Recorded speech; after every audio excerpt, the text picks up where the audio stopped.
come to one day. We will be heroes. The moment has arrived. We fought the biggest battle of our lives. We will be heroes. The last ones to survive. We can't just stay until the end of time. Let the heroes arise. Never thought the day would come, our eyes would be on me. There's no way I will lose now. I'll shine in victory. Can't stop it, won't stop the stakes of your height is a smile and a game. No sleeping or rest, we believe in this dream, it will come to one day. We will be heroes. The moment has arrived. We fought the biggest battle of our lives. We will be heroes. The last ones to survive. We can't just stay until the end of time. Let the heroes arise. It's time to stand up now. Let the heroes arise. There's no stopping you right now. Let the heroes arise. There's only one way. Get it up. Let the heroes arise.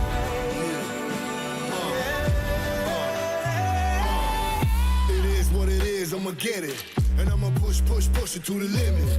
I don't do it for the fame or the credit, but I'm gonna be the rookie of the year when I finish. You don't want it, then I'ma take it and I'm gonna make it. Facing the dangers and ways that will turn into celebration. I am courageous, I may just be the greatest alive. I become a sensation when the heroes arrive. We will be heroes. The moment has arrived. We fought the biggest battle of our lives. We will be heroes. The last ones to survive. We can't just stay until the end of time. Let the heroes. We will be heroes. The moment has arrived. We fought the biggest battle of our lives. We will be heroes. The last ones to survive. We can't just stay until the end of time. Let the heroes arise.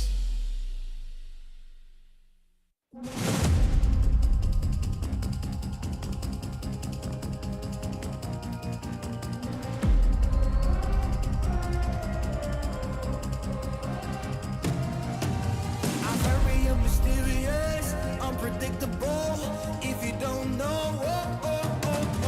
we've come a long way, but we ain't done here. Are you ready? Just like the sunshine, we level up. What a great view from the top. It's in our nature, it's in our blood.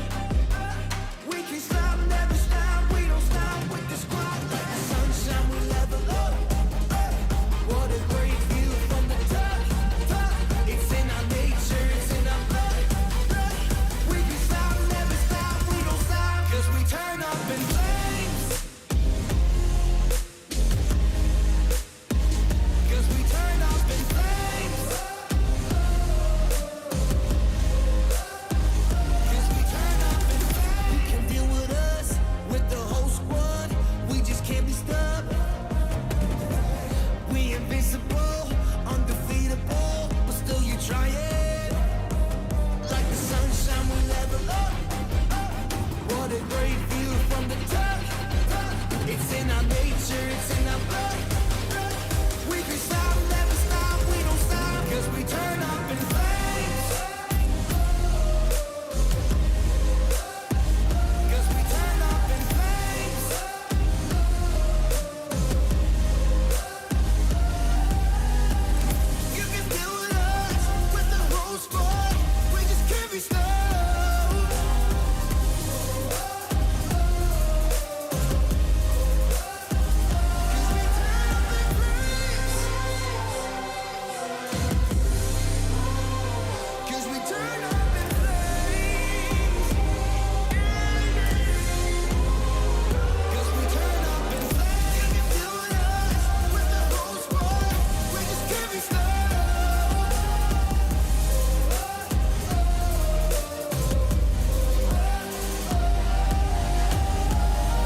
and pay attention. Only the best can win, and I got a vision. I'm gonna be everything you said I couldn't be. I'm gonna leave my footprint, P.S. I know you see. I do believe that some things might be destiny. I do believe that I'm gonna get the best of me. I know you can't see, but I'll be on top. Team name tag on every spot.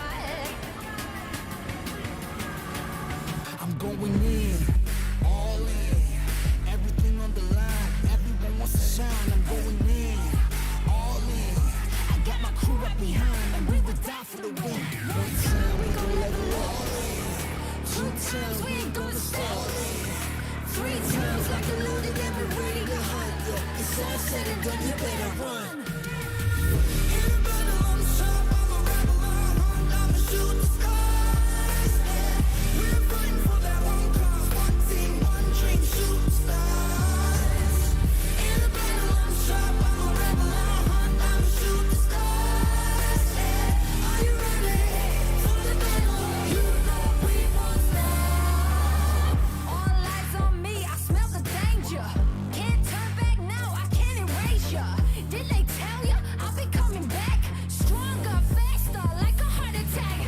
I'm making known I'm the master. Think that boom boom need a blaster. What you looking at, huh? We coming for you in the masses. Front row passes, champions roll all access. In, all in, everything on the line. Everyone wants to shine. I'm going in, all in.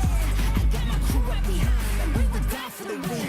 One time we gon' level up, 2 times we ain't gonna stop. 3 times like a loaded and we ready to hunt. It's all said and done, you better run. in the battle, I'm sharp, I'm a rebel, I'm hunt, I'ma shoot the skies. We're fighting for that one cause, one team, one dream, shoot stars. In the battle, I'm sharp, I'm a rebel, I'm hunt, I'ma shoot the stars. Are you ready for the battle? You know we won't stop. You know we won't stop.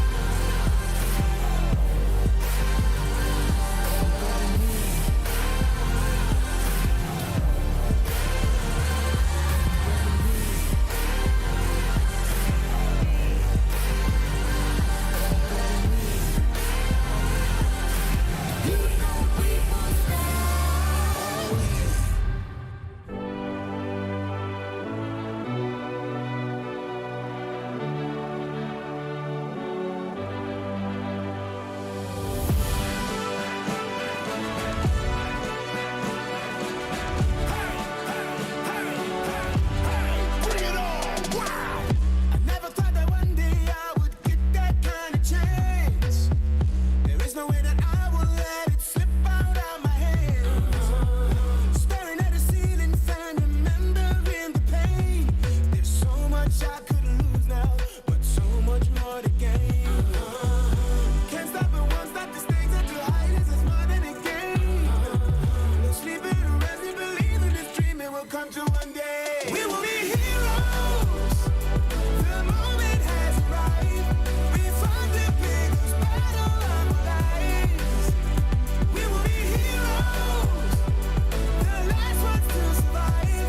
We can't just stay until the end of time. Let the heroes arise. Never thought the day would come, our eyes would be on me. There's no way I will lose now. I'll shine in victory. Can't stop and won't stop the stakes are too high. This is more than a game. No sleeping, resting, believing this dream it will come to one day. We will be heroes. The moment has arrived. We fought the biggest battle of our lives. We will be heroes. The last ones to survive. We can't just stay until the end of time. Let the heroes arise. It's time to stand up now. Let the heroes arise. There's no stopping you right now. Let the heroes arise. There's only one way. Get it up. Let the heroes arise.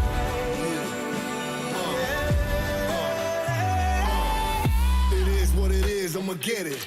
And I'ma push it to the limit. I don't do it for the fame or the credit, but I'm gonna be the rookie of the year when I finish. You I want it, then I'ma take it and I'm gonna make it. Face it facing the dangers and ways that will turn into celebration. I am courageous and may just be the greatest alive. I become a sensation when the heroes arrive. We will be heroes. The moment has arrived. We fought the biggest battle of life.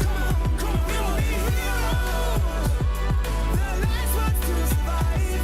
We came to stay until the end of time.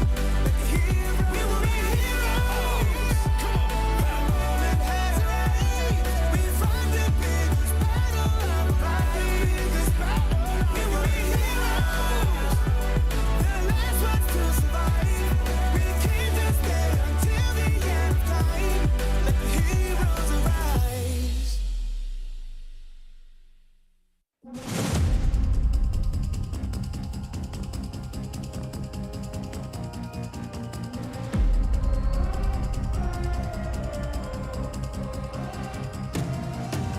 I'm very mysterious, unpredictable. If you don't know, we've come a long way, but we ain't done here. Are you ready? Just like the sunshine, we level up. What a great view from the top. It's in our nature, it's in our blood. We can stop, never stop. We don't stop with the squad. Like the sunshine, we level up. What a great view from the top. It's in our nature, it's in our blood. We can stop, never stop. We don't stop, 'cause we turn up in flames. 'Cause we turn up in flames. 'Cause we turn up in flames. You can deal with us, with the whole squad. We just can't be stopped. We invincible, undefeatable, but still you try it. Like the sunshine, we level up. What a great view from the top. It's in our nature, it's in our blood. We can stop, never stop, we don't stop, 'cause we turn up in flames. 'Cause we turn up in flames.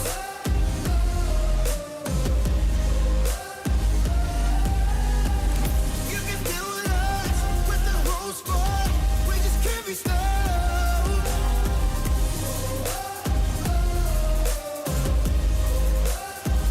'Cause we turn up in flames.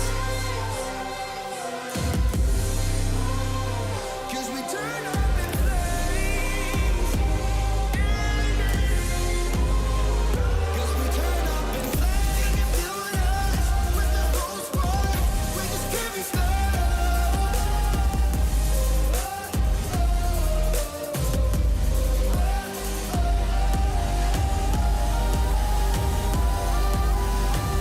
'Cause we turn up in flames.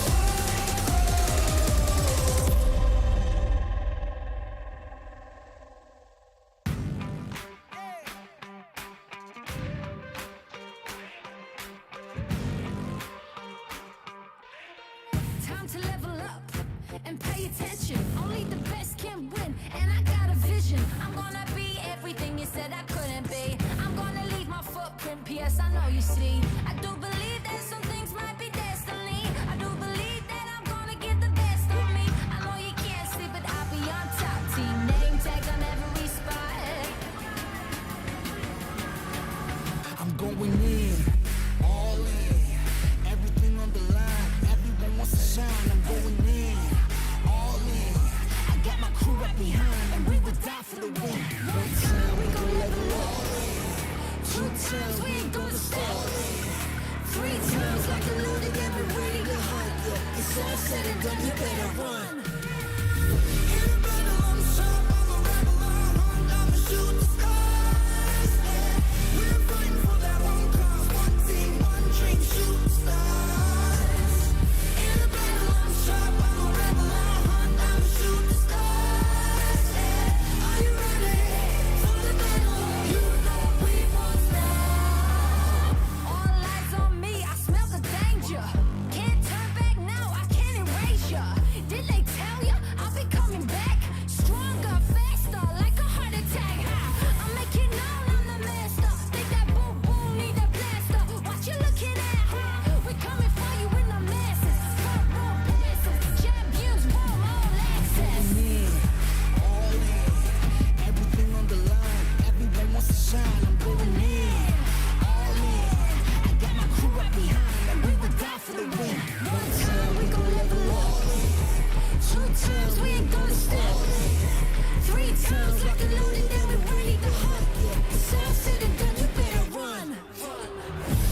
one day. We will be heroes. The moment has arrived. We fought the biggest battle of our lives. We will be heroes. The last ones to survive. We came to stay until the end of time. Let the heroes arrive. It's time to stand up now. Let the heroes arrive. There's no stopping you right now. Let the heroes arrive. There's only one way. Get it up. Let the heroes arrive.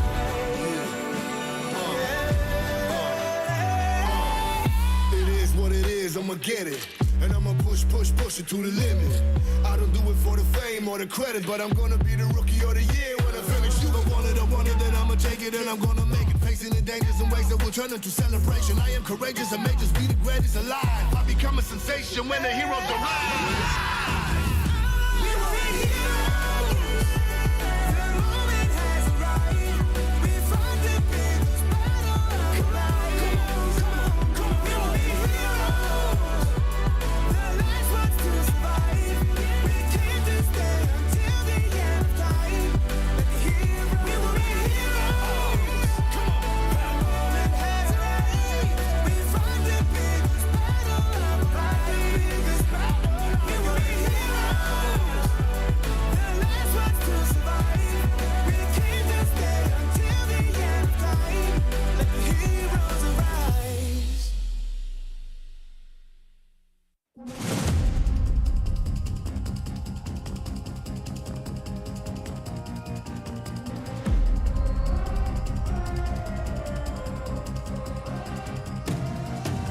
I'm very mysterious, unpredictable. If you don't know, we've come a long way, but we ain't done here. Are you ready? Just like the sunshine, we level up. What a great view from the top. It's in our nature, it's in our blood. We can stop, never stop. We don't stop with the squad. Like the sunshine, we level up. What a great view from the top. It's in our nature, it's in our blood. We can stop, never stop. We don't stop, 'cause we turn up in flames. 'Cause we turn up in flames. 'Cause we turn up in flames. You can deal with us, with the whole squad. We just can't be stopped. We invincible, undefeatable, but still you try it. Like the sunshine, we level up. What a great view from the top. It's in our nature, it's in our blood. We can stop, never stop, we don't stop, 'cause we turn up in flames. 'Cause we turn up in flames.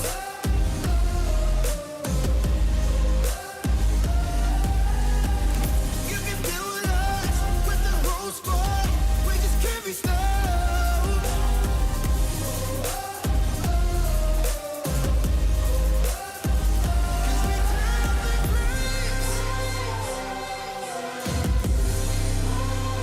'Cause we turn up in flames.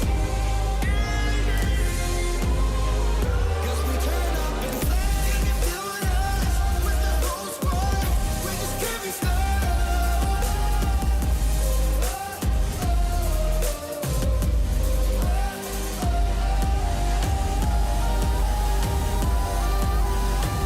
'Cause we turn up in flames.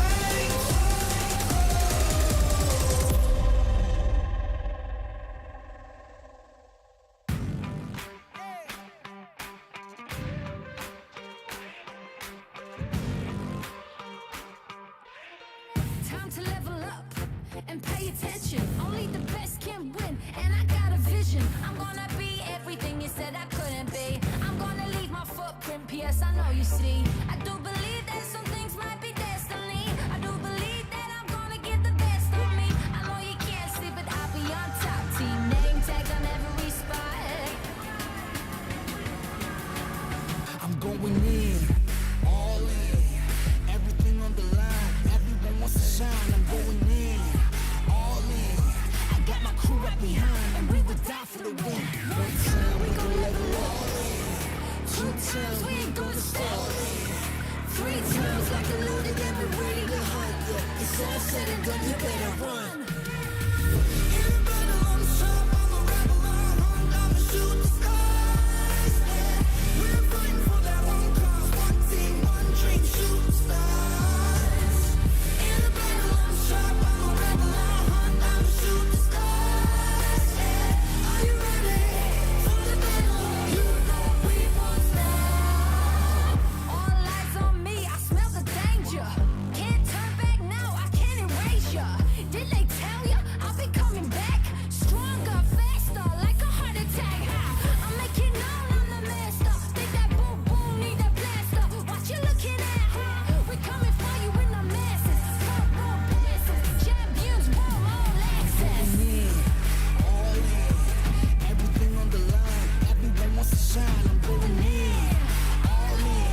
I got my crew right behind, and we will die for the win. One time we gon' level up. Two times we ain't gonna stop. Three times like a loaded and we're ready to hunt. It's all said and done, you better run. In the battle, I'm sharp, I'm a rebel, I'm hunt, I'ma shoot the skies. We're fighting for that one cause, one team, one dream, shoot the stars. In the battle, I'm sharp, I'm a rebel, I'm hunt, I'ma shoot the stars. Are you ready for the battle? You know we won't stop.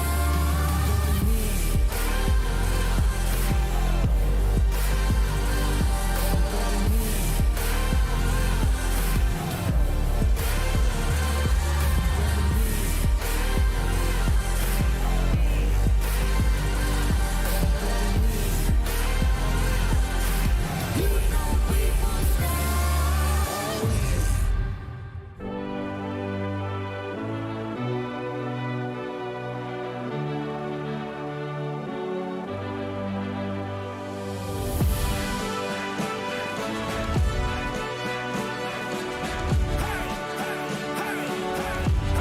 Bring it on!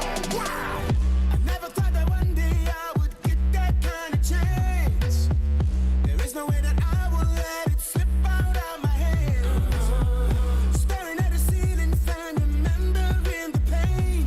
There's so much I could lose now, but so much more to gain.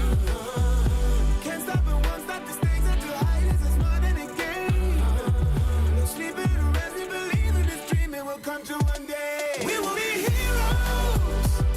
The moment has arrived. We fought the biggest battle of our lives. We will be heroes. The last ones to survive. We can't just stay until the end of time. Let the heroes arise. Never thought the day would come, our eyes would be on me. There's no way I will lose now. I'll shine in victory. Can't stop and won't stop. The stakes are too high. This is more than a game. No sleeping or resting, believing this dream it will come to one day. We will be heroes. The moment has arrived. We fought the biggest battle of our lives. We will be heroes. The last ones to survive. We can't just stay until the end of time. Let the heroes arise. It's time to stand up now. Let the heroes arise. There's no stopping you right now. Let the heroes arise.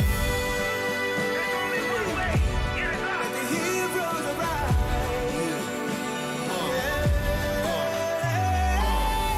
It is what it is, I'ma get it.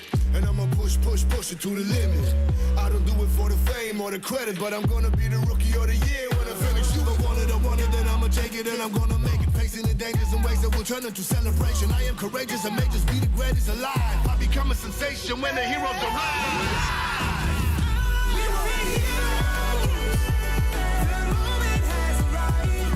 We fought the biggest battle of our lives.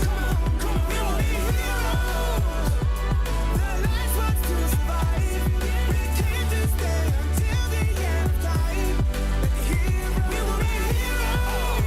The moment has arrived. We fought the biggest battle of our lives.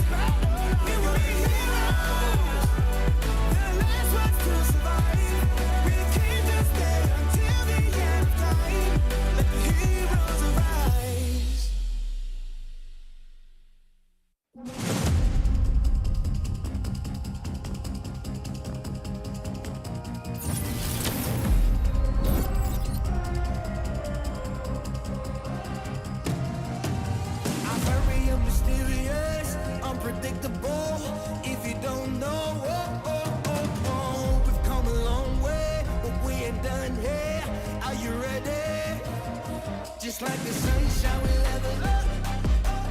What a great view from the top.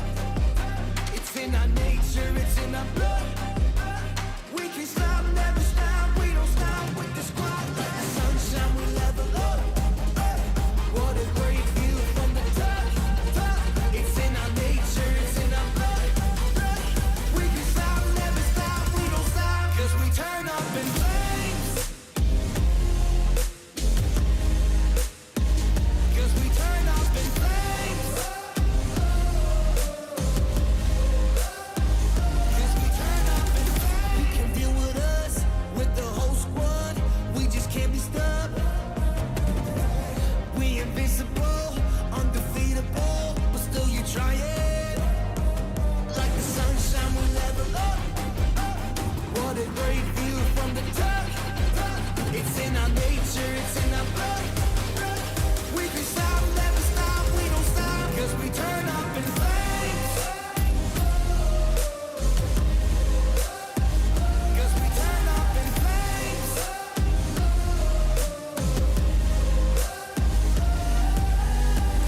You can deal with us, with the whole squad. We just can't be stopped.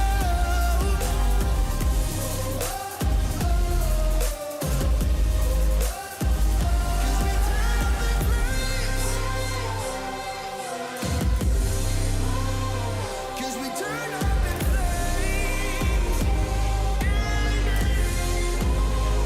Cause we turn up in flames. You can deal with us, with the whole squad. We just can't be stopped.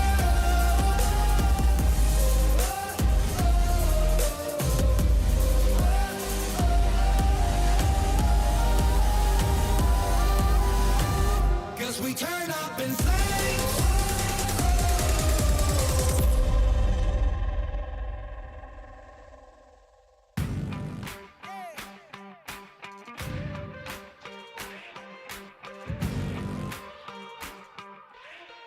Time to level up and pay attention. Only the best can win, and I got a vision. I'm gonna be everything you said I couldn't be. I'm gonna leave my footprint, P.S. I know you see. I do believe that some things might be destiny. I do believe that I'm gonna give the best of me. I know you can't see, but I'll be on top. Team name tag on every spot. I'm going in, all in, everything on the line. Everyone wants to shine. I'm going in, all in. I got my crew right behind, and we would die for the win. One time we gon' level up, two times we ain't gonna stop, three times like a loaded, then we ready to hunt. Yeah, it's all said and done, you better run. In the battle, I'm sharp, I'm a rebel, I hunt, I'ma shoot the stars. Yeah, we're fighting for that one cause, one team, one dream, shoot the stars. In the battle, I'm sharp, I'm a rebel, I hunt, I'ma shoot the stars. Yeah, are you ready for the battle? You know we won't stop. All eyes on me, I smell the danger. Can't turn back now, I can't erase ya. Did they tell ya I'll be coming back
get it. And I'ma push it to the limit. I don't do it for the fame or the credit, but I'm gonna be the rookie of the year when I finish. You gon' want it, then I'ma take it and I'm gonna make it. Facing the dangers and ways that will turn into celebration. I am courageous and may just be the greatest alive. I become a sensation when the heroes arrive. We were heroes. The moment has arrived. We fought the biggest battle of life. Come on. We were heroes. The last ones to survive. We came to stay until the end of time. Like the heroes. We were heroes. Come on. The moment has arrived. We fought the biggest battle of life. We were heroes. The last ones to survive. We came to stay until the end of time. Let the heroes arise.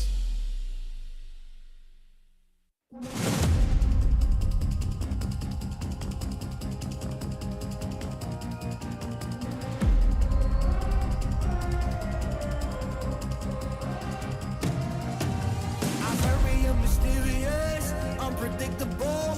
If you don't know, we've come a long way, but we ain't done here. Are you ready? Just like the sunshine, we level up. What a great view from the top.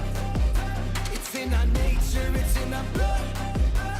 We can stop, never stop. We don't stop with the squad. Like the sunshine, we level up. What a great view from the top. It's in our nature, it's in our blood. We can stop, never stop. We don't stop, 'cause we turn up in flames. 'Cause we turn up in flames. 'Cause we turn up in flames. You can deal with us, with the whole squad. We just can't be stopped.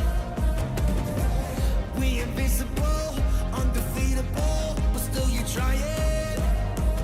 Like the sunshine, we level up. What a great view from the top. It's in our nature, it's in our blood. We can stop, never stop, we don't stop, 'cause we turn up in flames. Hello, survivors! Welcome to our second Free Fire World Series of 2022. Fasten your seatbelts. The greatest Free Fire event of the year is about to begin. Next destination, Bangkok. This is how we're going to start our journey. We have teams from all over the world with us. 17 teams from 10 regions. The Free Fire World Series is divided into two phases. First is the play-ins. The first place from Taiwan and Pakistan will join the battle with the second places from Malaysia, Cambodia, Philippines, Sri Lanka, Vietnam, Thailand, Brazil, Latin America, Indonesia, Middle East, and North Africa. The finals will have 12 teams. The top 4 teams from the play-ins and the first places from each representing league will be seeded directly to the finals. Let's see who they are. First place from Brazil, Latin America, Thailand, Vietnam, Indonesia, Europe, Malaysia, Cambodia, Philippines, Sri Lanka, and Middle East and North Africa. Both the finals and the play-ins will have 8 matches, alternating between the maps Bermuda, Kalahari, Purgatory, and the brand new Alpine. By the end of each round, the teams will get points based on ranking and number of eliminations. For each elimination, the team receives 1 point. Each booyah gives the team 12 points. Second place gets 9 points. Third gets 8 points, and so on. If we have a tie, the team with more booyahs wins the tiebreaker.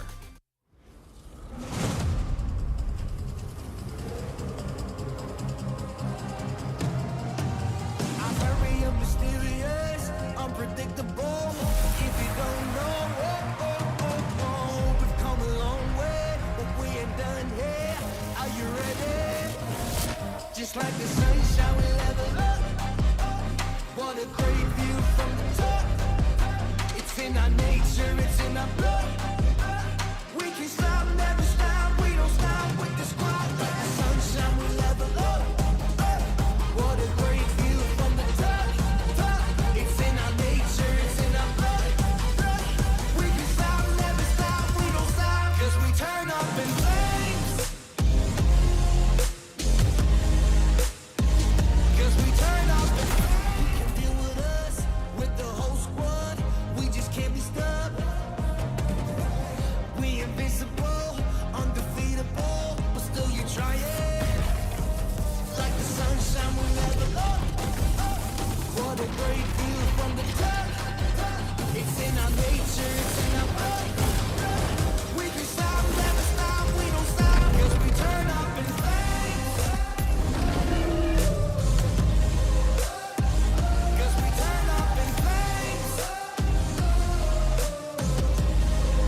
fine.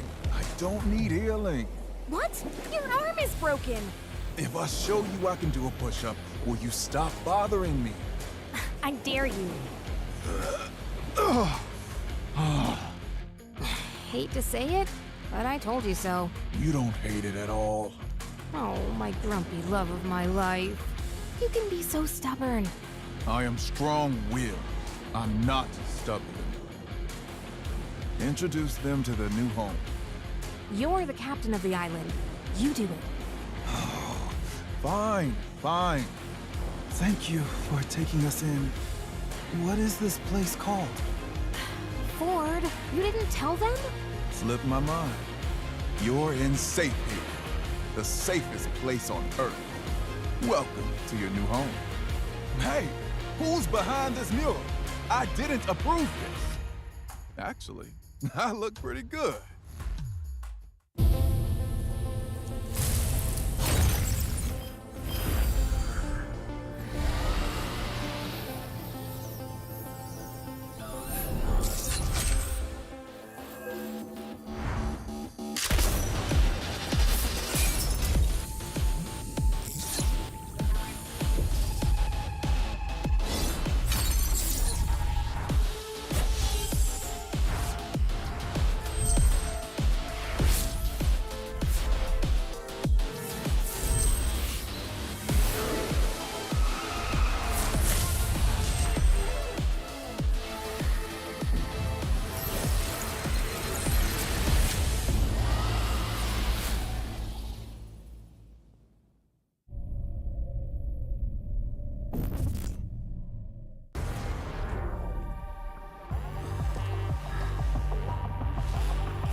All right, survivors, welcome to Free Fire World Series.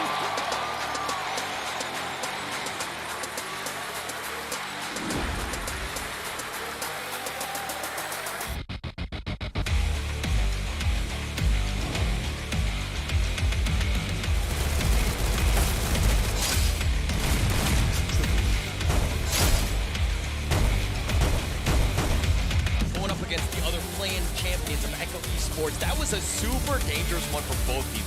High risk. There was so much at stake right now. Directly below him is not going to be Fernando at all. But initializing shot that sekarang ini. Shot telah disumpah tapi. But here comes Moji. The good name from KLX.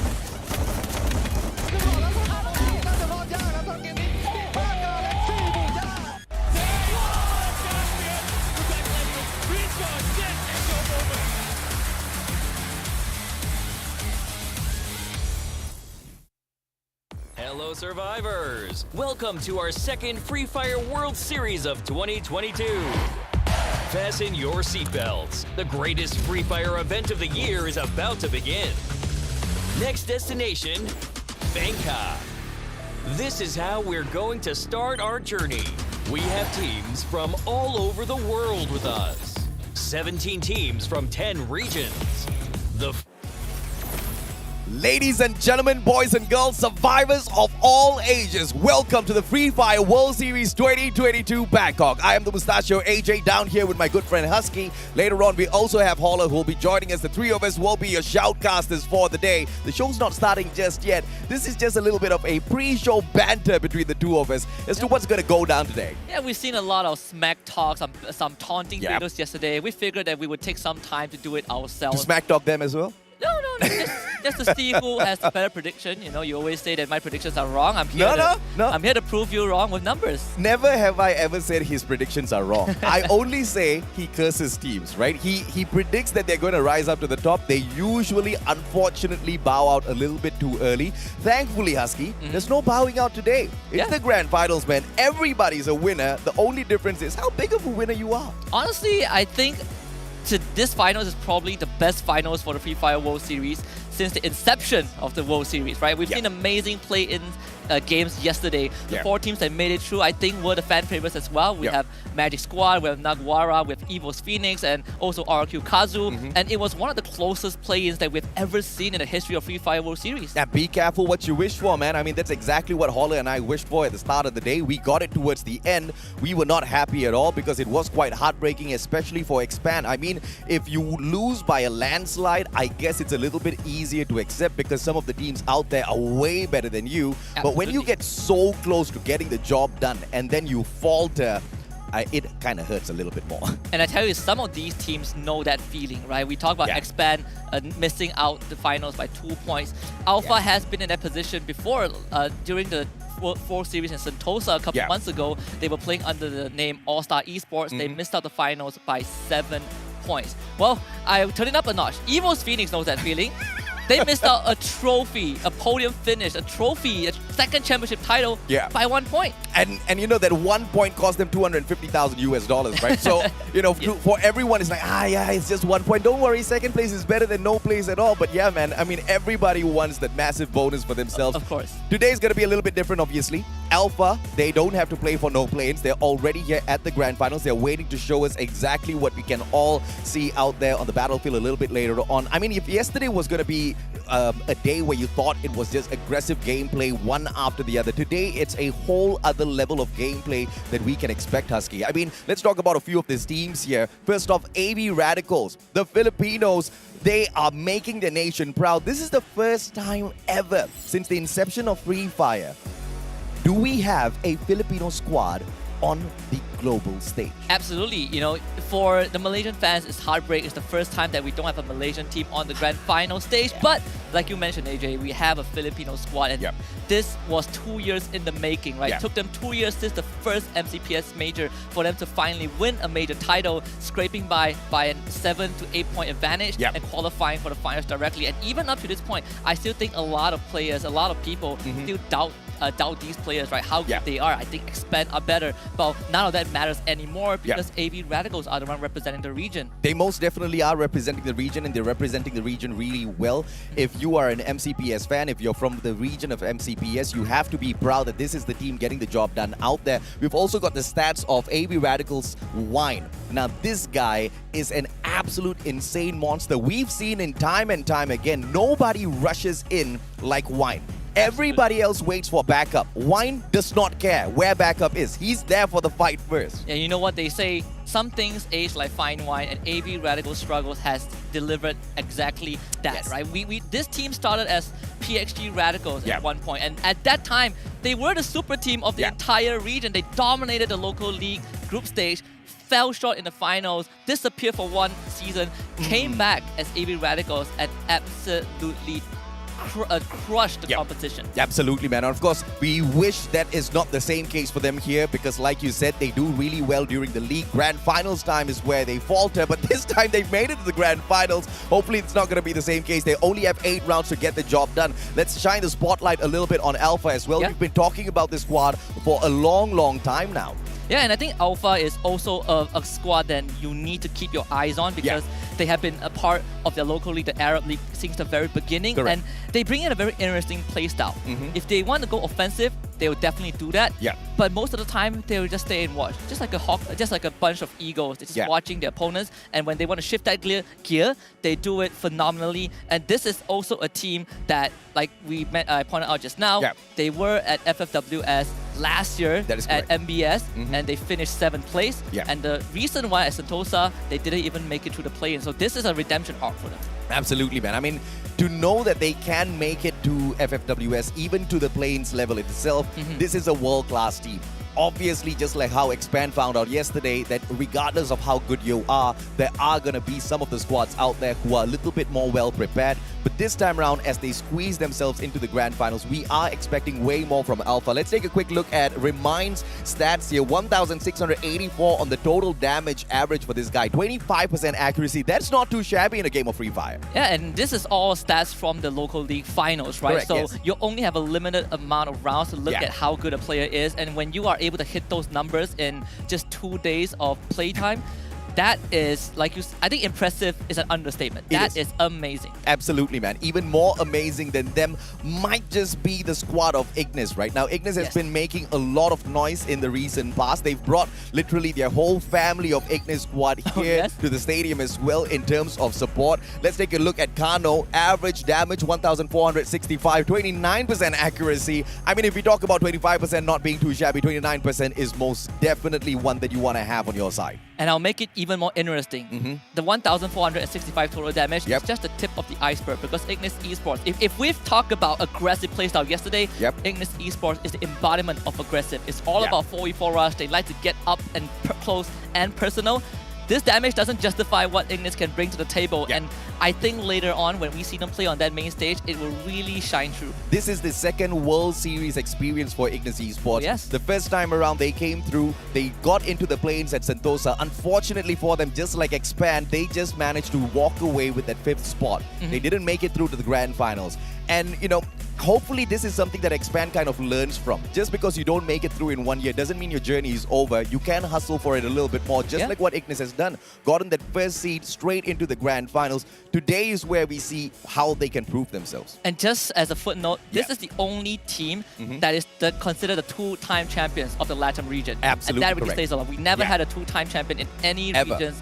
But this is a team that has done phenomenally on their home ground. Yeah, and of course, within LATAM itself, you can be the best not just once but twice. But on the world stage, how far can you go, right? Because you're taking on teams like Vasto Mundo, you're taking on teams who have got not just a little bit of experience, but vast amounts of experience, not just doing battle, but dominating the rest of the teams out there in the world of Free Fire. It's not going to be an easy one for them at all. But speaking of that, Vasto Mundo, they are here and ready to rock as well. Yeah, this team has retained the same roster from Season 3 of their local league. So they've been together for a very, very long time. They built up their chemistry. Like you mentioned, 3rd place at Free Fire World Series Sentosa, which was a few months ago.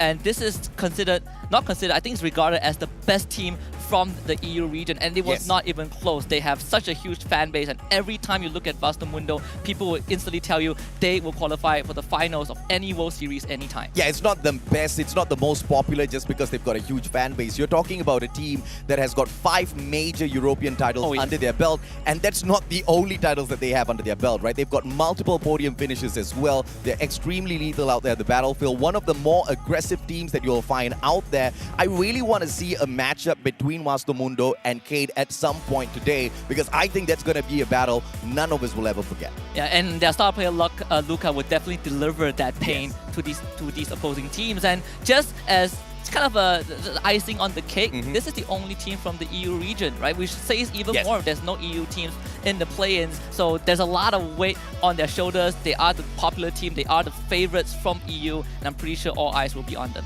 We talked about the top dogs already. Let's talk about the underdogs as well. We've got the dark horses of the competition. Magic Squad, the Master Wizards yesterday proved that you need no Booyah to get to the top, Husky. I mean, come on. I mean, that's one thing to say, but a whole other thing to prove out there on the battlefield against so many strong teams out there. And GU is one of the biggest reasons why Magic Squad is such a solid team. Yeah. Not just about rushing in of what we saw in majority of the rounds yesterday. Correct. It was also the behind-the-scenes support. Yeah. GU has been phenomenal in providing his team the room to breathe, at the same time making sure that he can hold his own. A lot of support players are not able to hold their own when they get rushed, but not GU. You want to fight him up close, you think you catch him off guard, he will strike back, and he strikes back hard. Absolutely, man. And of course, who can forget us, ladies and gentlemen, boys and girls? We do have the start of the show coming up for you guys. A quick trailer before you jump into the action.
Hey สวัสดีครับ What is up ladies and gentlemen Hello to all of you watching us live all the way from all around the world and welcome to the Free Fire World Series 2022 Bangkok. My name is Bam Pitipat, your host for today's extremely exciting finals. ต้อนรับทุกคนเลยนะฮะที่กำลังรับชมสดๆไม่ใช่แค่ที่ไทยแต่ทั่วทุกมุมโลกเลยครับกับ Free Fire World Series 2022 Bangkok ครับแบมปฏิพัฒน์นะรับหน้าที่พิธีกรตื่นเต้นมากๆแล้วตอนนี้เพราะว่าBattle สุดยิ่งใหญ่กำลังจะเกิดขึ้นครับ Wherever you're joining and supporting us from, be ready for the world action all the way from Central World Live right here in Bangkok, Thailand ตื่นเต้นสุดๆเลยนะฮะความเดือดกำลังจะเกิดขึ้นอีกไม่กี่วินาทีครับThere were intense play-ins yesterday with 4 teams qualifying themselves to our finals today.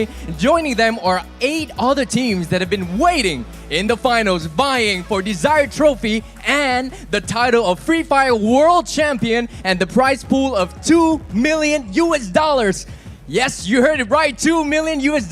ตื่นเต้นมากๆครับเพราะว่าได้แข่งขันไปเป็นที่เรียบร้อยเมื่อวานนี้และเราก็ได้มากับ12ทีมที่จะมาแข่งขันกันในรอบชนะเลิศถ้วยรางวัลก็รออยู่สุดยิ่งใหญ่บำแอบเห็นแล้วสวยมากและเงินรางวัลรวมถึง2 ล้านเหรียญสหรัฐเลยครับ I bet you can feel the excitement, the thrills we got by just standing here on this very stageพลังตอนนี้บอกเลยนี่คือครั้งแรกนะที่จัด World Series ในประเทศไทยครับแล้วก็เป็นครั้งแรกของแบมที่ได้เป็นพิธีกรด้วยดีใจมากๆพลังมหาศาลแบมตื่นเต้นและเชื่อว่าผู้เข้าแข่งขันทุกคนตื่นเต้นยิ่งกว่าครับ So ladies and gentlemen who will be playing aggressively who will be making an impressive outplay and who will get the most booyahs and who will be the MVP of the seriesเรามาดูกันนะว่าใครจะเล่นได้แบบเดือดที่สุดใครจะมีจังหวะแบบสวยๆใครจะได้บูย่ามากที่สุดและใครครับจะได้เป็น MVP ของการแข่งขันค่ำคืนนี้ได้รู้กันอย่างแน่นอนครับ So ladies and gentlemen the wait is over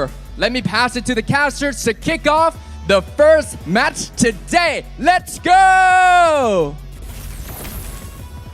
Thank you very much, Bam. Ladies and gentlemen, boys and girls, officially now, my name is AJ. I am the Mustachio down here with the one and only Husky to open up the show for all of you guys officially this time as we await Bermuda to kick off match number 1. Husky, you know my usual question, man.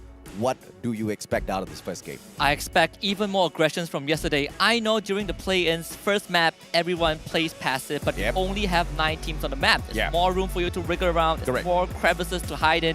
With 12 full teams, that is not going to be a possibility. We have teams that share the same drop zone on Bermuda, so it's going to be a bloodbath. Absolutely, man. I am looking forward to some of these hot drops because we will be able to see all of these world-class teams push to the very edge and test it very early on. You have got no room for error whatsoever, but they're in a game of Battle Royale where the gods of RNG might just be able to mess up your game with the circle dragging you left, right, center, and the teams being so unpredictable, anything can happen out there. But the teams who are able to respond well to those unexpected situations and make the right shot calls are going to be the champions of the day. And we have seen some teams from yesterday that knew how to read the circle, and one of that was actually Evo's Phoenix. That's how they got their second and third booyah. But aside from Evo's Phoenix, we're also going to look at the other teams that are in the grand final. Starting off with the first seed from Brazil is K, the Spartan Bulls. The Assassins, Vasto Mundo, representing the European region as the first seeded team.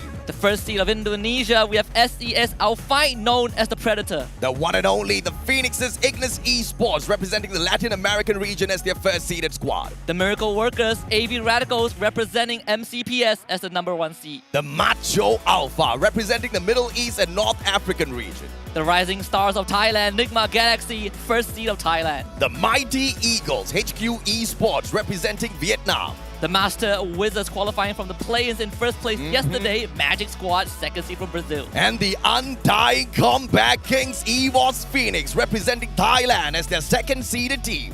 Second seed of Latam, Naguara Esports, the Los Chamos.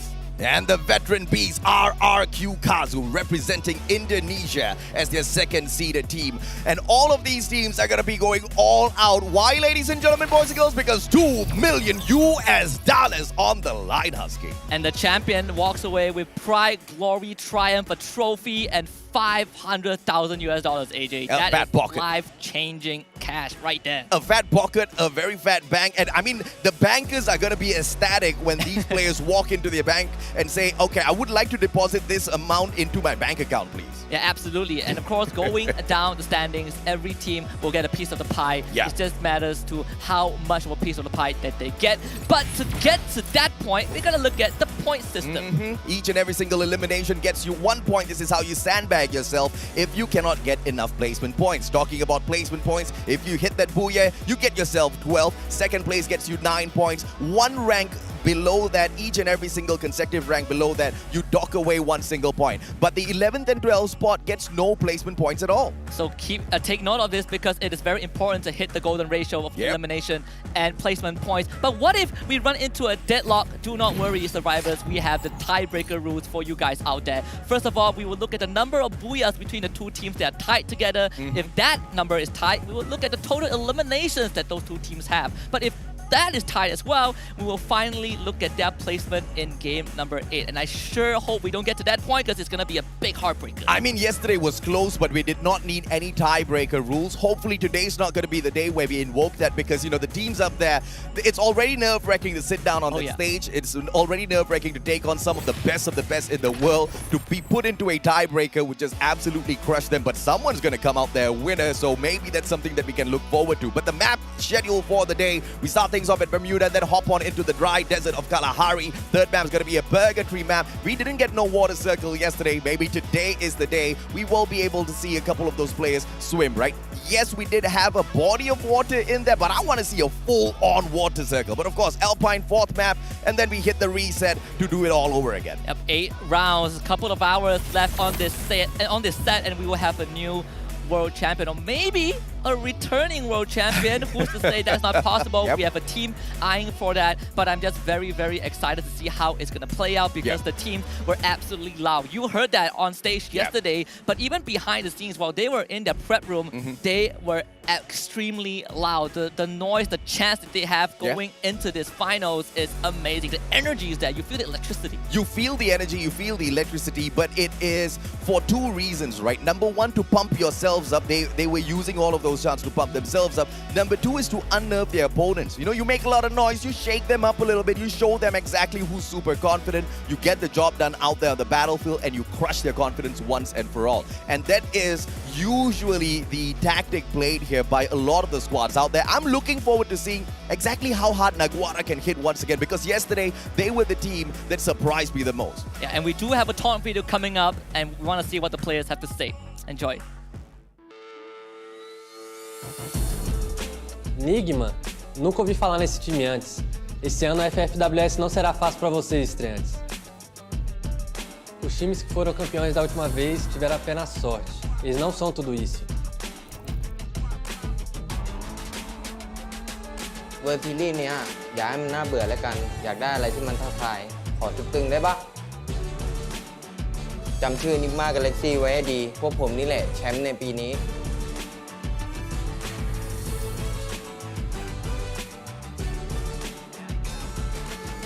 Venimos aquí para vengarnos. Traten de no encontrarnos al principio de la partida porque lo van a pagar muy caro.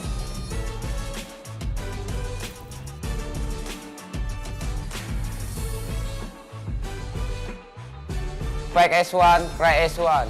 Lu cuma punya satu kesempatan buat lawan gue, tapi gue tandain lo semua, hati-hati.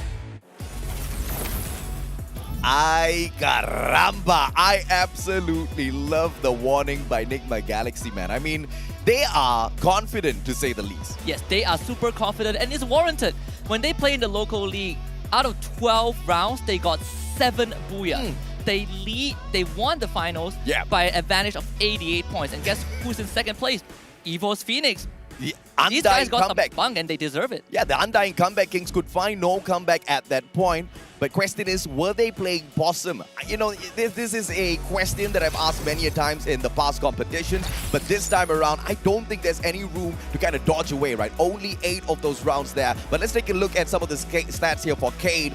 4,979 on the average damage. But look at the average eliminations this squad gets, though. Yeah, this squad is absolutely incredible. High high elimination count, high top 3 finishes. Yes. And this was the team that also got 4th place at the FFWS Sentosa, right? So this is kind of the returning performance for them. There's a lot to be desired. And even one of their star player, Nando 9, has an average of 3.0 elimination on its own. It's not the highest, but it's up there on the echelon. That is no doubt whatsoever. With a survival time of 16 minutes and 22 seconds, you're pretty much seeing this team almost always getting into that final circle. Absolutely. Which is going to be a problem for a lot of the other teams who are not as consistent. They have to not only get those eliminations, but also survive. Kate knows how to do both of it. Yeah, and they had definitely found the secret recipe to put themselves out on top, right? Even when they won the local league, they won it by a landslide. But let's take a look at another team that deserves our attention, then the whole world will also be paying attention to,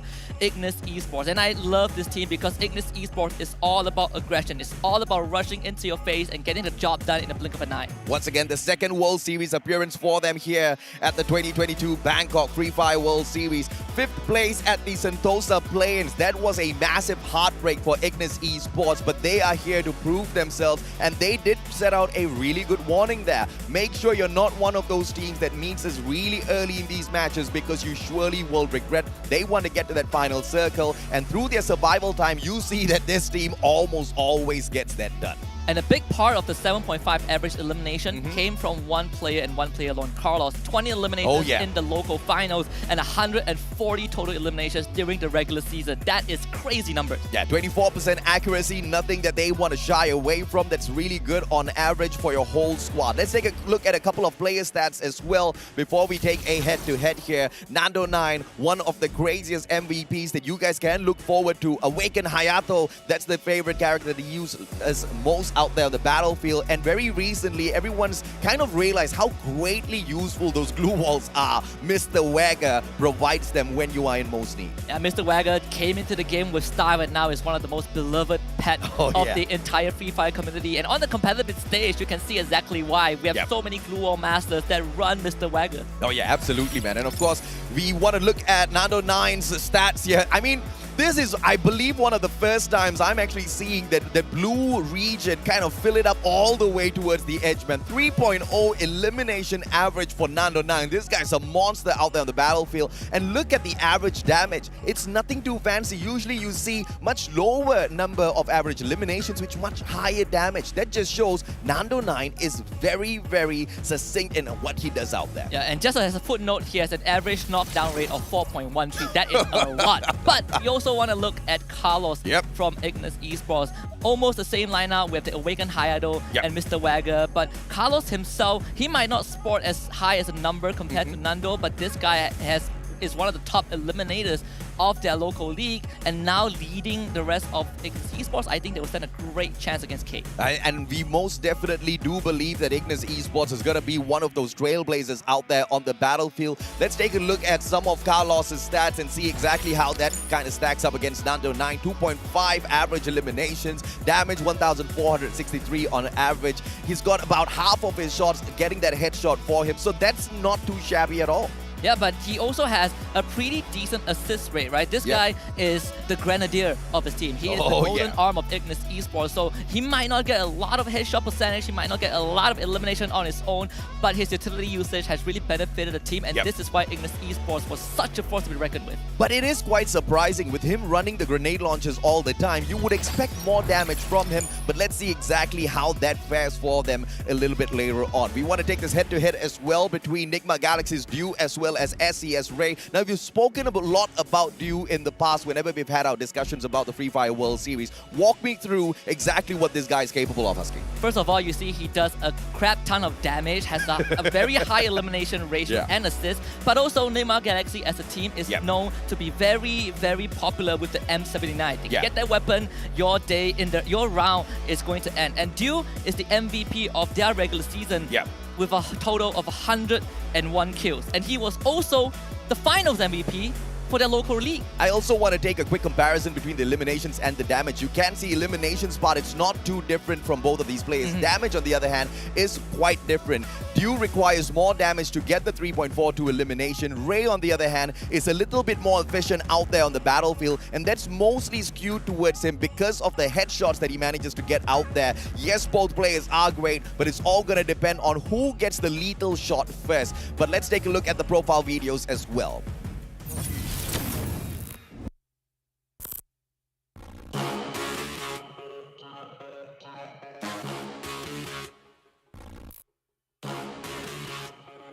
Sebuah perjalanan panjang bagi kita untuk akhirnya bisa berada di FFWS ini sejak 2021. Fakta bahwa kita bisa ke FFWS, menurut gue sangat pantas dengan semua usaha kami. Gue berharap kami bisa mendapatkan kejuaraan pertama untuk tim kita. A nossa equipa, nós estamos juntos há muito tempo. Quando as pessoas falam de como as outras regiões são fortes, esquecem que nós fomos terceiro lugar da última vez. Thật sự thì mình không quá lo lắng vì mình đã có trải nghiệm từ lần đi Singapore trước đó rồi. Chỉ cần team mình giữ vững phong độ thì có thể nói là HQ không ngán một ai hết. Ipinagmamalaki ko na umabot kami dito. Gagawin namin ang lahat para magningning sa FFWS. طريقة وحيدة حتى نظهر شكرنا للمعجبين، وهي أن نعطيهم أفضل ما لدينا. نحن مصرين على ذلك فعلا. La última vez nuestro camino acabó en play-ins. Esta vez seguiremos peleando y acabaremos con todos. Eu penso mais como uma vingança. Nós vamos provar que os times da Tailândia não são imbatíveis. Nem o time tailandês ganhou 2 vezes seguidas. E nós estamos aqui para que não ganhem novamente. Vamos levar esse orgulho de volta ao Brasil. ผู้คนต่างสงสัยว่าเมื่อไหร่ยุคของทีมไทยจะสิ้นสุดลงสักที เราจะทำลายขีดจำกัดและรักษาแชมป์ที่ประเทศไทยไว้ เพราะเรานี่แหละทีมม้ามืดตัวจริง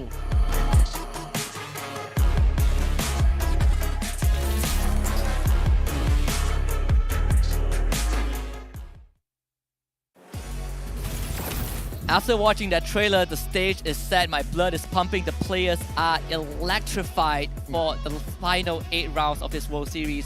And there's so many storylines coming into this, and it's very hard to pinpoint where to start, but it's safe to say that all these fairy tales are going to build up to one big finale. I mean, you can expect anything out there on the battlefield, but what all matters is exactly what happens as soon as they take the drop in, right? You can be the most strongest squad out there, but if Lady Luck is against you, and if 2 other teams have got the exact same idea to drop into the exact same compound as you in Bermuda, it's going to ruin your chances, regardless of who you are, unless that is also going to be your best stage to really shine. Taking on 2 teams at the same time with a hot drop, things can turn around, but you know, you need the magic dust from Magic Squad for something like that to happen. We have seen a couple of teams yesterday from the play-ins that do not mind these hot drops. Infinity VX was one of them. Nagar Esports will gladly hunt you down if you share the same area as them.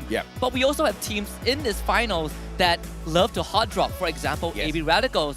Where the blue zone is where you will find them. Correct. And this could be a worry for AB Radicals as a team because more aggressive squads might just seek them out. More aggressive squads might most definitely seek them out. But, you know, from what we saw yesterday, a lot of them within the Free Fire World Series try their best to avoid that blue circle because they anticipate heavy firepower there, right?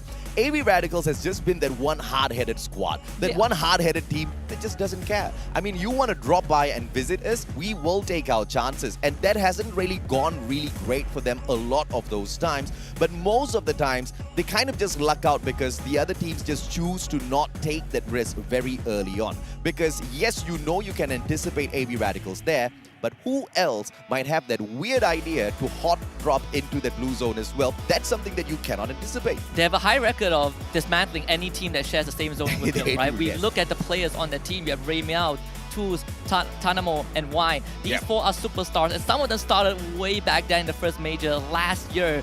VPH Velocity, Tools and Ray Meow well from the same team, and the moment they show up on the battlefield, we dub them as the wonder kid of the Philippines. And right now, a year plus later, they're on that world stage. This really says a lot about these individual players. I'll have to agree, man. Of course, they come from the exact same server that we shoutcast for a lot as well. So we know this team extensively. But we also know that AV Radicals is unfortunately riddled with a little bit of inconsistencies that usually hurts them towards the end of the run, right? We see massive league stage runs from them. Grand finals is where they bomb out. But the biggest of difference was in MCPS this time round. They broke their own record by maintaining that consistency. But the problem here is it's not a team that is hot on day one in itself. It's a team that takes not just a while, but a long while to wind up. That's my biggest concern for the Filipinos in here today. I have to second that. I think there's something that they need to shake off, bring their best game for this 8 rounds, and maybe perhaps they will show us a different role and do the region justice. But speaking about inconsistency, I want to kind of draw a parallel. I want to talk about a consistent team that is already in the finals. I want to talk about K from Brazil, because this team not only dominated the Brazilian league, the fact that they reached in such good form with the numbers that they have could make them a force to be reckoned with to go for that trophy. I think they might be a big threat to teams like Nigma Galaxy, or even stop EVO's Phoenix from repeating that 2-time victory. I don't think that's going to be a question at all, Cade. They've proven themselves at Sentosa already. This is one of the most aggressive teams that you can have out of the Brazilian region as a whole. And I mean, if Magic Squad was phenomenal yesterday without doing much, Cade is the team that does a lot out there on the battlefield. So imagine how much of action you can expect out of them. But, that just shows the level of competition that we've got in FFWS. One of the most aggressive teams still can't get that #1 spot. Then you know exactly what you can expect. I also want to kind of focus on Nigma Galaxy here, because we saw exactly what EVO's Phoenix was capable of yesterday. 2 games, they might have just not played those 2 matches. They dropped on in, they bombed out in the most miserable way possible, and at the end of the 2 rounds, they had, 9 points? Yeah. But where were they at the end of the day? Made it through it well. They finished the playoffs, the play-in in second, and they got more than 100 points. That is very, very impressive, right? The only team ahead of them was Magic Squad, but that is a team that has shown us consistency since the very first round. And there's also kind of a hidden plot line that I noticed yesterday from the play-ins is between the region of Latam and Brazil. Yesterday, it was Magic Squad and Naguara Esports going head-to-head, and I think the only reason that Naguara Esports ended play-ins in 3rd place was because they have one round where they kind of fell short in the very beginning. Other than that, they have been as consistent as Magic Squad. We saw how aggressive they were. They were the ones that were constantly messing up Magic Squad's chance. Every time we look at the top 4 teams in the 6th or 7th circle, Naguara Esports and Magic Squad will always be there. Naguara was also one of those that actually eliminated EVO's Phoenix a little prematurely. We did not expect that turnout at all. EVO's Phoenix, they had the high ground advantage. They had the pre-vision first. They knew that the players of Naguara were approaching them, and that split-second decision-making out of Naguara was so phenomenal to watch, because the moment they started getting fired at, and this was in the open grounds, the first point here was they did not waste a lot of those glue walls. 2 glue walls were popped out, mainly by the player that was spotted first. And the response time, the reaction in terms of communication, the rest of the players from Naguara, like clockwork, immediately stopped, doubled down, flanked towards the right, and annihilated EVO's Phoenix. I mean, teams like that just take my breath away, Husky. And at the same time, Naguara Esports is also one of the loudest teams in this arena. You could hear their calls every single time during a skirmish. I might not understand what they're saying, but those were definitely fighting words. And Naguara Esports always pops off, even when they get a free kill at the very start of the round. That's what makes them so special. But there are some teams that we haven't touched much on, and I think it's the apt moment to talk about them. I want to talk about HQ Esports from Vietnam. This is the first seed from the region and the only representative from Vietnam. And this is a very bite-the-bulk team. Think about LGDS, but from Vietnam instead. Very methodical, very macro-intensive.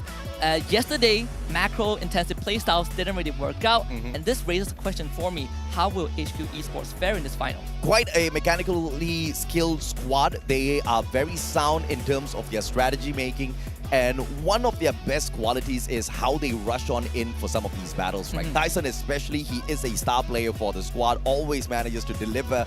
But, I'm just worried a tad bit for their inconsistencies. FFWS 2021, though, they did manage to get that 5th spot. So this is the kind of team that really knows how to get the job done when it truly matters. And they've got that experience from the world stage of the past already. They know what to expect. And obviously, they haven't been sitting on resting on their laurels for the past year. They would have been strategizing how to get back on this stage and smash the rest and grab the championship for themselves. So I think it's surely a team we need to watch out for. Yeah, this team has superstars. I think Tyson, like you mentioned, is definitely kind of the one that attracts all the eyeball. Correct, yeah. But they also have another player, Neo, which I think contributes a lot to the squad. What's scary is that if you look at the star players of every single team and you look at their performance, the numbers from their local finals, Neo actually averages below a lot of these players. And if we're putting a lot of those eggs onto Tyson's basket, it might be an attack point for the other squads to kind of go after HQ Esports and say, you know what, if Tyson is down, HQ Esports gets crippled. Yeah, and that's something that I have to agree with. But overall, when you take a quick comparison in terms of the stats of HQ versus any one of the other teams, for example, like Cade or Vastamundo, these are titans of the competition right now, right? Titans within the top 12 in itself. They don't fare up well at all. On paper, HQ looks like they're going to be eaten up alive out there on the battlefield. And this is just purely comparing those numbers. So it's going to have to be a strategic-based approach for HQ no matter what, because if they just want to go in there guns blazing, I don't think this competition is going to fare well for them by the end of the day. And I honestly think that there are too much cooks in the kitchen for aggressive plays. We have more than half the teams in this final are regarded as very aggressive teams, very high octane. They like to run at you and take you out. And we've seen some good examples yesterday. Again, Naguara Esports being one of them. Magic Squad also show a bit of the prowess, even though RRQ Kazu as well. But that's more up in the air, right? Because RRQ Kazu, out of 8 rounds, they had 3 rounds where it felt like they were prepping so much for the late game that they never really truly made it to the late game in one piece. We've seen incidents where they revived their members and those members parachuted into a firing range and they end up getting eliminated again. So I would put RRQ Kazu on the sideline just if we talk about raw aggression, because RRQ Kazu is a late game centric team and this team requires a lot of time to get there. Yeah, and of course they do plan for the late game. Everybody wants to get to that final circle, but RRQ Kazu is also one of those teams that's not afraid to take a gunfight before getting there, right? Push comes to shove, you know they are tagging you up first. That could have been also the reason why they struggled just a tad little bit. We're going to take a quick zoom in now to see exactly what the game faces look like out there on the battlefield and on this land stage event in itself. HQ Esports sits down up at the very top, Alpha as well. And some of you guys might be wondering, wait a minute, can't they just take a peek down? No, the tables are built quite sturdily, quite well. You can barely look down. Yeah, I mean, you would have the time. Would you have the time? No, you would be focusing on the game at hand. But of course, for 4 regions in particular, this is extremely huge for them. AV Radicals on our screen right now, the representative of MCPS. Also, just like Expand, this is their first debut on the international stage as a region, as a team. So you can kind of feel that pressure, but they look ready as ever. But back to the 4 important regions, we have Brazil with 2 teams in the finals. We have Latin with 2 teams. We have Indonesia with 2 teams. And last but not least, we also have Thailand with Nigma Galaxy, the Rising Stars, and Evo Sweeney coming back for the potential second championship title. Dude, I really don't know what to expect here, man. I mean, you've got the Thai team that is just showing us on paper that we should be expecting a lot out there on the battlefield today, right? And I'm mainly talking about Nigma Galaxy. The sheer force of supremacy that they showed us within their own regional qualifier should kind of give you a preview of what to expect later on out there on the battlefield. But of course, as we open up Bermuda, game number 1 of the day, this is the official one for the Free Fire World Series 2022 Bangkok, ladies and gentlemen, boys and girls. First match, and the flight path is super lenient to all of the players. Wow, so excited, AJ. It's the finals. We get 8 rounds of incredible Free Fire action. But we know we touched a bit on Bermuda, where some teams love this map, and not only love this map, they also share same drop zones as their opponents. And I'm seeing a bit of a shift from some of these squads. RRQ Kazu is one of them. They're dropping Katulistiwa. That's kind of not the common place that they would go. HQ, though, splitting up the entire team. And AV Radicals, instead of going in here straight up for their high-tier loot zone, they seem to have taken a drop very close towards the players of Nigma Galaxy. And this is all happening, I believe, very, very close towards Mars Electric. So this might not turn out very good for them. Cade, on the other hand, straight in between Alpha, who split off into a buddy system here, 2-2.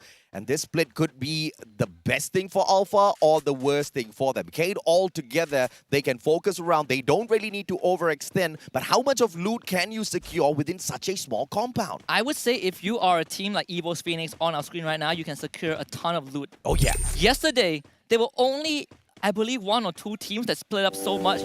One of them being Expand, right? They were constantly splitting out, they were dodging other teams, and we say that you can do it because there's lesser teams, but it seems like we have a combat situation. Yep, and it looks like Alpha wants to move on and straight on for the shutdown. And they circle around from the right-hand side. You've got a left flank as well. Rad, he is really low on HP. Thankfully, he does have a medkit to patch himself right back up. And from the get-go here, Cade might be in a lot of trouble. We just spotted them earlier on. Not a lot of loot on Cade. As you can see, a lot of these players barely have a medkit. And Alpha, I don't think K expected Alpha to be here. We talked about how Alpha would switch things up if needed. They like these gear shifts, and they just drove straight into K and took them on. This could be massive for Alpha if they pull it off. Glue wall melter all being tossed around. They don't want those defenses up. They want to finish this quickly, swiftly, and as fast as they can. They want to take all of those elimination points. Nando with the first blood. Who else can we expect? Remind down and out as well as General tries to flank on from that left-hand side. The players of Alpha try to hold on for their dear lives, but it all comes to an end. And the only casualty was Dead God down on the ground, but he himself has been picked up with not much of medkit. In fact, with no medkits at all. They annihilated Alpha. I mean, Alpha took a chance and it didn't end the way that they wanted to. I mean, Vasto Mundo already got 2 kills against RRQ Kazu. They're going to look for more Blazer 10 on the ground. Oh, and it looks like Figard goes down as well. Ramiel manages to get one for himself. It is going to be the players of Vasto Mundo in a quick skirmish, but only Blazer 10 is lost in this one bout. So it's all good for the time being for Master Mundo. As long as you can keep your ranks together and bring those revivals in, you're not going to be too tickled at all. Nigma Galaxy, on the other hand, they're not going to be too pleased with the loss of this first player.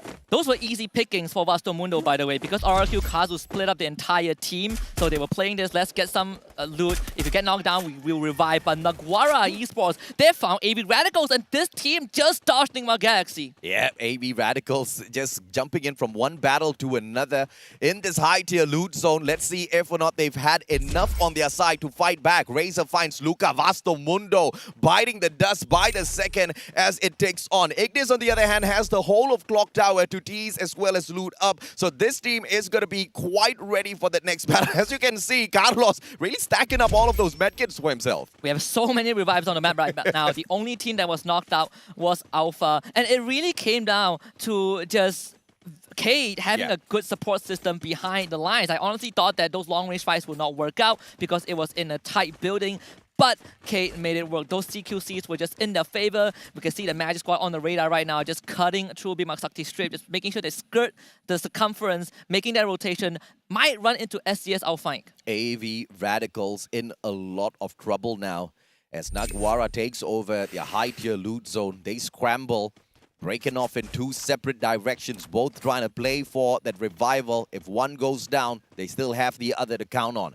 EVOS Phoenix, they've rotated into peak, and they're still undisturbed. This is a good looting process for the Thai squad. Yeah, I mean, EVO's Phoenix have been playing a very slow game towards the tail end of yesterday's as well. And they are not really phased. We've seen them caught in a very bad position on Purgatory. That was round 7, and they came out with a booyah. Sure, you can say they only got 1 elimination, but there's not much teams that can survive until the end in that fashion. I think RRQ is like the richest team out here on the battlefield. I think that's the 2nd or 3rd player they're buying right back into the matchup. They keep losing players, they keep getting them right back into the mix. That might sound like a great play, but it is terrible for the prep for that final circle because you're barely sustaining any of that loot on you. You have to drop right back into the map and you have to loot up that whole area once again and expect the rest of your team members to back you up. That wastes a lot of time. You don't move for that circle. You don't find a defensive position for yourself. So the Indonesian squad of RRQ, they need to figure out exactly how they can get their pace back together here. And that's exactly the worry that we slightly touched on in that pre-show. RRQ Kazu, ever since yesterday, have had these moments where they split up, gather resources, get enough coins, buy the teammates that have been eliminated back into the round, and they end up with nothing. They end up poorer than they were when the round started. And it is a big concern for RRQ. Kazu, I would love to see them take a bit more initiative because that was how RRQ Kazu squeezed into the finals with a 2-point advantage over Expand. It was because they took those first moves, they took the initiatives, and they took the fights. Right now, we're seeing them default back to a very passive gameplay, solely focusing on that late game. But getting there is a problem if you keep losing members. Yeah, man. Feel good.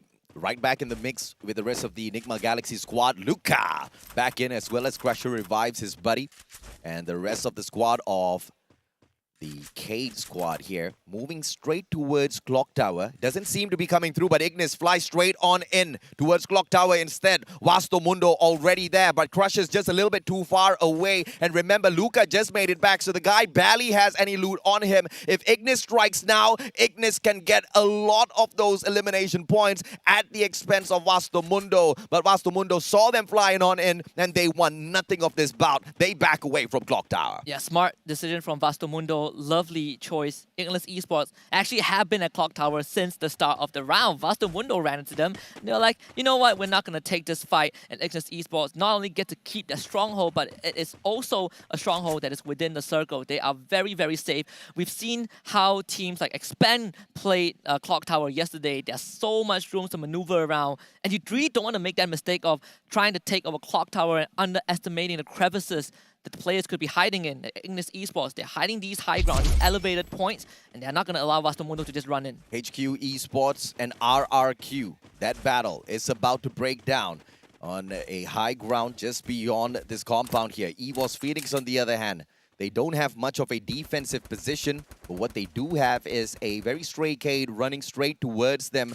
And this might just be the advantage that EVOS Phoenix can play against them, because they do have that elevation on that high ground that they can use as defense whilst they take those long shots against the players of Cade. But as you can see, the movements out of Cade as well, super slow. They don't want to take any chances. They're waiting for some sort of action out there on the battlefield or distraction before they can move out in the open space. I like the strategy by Cade. And I like the strategy by EVOS Phoenix because they're taking so much space. Yeah. And sure, you would argue that some of these members are out in the open. Jonah is one of them. Magic's on the way too. Getting them a lot of info for themselves. And Magic squad, like you pointed out, might just run into these teams. But I think we would probably see a temporary truce between EVOS Phoenix and Cade, because I don't think Cade will want to take this high ground fight. EVOS Phoenix have controlled so much space. It's really hard to attack unless you push through with that numbers advantage, which Cade are not willing to take the risk right now. At this point, it's very clear that EVOS Phoenix knows that there is a squad right there in front of them. Cade, they have to play this as carefully as possible. Naguara is just beyond. And Vasto Mundo finally catches up with Ignis Esports once again. Crusher, 7 more HP left, has got 2 medkits to work around with. If Kano does have a grenade here, he can go in here for the toss, but instead it is Crusher that lobs that grenade over. Does he get the tag? No, he doesn't. Carlos should be able to get this save, and Ignis survives this. And Eric just got that knock. Crusher needed to survive, but Eric delivers that knockdown blow. And Crusher is not going to get saved. His teammates aren't near enough, and this is going to give Ignis some space to work with, but there's return trades from Blazer onto Carlos. Yep, Nunes. Shots onto Kano can perhaps give them a little bit of an advantage here, as Carlos is super low. One good nade, even if it clips him slightly, should give that advantage over to Vasto Mundo and slow the defensive reposition of the Ignis squad. But Vasto Mundo, as they try to chase them, they are being aided and at the very same time pressured by the blue zone, tagging up one of their players. Circle found by Vasto Mundo first, but Ignis is going to be circling away from them in towards Bhima Sakti Strip. A lot of this compound here that they can use as a defensive structure. I wonder if Vasto Mundo saw this, because look at what Ignis is doing. They're splitting up. It's a 2-2 formation. They can pincer Vasto Mundo if they want to, and they've decided that unanimously. We see that instant split, and Vasto Mundo also don't have a numbers advantage. It's a 3 versus 4 in favor of Ignis.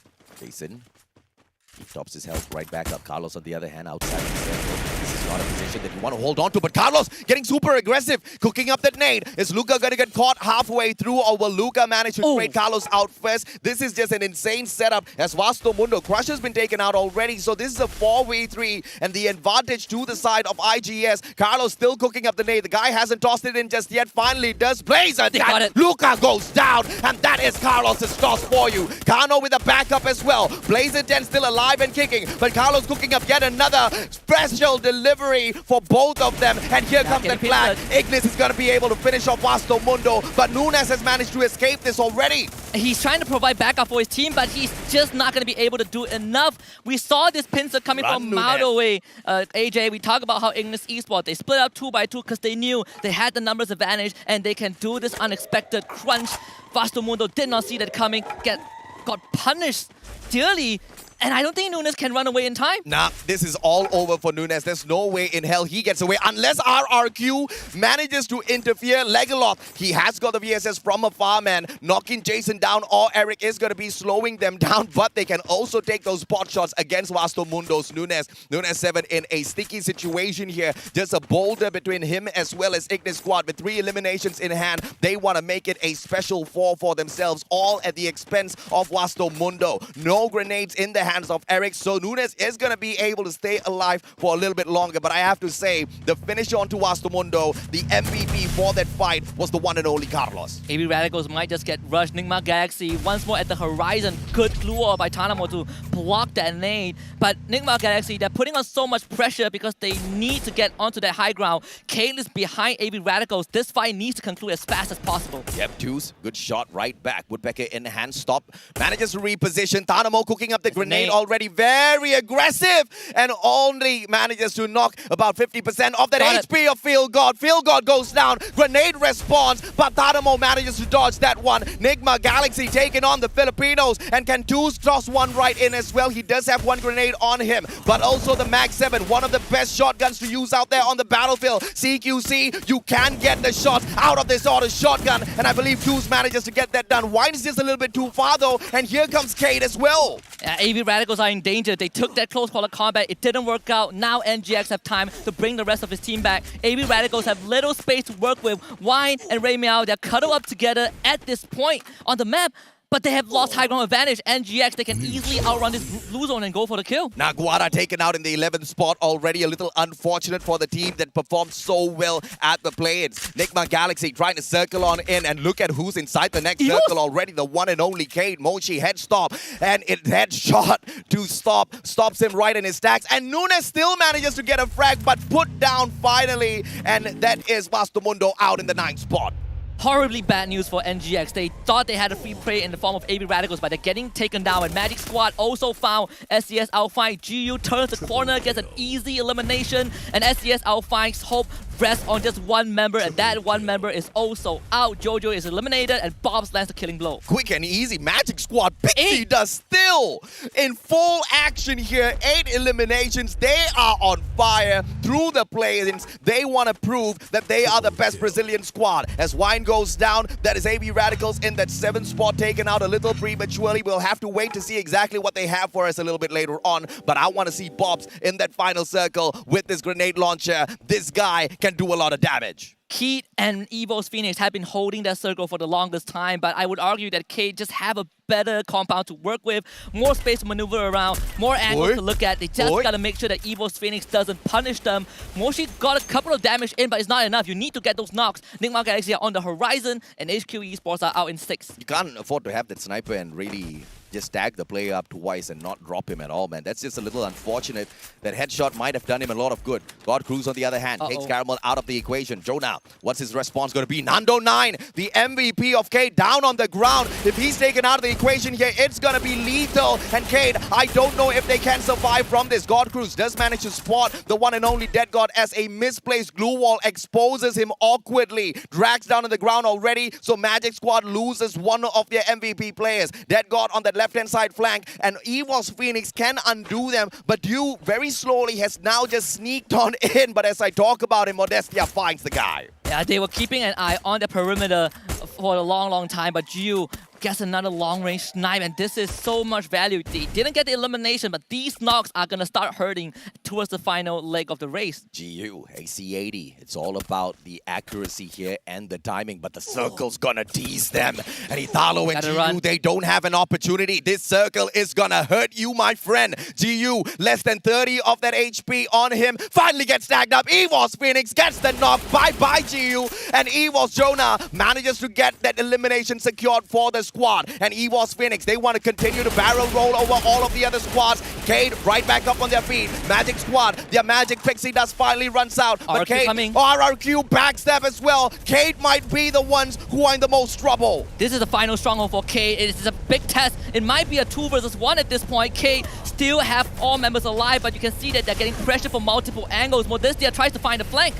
And they do throw in What the an glue wall melter. God Bruce double. The God Nade gets the gods themselves. And Evo steps on in. They get the eliminations. RRQ next on the list. But Modestia charge buster. Perfect timing. VK goes down. And K taken out of the equation already. RRQ down. EVOS Phoenix, the comeback kings. The undying EVOS Phoenix gets the first booyah of the day. You see that trophy on the stage, AJ? That's what EVOS Phoenix is after, and they have started the day with one of the most impressive booyahs. And I want to quickly bring it back to the moment where we talk about EVOS Phoenix and Cade, right? Cade hiding in that building, EVOS Phoenix on that high ground. But what did I say? EVOS Phoenix, they had 2 members out in the open. They controlled that space for the entire round. They never let go of any ground, and the best part is they barely had to use glue walls.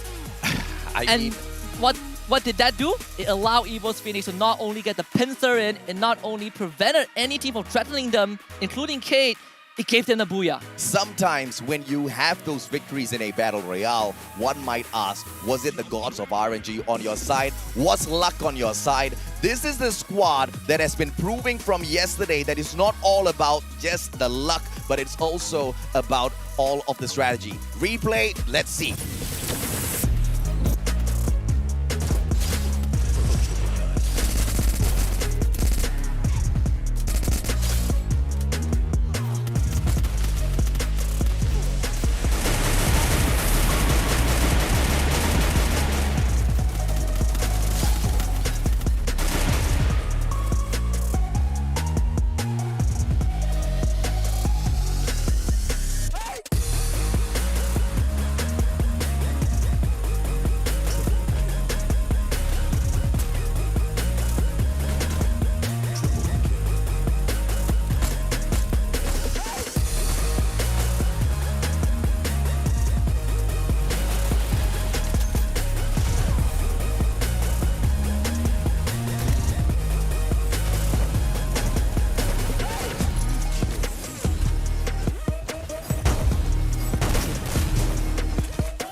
So I have to ask Husky, did you see that coming from EVOS Phoenix?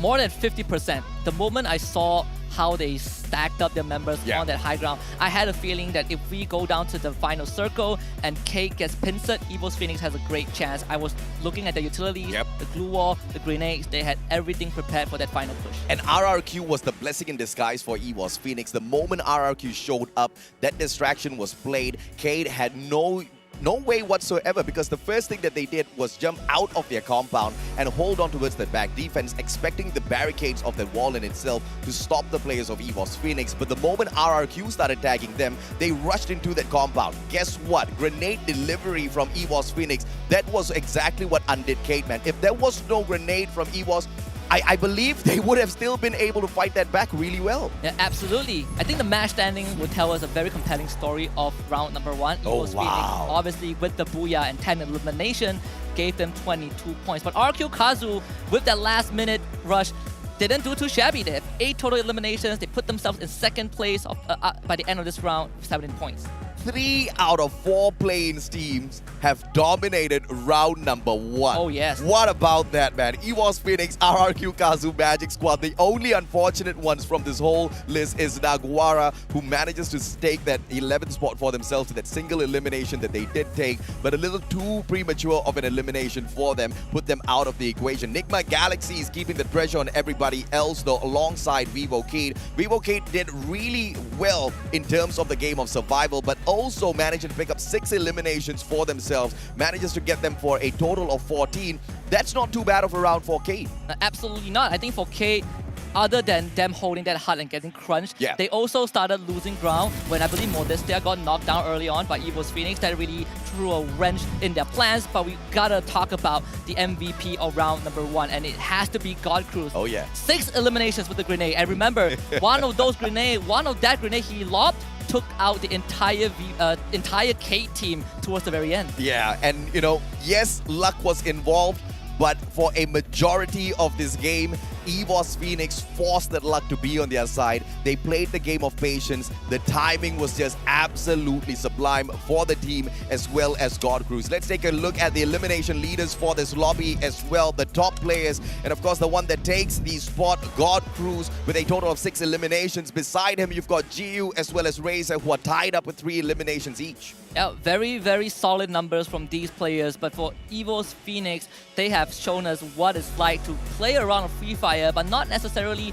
gunning after those eliminations, because this round is a great reminiscent of yesterday's play-ins last round, where they just play it slow and they still made it until the end, and that's where the eliminations start rolling in. Yeah, absolutely, man. Of course, and these are the key players of this matchup as well. Jonah was the king of assists out there on the battlefield as he continuously tagged up players, allowing the rest of his team members to eliminate them from the equation. The glue wall master, the one and only Crusher. The amount of defensive structures set up by Vastomundo just to block away a lot of those damage and continue surviving in that matchup was quite phenomenal, and it was really nice to see them kind of dodge all of those shots through all of the glue walls as well. And they were getting ran down by Ignis Esports, so there's a lot of work being put in to keep that team afloat, but obviously they didn't finish as strong as we wanted them to in round number 1. We also have Luca from Vastomundo, 4 glue walls destroyed with Skylar, and at the end of this list, we have Ray Meow from AB Radicals blocking almost 1,700 damage with the time turner.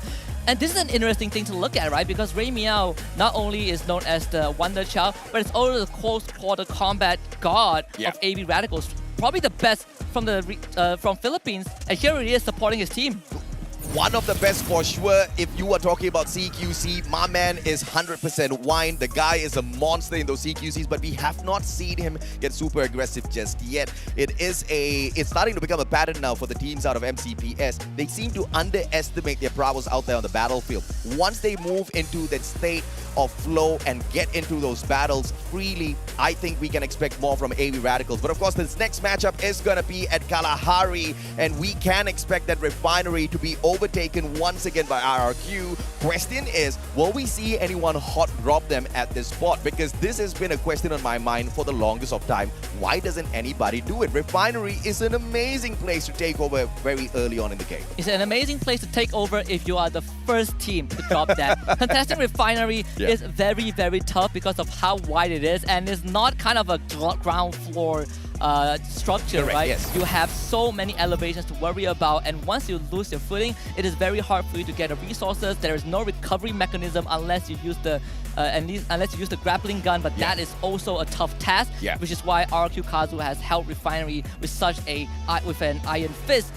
And I don't think there's any team that favors Refinery on Kalahari. There are teams that like Kalahari, but not Refinery. Yeah, the Refinery, of course, has been the masterful place where RRQ has managed to get a lot of action kind of skewed towards their path. Elimination points picked up as well with the bird's eye view. But I, of course, want to see exactly who takes the challenge up against them, because like you said, if you're a little bit late to the party, it will not fare you well. But if you do take that hot drop against them, you get to spoil their party very early on. All eyes will be on RQ Kazu because they are known as the Lords of Kalahari, but we have 11 other teams that are here to take them down. So we'll see if that is possible, because Game 2 is coming up on Kalahari. We'll be back after this break.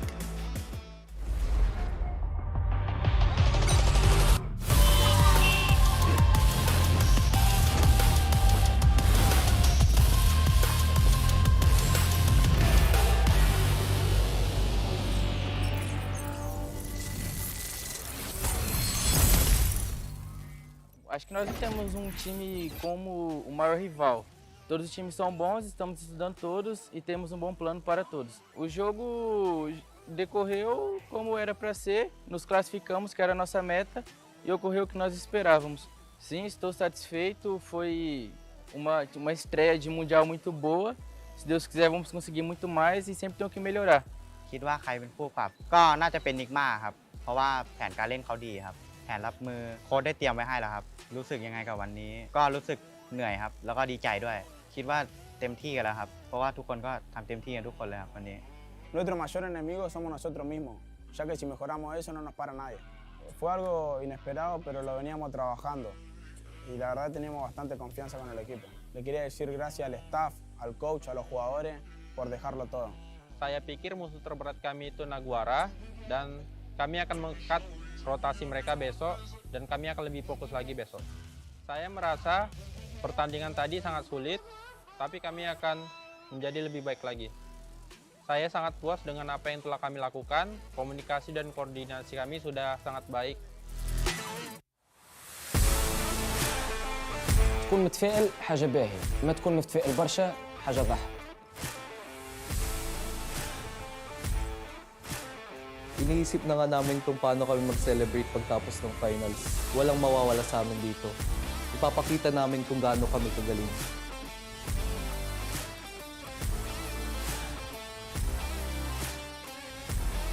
Chúng tôi không cần biết đại diện của bạn là ai, nhưng các bạn muốn lấy chức vô địch thứ 3 ư? Chúng tôi sẽ mang nó về Việt Nam. Ei, vocês não têm apenas a FFWS e a Enigma, vocês têm-nos também a nós. Ficámos à vossa frente no Mundial passado. Enigma, eu não vos conheço, mas vocês devem nos conhecer do Mundial passado. Mas se ainda não nos conhecerem, vão-nos passar a conhecer, porque na final vamos ficar sempre à vossa frente.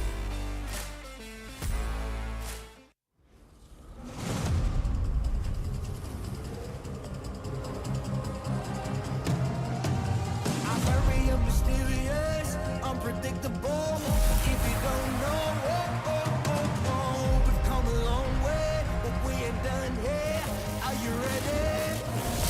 Just like the sunshine, we level up. What a great view from the top. It's in our nature, it's in our blood. We can stop, never stop. We don't stop with the squad. Like the sunshine, we level up. What a great view from the top.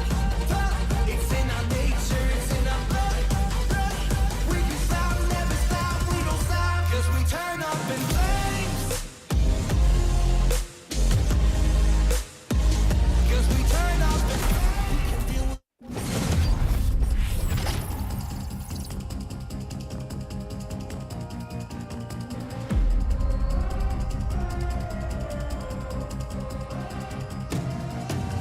I'm very mysterious, unpredictable. If you don't know, we've come a long way, but we ain't done here. Are you ready? Just like the sunshine, we level up. What a great view from the top. It's in our nature, it's in our blood. We can stop, never stop. We don't stop with the squad. Like the sunshine, we level up. What a great view from the top. It's in our nature, it's in our blood. We can stop, never stop. We don't stop, 'cause we turn up in flames. 'Cause we turn up in flames. 'Cause we turn up in flames. You can deal with us, with the whole squad. We just can't be stopped. We invincible, undefeatable, but still you try it. Like the sunshine, we level up. What a great view from the top. It's in our nature, it's in our blood. We can stop, never stop, we don't stop, 'cause we turn up in flames. 'Cause we turn up in flames.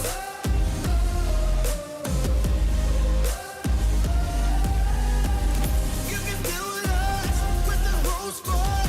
We just can't be stopped.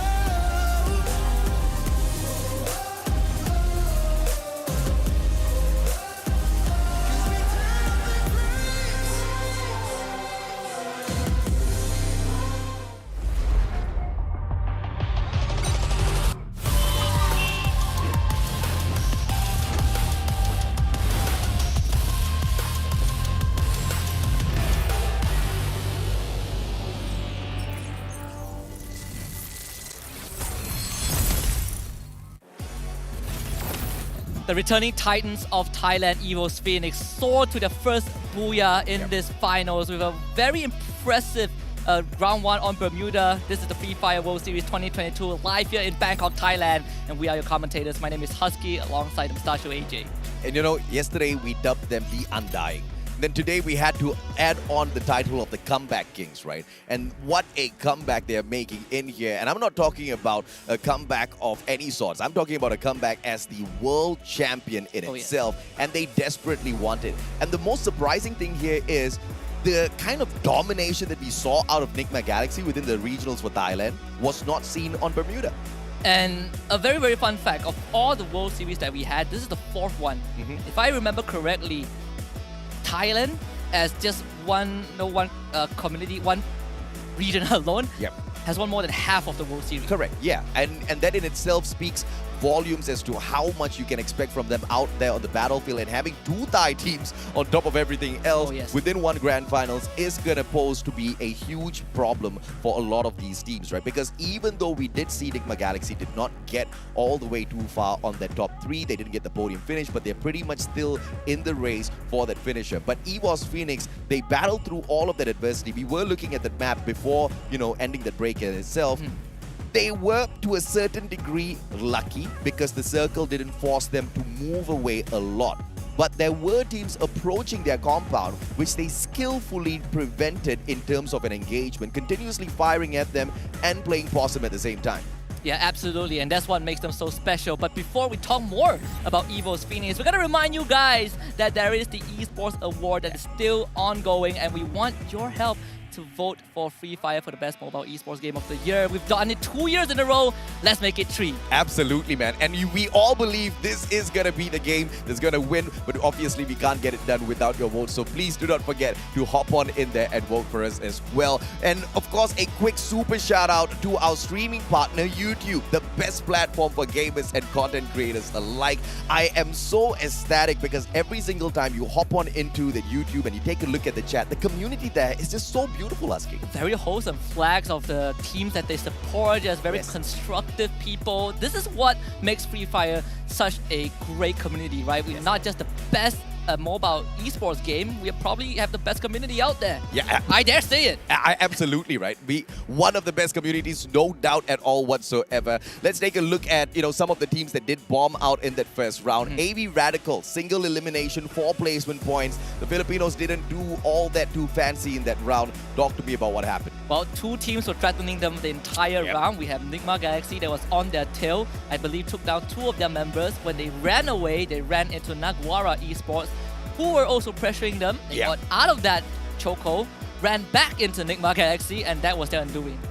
Let's take a look at, of course, the match stats in a bit as well. SES Alpine, they didn't do all that too well for themselves. 3 elimination points, 3 from the placements as well. Manages to get them a total of 6.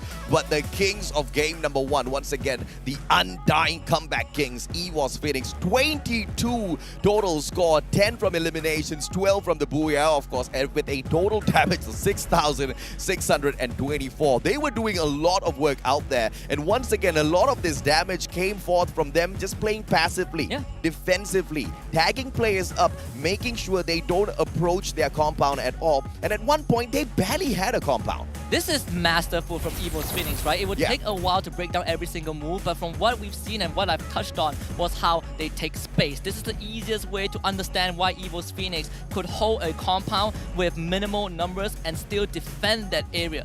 2-2 split, they held open ground, kept K at bay, and also the other 2 members in the building at peak was able to kind of gatekeep the rest of the teams. And in these kind of situations, one might argue that sure, they didn't have to move much, but it's how you do with the what you do with the circle and how you deal with encroaching teams from all corners that makes you a great team.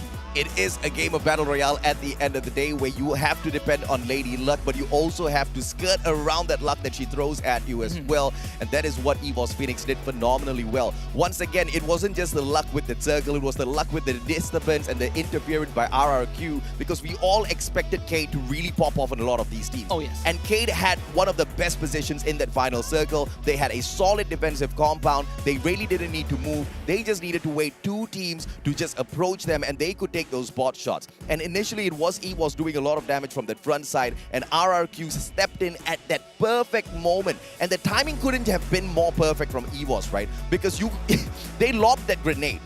But the players on the side of Cade were not inside of the compound when that nade was lobbed. They ran in as the players of RRQ were shooting them down, and that was just so unfortunate to see the whole squad of Cade just in an instant get wiped out. Yeah. One final player, but he was barricaded in with the glue wall in itself. Barely anything for him to do. You're kind of just EVOS Phoenix, just looking at EVOS Phoenix reading the movements of Cade, right? You see a third party coming in to pressure Cade, you know that there is only so much space that they can work with, they can retreat back into, and that is just another foresight by EVOS Phoenix. But at the end of the day, we're looking at a team that is back for the possible second championship title for the organization.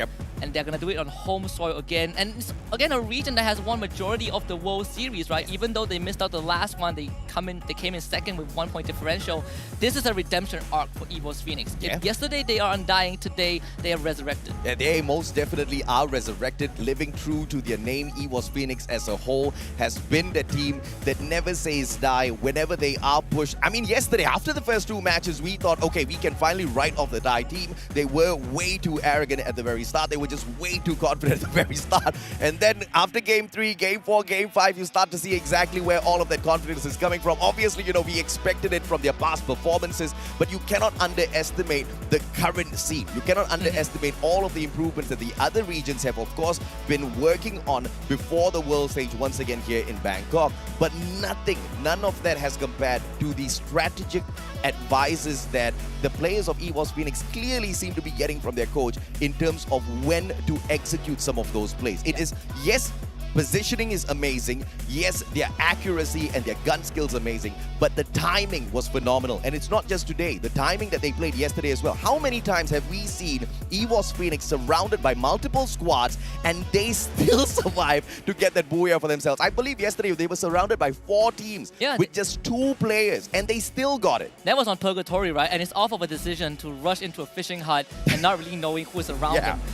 But when we talk about strategic, there is a team that came into this with the impression that they are very strategic, very macro-centric. That's HQ Esports. But what we saw from game number 1 was slightly underwhelming. We didn't get to see much of them on screen. But what we do see when we talk about HQ Esports is the kill feed that they were constantly reviving their teammates. This is one of the team that also split up a lot of that member early on, just like RQ Kazu, to a certain extent like EVOS Phoenix.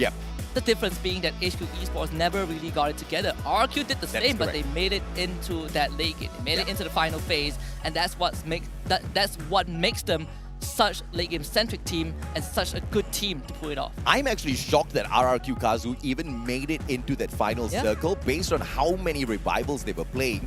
And what surprises me even beyond that, because okay, to a certain degree it might be, I can't say easy, but it might be easy for RRQ Kazu to play the game of survival. But through all of those revivals, with those players having to have looted up themselves once again, over and over again, they still managed to rip away 8 eliminations by the time the game ended. That is a shocker for me. And I want to talk about a couple of teams that had implemented the strategy that we saw from Expand yesterday, right? You spread out all 4 members to different parts of the map and you start gathering loot, you start gathering space. And we also discussed how important this is because it not only gets you info, it gets you a lot of resources, and most importantly, it gets you space. EVOS Phoenix, RQ Kazu, and I believe Magic's HQ Esports were the 3 teams that did it. But what sets these teams apart is EVOS Phoenix knowing how to use that space. We saw they not only gathered a lot of resources, but they were able to avoid fights, they were able to survive, and they were able to rendezvous where they feel like the circle will go towards, and they read it correctly. Unfortunately, I'll have to say that luck really plays a huge role in here because yes, they went in there, they split up a little bit too far away, but none of the ones who had that capability. I mean, Nando 9, you throw him right beside EVOS Phoenix. When they split apart, he will single-handedly sort the whole of EVOS Phoenix out. He has got the mechanical capability to do so. None of the other teams who had that mechanical supremacy over EVOS Phoenix were around them to punish them. And that's what makes me so worried for some of these squads. as they take the approach that Expand was taking yesterday. Expand was a great example as to how that strategy sometimes can work, can do miracles for your squad, but that strategy can also break down and force you to, in a way like RRQ, continuously have to revive your players. Yeah. And in the form of Expand's strategy towards that final moments of the day, you saw how it punished them. They did great overall in the play-ins, but those few precious points that they could have picked up by just playing slightly safer would have gotten them right here today. And I think that's not fully on Expand, and I want to kind of quickly talk about why it's so, right? You have two possible scenarios by running this particular strategy going into a round. First of all, you're prepping for that late game. That's kind of the final destination of teams that want to gather a plethora of resources. But the second thing you could do is to use their resources and take initiative. You kind of want to kind of catapult your lead by taking fights, getting pickups, and getting enough points while still maintaining enough armory towards the final circle. A lot of teams opt for the first way, which is to just stock up and save for a rainy day. And a lot of times it didn't work out. RQ Kazu being one of the exceptions, but I also want to quickly touch on Alpha and how Alpha fell as became the first team that fell. They challenged Kate, they rushed in, but the problem with that was that Kate had Modestia from afar, giving that pot shots and constantly supporting the team. And credits to Alpha, they actually tried to bring the fight into the building, cut off line of sight, cut off vision for Modestia, but unfortunately they fell at those close call of combat, 4 versus 3. That's what allowed K to come out on top. Yeah, and of course we wanted to see more aggression out there on the battlefield, and one of the teams that we were expecting said aggression from was Nigma Galaxy. Here's the surprising thing, they only got 3 eliminations from that first game, and 6 of the other points came purely through those placement points. And this has got me wondering if or not Nigma Galaxy is going to turn it up a notch in the second match, as they have found their comfort spots already, as they have kind of warmed up their fingers. Because if they are about to kick it into high gear, I think the teams that did make it from the play-ins have to start being on guard now, because all of the titans that we know have gotten that first seed and booked their place at the grand finals, waiting for everyone as the play-ins was being played yesterday, they are getting ready and they are geared to get into that next mode now. Yeah, and the teams that we expected to get through the play-ins did exactly just correct, that, right? That is regardless correct. of how close it is. But you know, on our screens right now, HQ Esports might be feeling a bit of the tension. Round number 1, I don't think went the way that they wanted it to. Maybe a couple of those moves were according to plan. Split up, we get those revive, and it has been a habit of a lot of teams, regardless of how they approach the game, where when you have a member that's away from the team, he's going to play that responsibility of finding a revival point or a buy point to get fallen members back into the round. That's why we saw RQ Kazu do that often. That's why we saw HQ Esports do it. But it's how you recover from that. When you drop back down onto the battlefield, you need time. Who is going to buy the space for you? RQ Kazu has the personnel for it. Legolov does the shot calling, and he knows what to do in those situations. But HQ Esports, they probably need to find that voice. And RRQ Kazu is really smart as well, because they don't really split away from each other way too far, where you don't really have much backup when you're solo. You don't really have that much backup when you're dropping right back in on that revival. And that's one of their winning strategies, right? Stick as close as possible together. Sometimes, yes, you do have to break apart, but those are the moments where you're trying to control a certain compound, and you want to have a watchful eye on each and every single corner to make sure you're not ambushed from anywhere. But if they want to pull off that strategy a little bit more cleaner, they really have to take a page out of the book of the one and only EWOS Phoenix, who played that even better for themselves. But we still have to see whether or not the Undying Comeback Kings can have any of those good moves left for us in here at Kalahari. We talked about how RRQ loves Refinery. We also talked about about Refinery in past competitions, as how that central location kind of does you a lot of favor. Because the first 3 circles potentially is going to be coming directly to you. You don't have to travel all that too much. Yeah, and holding Refinery has always been kind of the go-to way, right? If you want the kind of the 101 ways for dummies to win in Kalahari, step number 1, control Refinery. But that's definitely not the only way to win the map. There are a lot of situations where teams that hold Refinery get forced into a bad spot, and Circle pushes towards away, the end, towards the very end. If it's close to Refinery, but just outside of those high ground, you are going to run into problems where you have to face the risk of dropping down and not being able to respond to any aggression. But we also I think when we take a look at Kalahari, you also have to look at the first seed of Indonesia, right? SCS Alpine. Kalahari is not their go-to map, but there's a reason that they won their local league over RRQ Kazu. Now, SCS Alpine is a very interesting team because they have always been regarded as the runner-up specialist. They've always been considered second up till now, where they won the local league and qualified for the FFWS finals. 82 eliminations in total, 154 points in finals, and they got 4 out of 8 booyahs. The runner-up specialist title is, I guess, one of the most insulting titles I've ever heard of in the past. I mean, but they played it really well. To be fair, MCPS, we had the title of 9th place in play-ins for 2 World Series.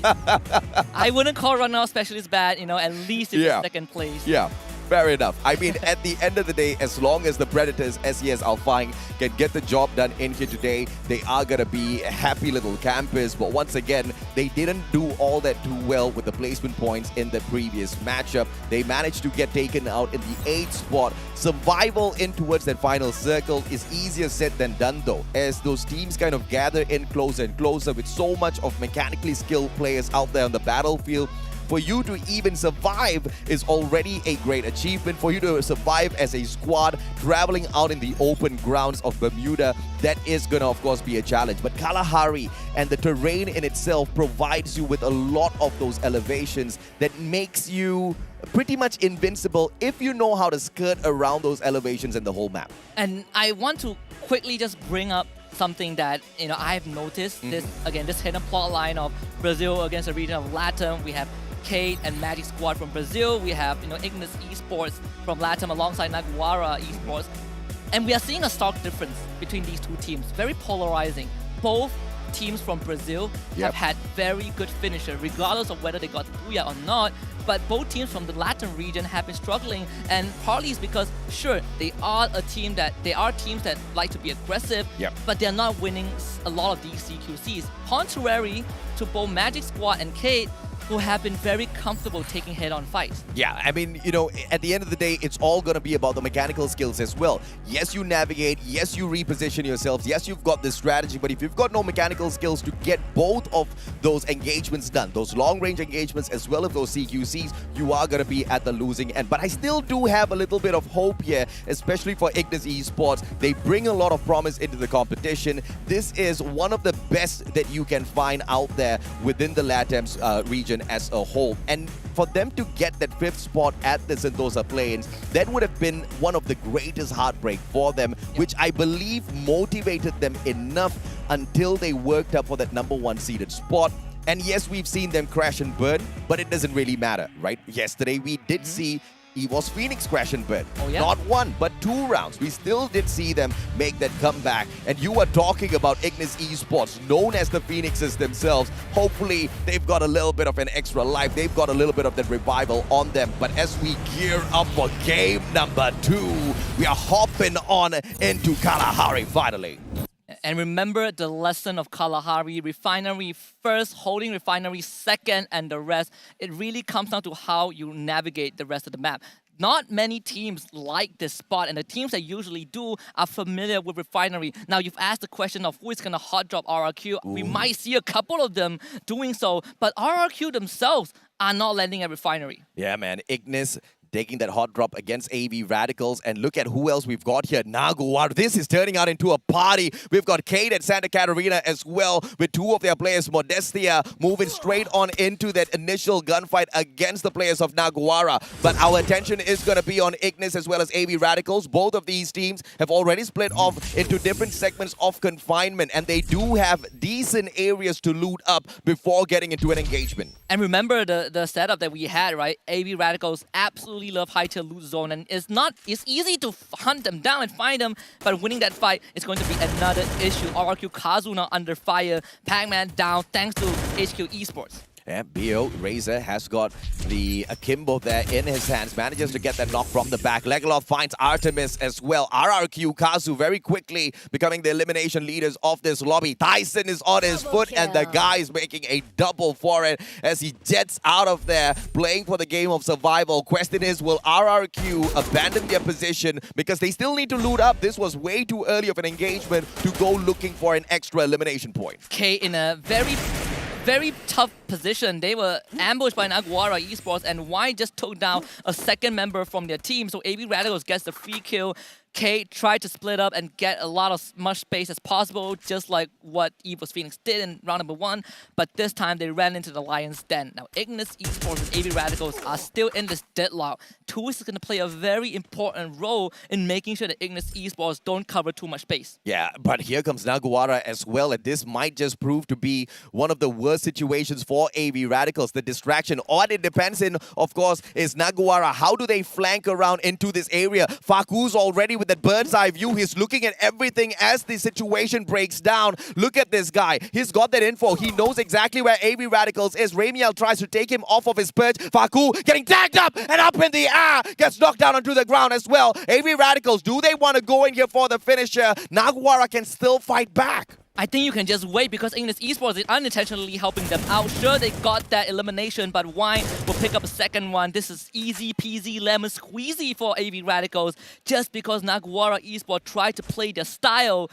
But you have to respect the fact that there might be other teams here. Ignis sees exactly what's going on. They hear those gunshots as well. They want to flank around from the back and they want to take this advantage as Ignis Esports now spots out AB Radicals. Dude's getting tagged up, double glue walls erected. Then that's going to block all of the shots off from Carlos. He repositions towards the left-hand side and Naguara are already on the standby there. Brand is just waiting for that opportune moment where he can sneak away a couple of eliminations at the expense of these two teams. Remember we talked about the role of Tool and Ray Meow to not let Ignis Esports get a lot of space? That has completely changed thanks to Naguara Esports. AB Radicals broke formation and now you see Ignis Esports getting a bit of that pincer. They know exactly where the members of AB Radicals are at.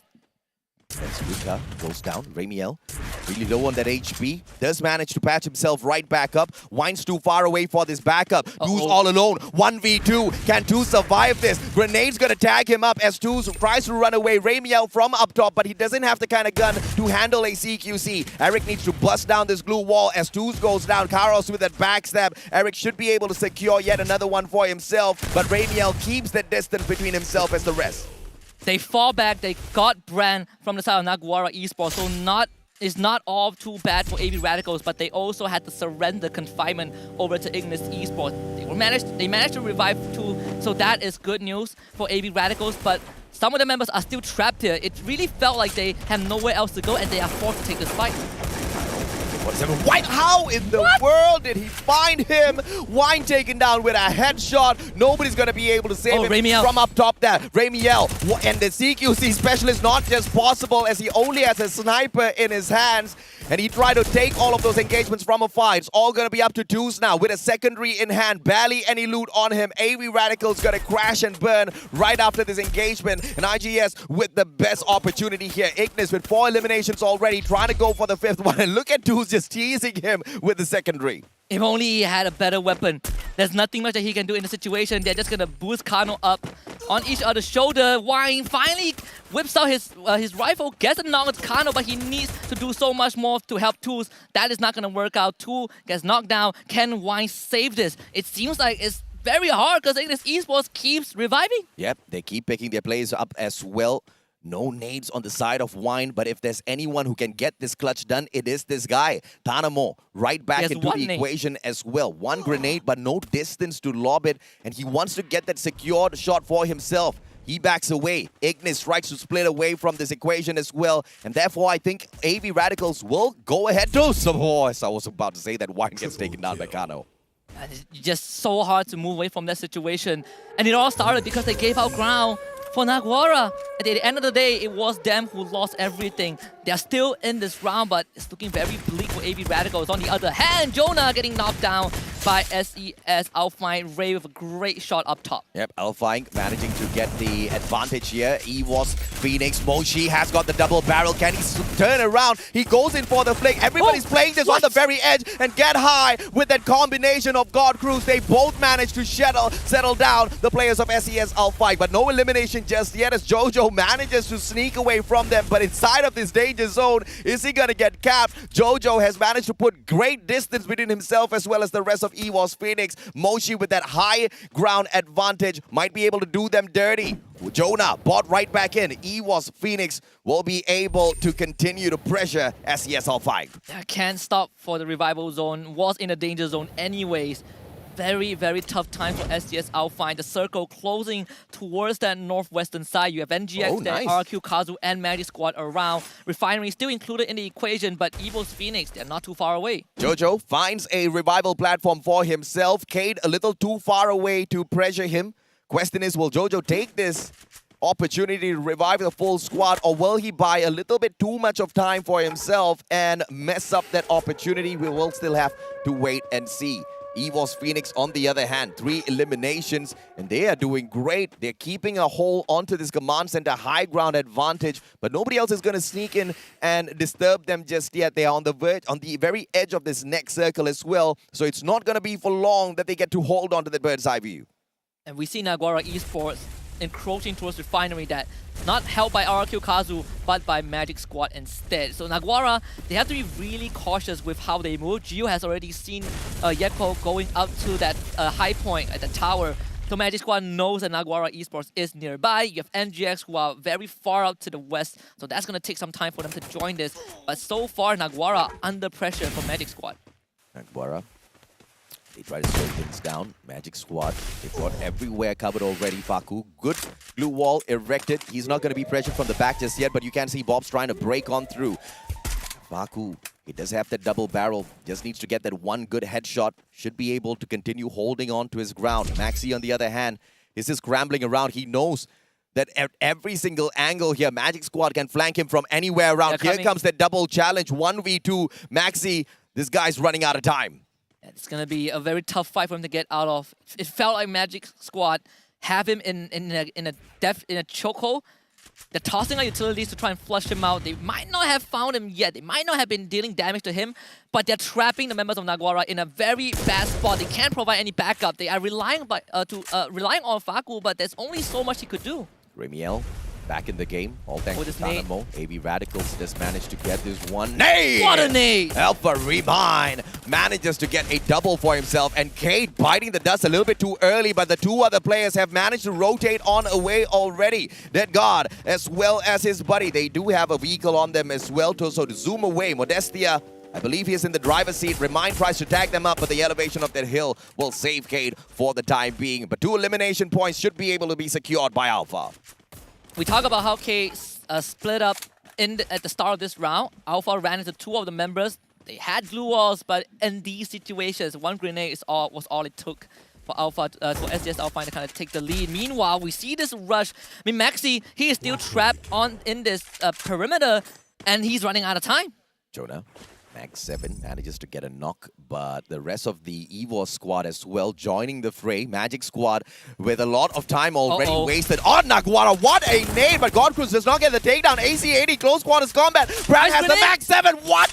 How did he get taken down? Moshi attacks from the back, saving his brother. This is a masterclass by EVO's Phoenix. They sent Godcruz to rush, and they also had an ice grenade to make sure that there's no place for Naguara to hide. And this is going to be EVO's Phoenix eating up so much space. Get High is already on Refinery, and is about to go into a 1v1 with Talo. Maybe a 2v1. Get High, getting one down. Gio from the window jumps out, tries to provide backup. Has that glue wall, but Get High is doing so much work for his team. Jonah gets tagged. Finally goes down. Bobs whips out the grenade launcher, and that's going to be dealing a lot of damage that the rest of EVOS Phoenix cannot deal with. Mochi, final survivor, has the grappling hook in hand. He can get away. Does he get aggressive? The answer is no. He wants to play the game of survival, and the further away he runs, the higher the probability the rest of EVOS Phoenix will be able to make their comeback within this game in itself. 11 teams still standing up tall, and AV Radicals one of them. Great hold by Magic Squad. Sure, they lost Italo, but Gio and Bob saved that. Evil's Phoenix almost took control of Refinery, but Evil's Phoenix, they have a lot of eliminations at this point already. We still have 11 teams left on this map. So as long as they play that late game, as long as they slow down, take a breather, Evil's Phoenix are technically still in the lead. 11 minutes in, 11 teams still standing. This is a recipe for disaster. All of chaos is about to unfold in Kalahari. That circle's gonna squeeze everyone in together. You are gonna see third, fourth, fifth parties all over. Everybody sneaking away eliminations from each other. As one takes the knock, the other sneaks away that point. Let's see exactly who the unfortunate ones are. Vasto Mundo, they don't have the best of positions, especially when you take a comparison from where they are holding on to and the players on the side of Refinery. RRQ, on the other hand, they've got a great spot, great bird's eye view, but on the edge of the circle means they can't stay there for too long. They need to plot the position that they want to secure right after this. Vasto Mundo has been incredibly quiet, but they're about to run into Ignis Esports. This is an important clash because Ignis Esports have a lot of points with them. Vasto Mundo, they want to make something work, but dude, come on, from long range, takes away Luca. Carlos manages to take down a couple of those blue walls. In fact, no! Back to back, but he gets taken out of the equation. Vasto Mundo from up top. Ignis leading the current lobby with those eliminations. Plays a 10! Oh! The charge buster does not pop. Nunes, the final hope as Crusher tries to back away. He can't take the backstep against Kano. Plays a 10. Great pickup. Nunes, these two guys can do the number on Jason as well as Eric. They just need to find that combination. Both have got the charge buster, but they're backing away behind this blue wall. Terrible situation. Luca, the distraction, drops on in. Plays a 10, takes advantage. Jason goes down. Nunes, he can flank around from that left-hand side. Still pressuring him. Eric with a one-man army stand holds on for Ignis. 2 versus 2 at this point. Crusher is out of the equation. Jason, no one to save him. Vasto Mundo, they're on this high ground. They're holding off well, but look at Kano. He has found distance for himself. He could be the game changer for this as Luca gets secured by Jason. And at the end of the day, Ignis Esports have the numbers advantage and Vasto Mundo are trapped on this roof. Yeah, Vasto Mundo's just throwing everything at Ignis Esports. Everything, when I mean everything, even the kitchen sink. Plays a 10 now, shots towards him. Eric with a double barrel, manages to tag him up. Plays a 10 low in HP, and therefore they send out Nunes. Nunes wants to go in from the flank, from the back. Kano! And a great blue wall prevention. Nunes with a charge buster. Guy stays alive. Takes Eric down and out of the equation. Eric Jason down as well. Kano with a sniper. Plays a 10. Can he get the job done? It's all about the timing. He is inside, but Kano with the snap. He's got the charge buster now as well. Charge buster versus charge buster. Who's got the better timing between Vasto Mundo and Ignis Esports? Kano doesn't stop by to find out. They're around the corner. Blazer, he sees Kano running away. He's running away because the blue zone is coming in. And Blazer is getting tagged. He's getting abandoned. Kano knows that it's all about survival. They have 10 eliminations. There's no need for him to take that risk. And the only thing that Blazer could do is to run after Kano, perhaps get that kill. He has vision on Kano, but he's getting tagged from behind. Yeah, he's got the scar as well, so Kano's in a lot of trouble here now. Vasto Mundo having the opportunity to snuff out the flames of Ignis. And this might just be the case. He's got that grappling hook. As he repositions himself, we take a quick spot at Cade, who've managed to revive the full squad already. Phenomenal success from the front. And Blazer does manage to get that backstep with the charge buster. Ignis taken out of the equation. Cade, on the other hand, struggling to find this circle as they get tagged up one after the other by Nigma Galaxy. Yeah, tough times for K. There's no way for them to do much. There's nowhere for them to go. They have glue walls, but Nigma Galaxy have the firepower to blow through that structure. Modestia needs to make a big difference. He has the Charge Buster in hand as well if he needs to use it for CQC. But look at what Nigma Galaxy is doing. They're all stacked together. It's so hard for them to do much. And Nando knocked down by the play zone. Jojo also in danger. I don't know what the play was there for Nando. He just kind of held back outside of the circle. Blue zone takes him down and out of the equation. And this was that platform play that we were talking about. Refinery is going to be your answer. That bird's eye view gives you a lot of that advantage. But you need to abandon this Refinery platform before it gets a little bit too late. And that perfect situation that we were talking about. When that circle drags you away from that platform, you are going to be in a lot of trouble. It's all about timing now for Nigma Galaxy. This can turn out very bad for them. Another name from the Green Launcher, Dead God. easily snuffed out. Caramel reading that trajectory perfectly due. Now he jumps right down. Kate in danger. Nigma Galaxy wants the final blow. Modestia is out and Kate is out. 13 eliminations for NGX. Nigma Galaxy's on fire right now. Moshi and through the glue wall. Feel God's just trying to get the job done. Moshi manages to dodge all of those shots. Circle's gonna pressure everybody in now. Nigma Galaxy has a great advantage. A lot of those containers to play around with. RRQ Kazu with those teasers. But Moshi once again sneaks away from all of that pressure. Magic Squad still alive and kicking, and they're gonna allow these two teams to do the dirty work first before interfering. Legalov has a lot of nades with him. The glue wall melter also tossed out early on, and we see that this is going to be a very close clash. RRQ, they're lobbing nades over the containers, and they're tagging onto the members of NGX little by little. NGX pressured by Magic Squad as well. Yeah, I mean, look at the number of grenades, man. But most of them glue wall melters. Ice grenades are nowhere to be found. Lots of those glue walls. RRQ is actually helping out Magic Squad. They take down the defenses. Legalov does manage to get Field Guard as well. That's just a knock. And a couple of response nades flying towards the players of RRQ as well. Legalov is waiting patiently for the grenade launcher to have its opportunity to pop a couple of players, to get a couple of eliminations. Legalov, maybe down on the ground. They need to pick him up. The circle's going to put him out of the equation. Caramel with that, and Nigma Galaxy still on fire, getting elimination after elimination. Jiu, the final hope, he goes down. Nigma Galaxy, the monsters have awakened. Welcome to Bangkok, Thailand. This is the home soil of the Thai team. Evil's Phoenix strikes first blood. Nigma Galaxy strikes the second round. What a poetic beginning to the finals of the Free Fire World Series 2022. You cannot have asked for a better result as a home friend. We have 6 more rounds to come, but this is a tale to be told at the end of the day. I mean, we were not kidding. We were not lying when we told you guys that it was going to be a phenomenal one at the Grand Finals. The play-ins was just a teaser for all of the great matches that you guys are going to be able to spot today. But of course, we desperately need to watch the highlights of this matchup once again to see the beauty and the rise of Nigma Galaxy.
Just have to love the sheer damage output of that grenade launcher, man. And you know, we were just talking during that highlights as to once you've got that platform, once you've got that bird's eye view, and on top of that, you've got the grenade launcher. No, you are unstoppable. I call that final sequence between RRQ Kazu and Nigma Galaxy a baby shower.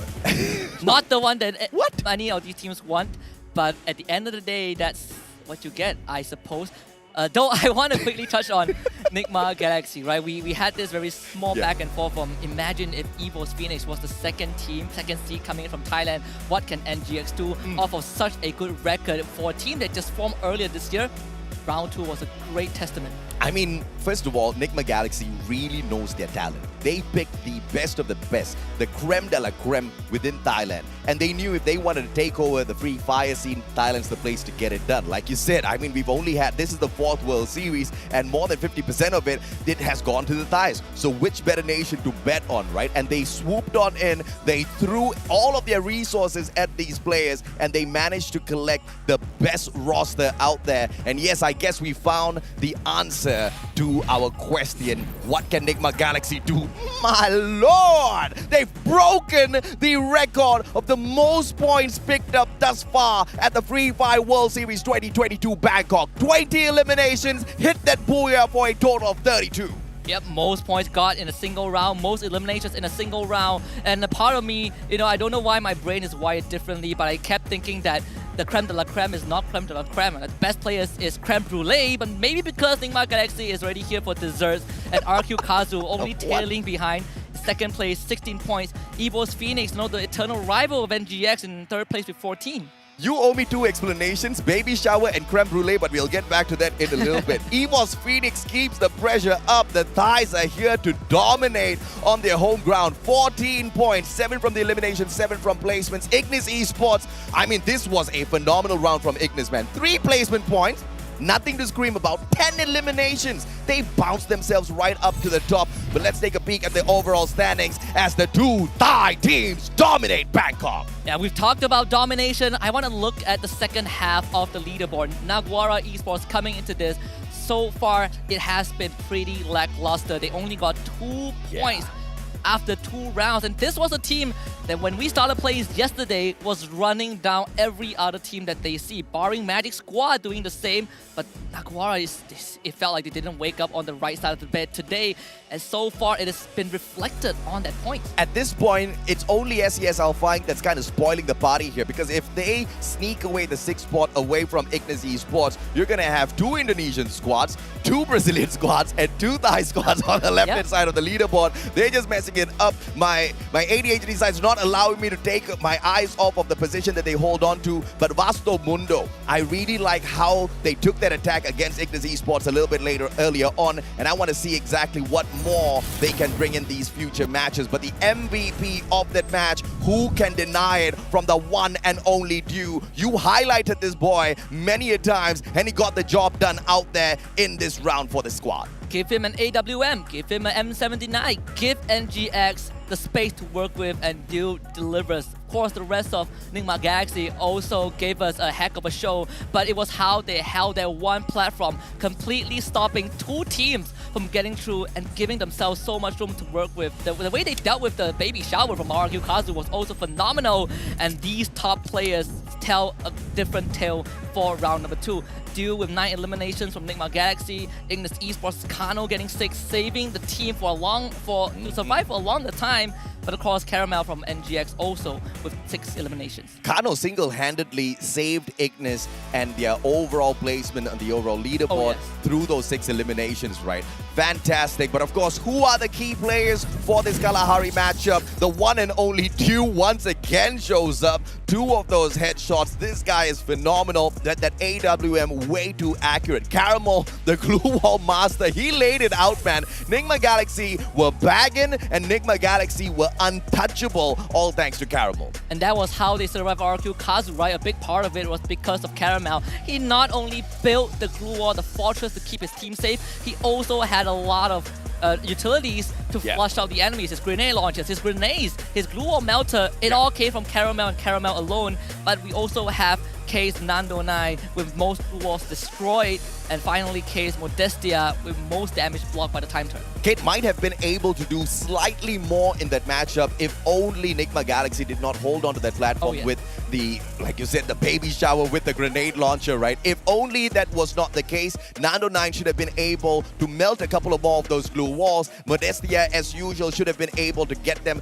that bit of advantage, right? But of course, let's take a quick peek and see exactly what else we've got scheduled up in here for us today. 8 matches, 2 of which have been completed, and the next one we move on into one of the biggest biggest maps available within the Free Fire game, Purgatory. And before we move into Purgatory, it's a good time to remind a lot of our audience watching right now that we have some returning teams that placed really well in FFWS Sentosa a few months ago, right? Yep. Evo's Phoenix in 2nd place, you have Vasto Mundo, I believe, in 3rd place, and you also have Kate in 4th place. These are not strangers to a grand final stage, but so far, most of them have delivered, barring Vasto Mundo, who are in 7th place. Yeah, man. I mean, you know, it was going to be a challenging situation. Once again, you can't take a apple-to-apple comparison with what they have in this current championship versus the previous championships, but it's a little bit of a rough shadow line that you can kind of take to judge how they are going to be able to perform in here today, as well as who do we look out for. Yeah. Vasto Mundo, I think the play that they showed us against Ignis was phenomenal, but Ignis themselves to hold Vasto Mundo back in that engagement and break it down. It was a 4v4 that ended up in a 1v1. A lot of, you know, unfortunate situations broke down, and Ignis, they did get taken down, but it was the engagement for Ignis before meeting Vasto Mundo that kind of saved the day for them. Yeah, absolutely. I think for Vasto Mundo, you're looking at a team that has been together since the 3rd season of their local league, right? So these teams have built up, this team has built up a lot of chemistry. Yes. That did show true, but on the mechanical side, we're seeing them getting outclassed at certain aspects. Unfortunately for Ignis, it's not going to be an easy run at all, ladies and gentlemen, boys and girls. But of course, we need to take a quick short break after that crazy matchup. When we come back, it is going to be the showdown at Purgatory, and we will see if or not the Thai players continue to dominate the grand finals.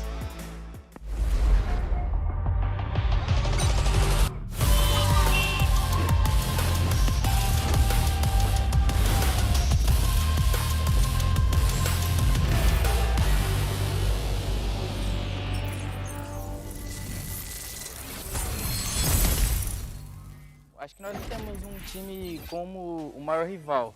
Todos os times são bons, estamos estudando todos e temos bom plano para todos. O jogo decorreu como era para ser, nos classificamos, que era a nossa meta, e ocorreu o que nós esperávamos. Sim, estou satisfeito, foi uma estreia de mundial muito boa.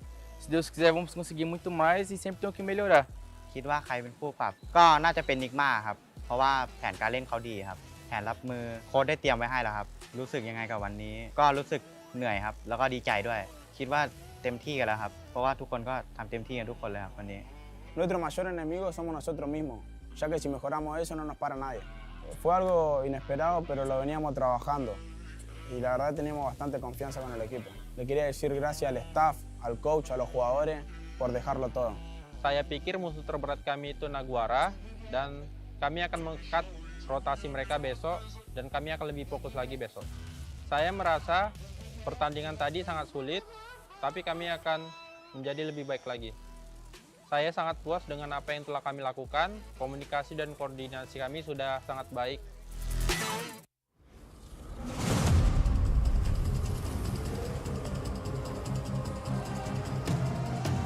I'm very mysterious, unpredictable. If you don't know, we've come a long way, but we ain't done here. Are you ready? Just like the sunshine, we level up. What a great view from the top. It's in our nature, it's in our blood.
mysterious, unpredictable. If you don't know, we've come a long way, but we ain't done here. Are you ready? Just like the sunshine, we level up. What a great view from the top. It's in our nature, it's in our blood. We can stop, never stop. We don't stop with the squad. Like the sunshine, we level up. What a great view from the top. It's in our nature, it's in our blood. We can stop, never stop. We don't stop, 'cause we turn up in flames. 'Cause we turn up in flames. 'Cause we turn up in flames. You can deal with us, with the whole squad. We just can't be stopped. We invincible, undefeatable, but still you try it. Like the sunshine, we level up. What a great view from the top. It's in our nature, it's in our blood. We can stop, never stop, we don't stop, 'cause we turn up in flames. 'Cause we turn up in flames.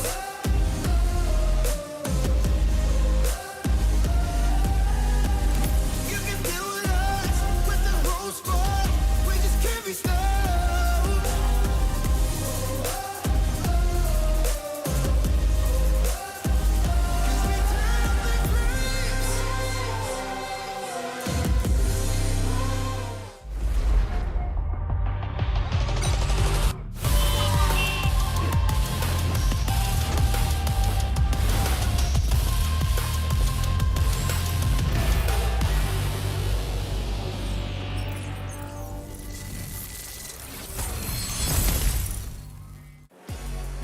And welcome back to the Free Fire World Series Bangkok 2022. My name is Holler, and with me is AJ Mustachio. And we just saw first 2 games, and it looks like the host countries have been playing spoiler for both of them. I mean, it's their home ground advantage. They are super confident. And this is something that I've told many of Free Fire teams in the past. When you want to step on into there for a couple of matches against the best in the world, yes, you've got your mechanical skills sharpened up. You've got your strategies all sound. You've been practicing on this game for the longest of time. What you need now is untouchable confidence. That's exactly what Nigma Galaxy and EVOS Phoenix has, and they are proving it out there on the battlefield. And even if EVOS Phoenix does not prove it very early in the competition, after what we saw yesterday, there's no way you can count them out. With them popping off so early on, all of the other teams, they better figure out a good solution for these 2 squads. Yeah, and you talk about confidence, and I think that that's a testament to what happened yesterday in terms of the play-ins, right? If we're looking at the top 5 right now, 3 of those teams, except for Naguara, they unfortunately are kind of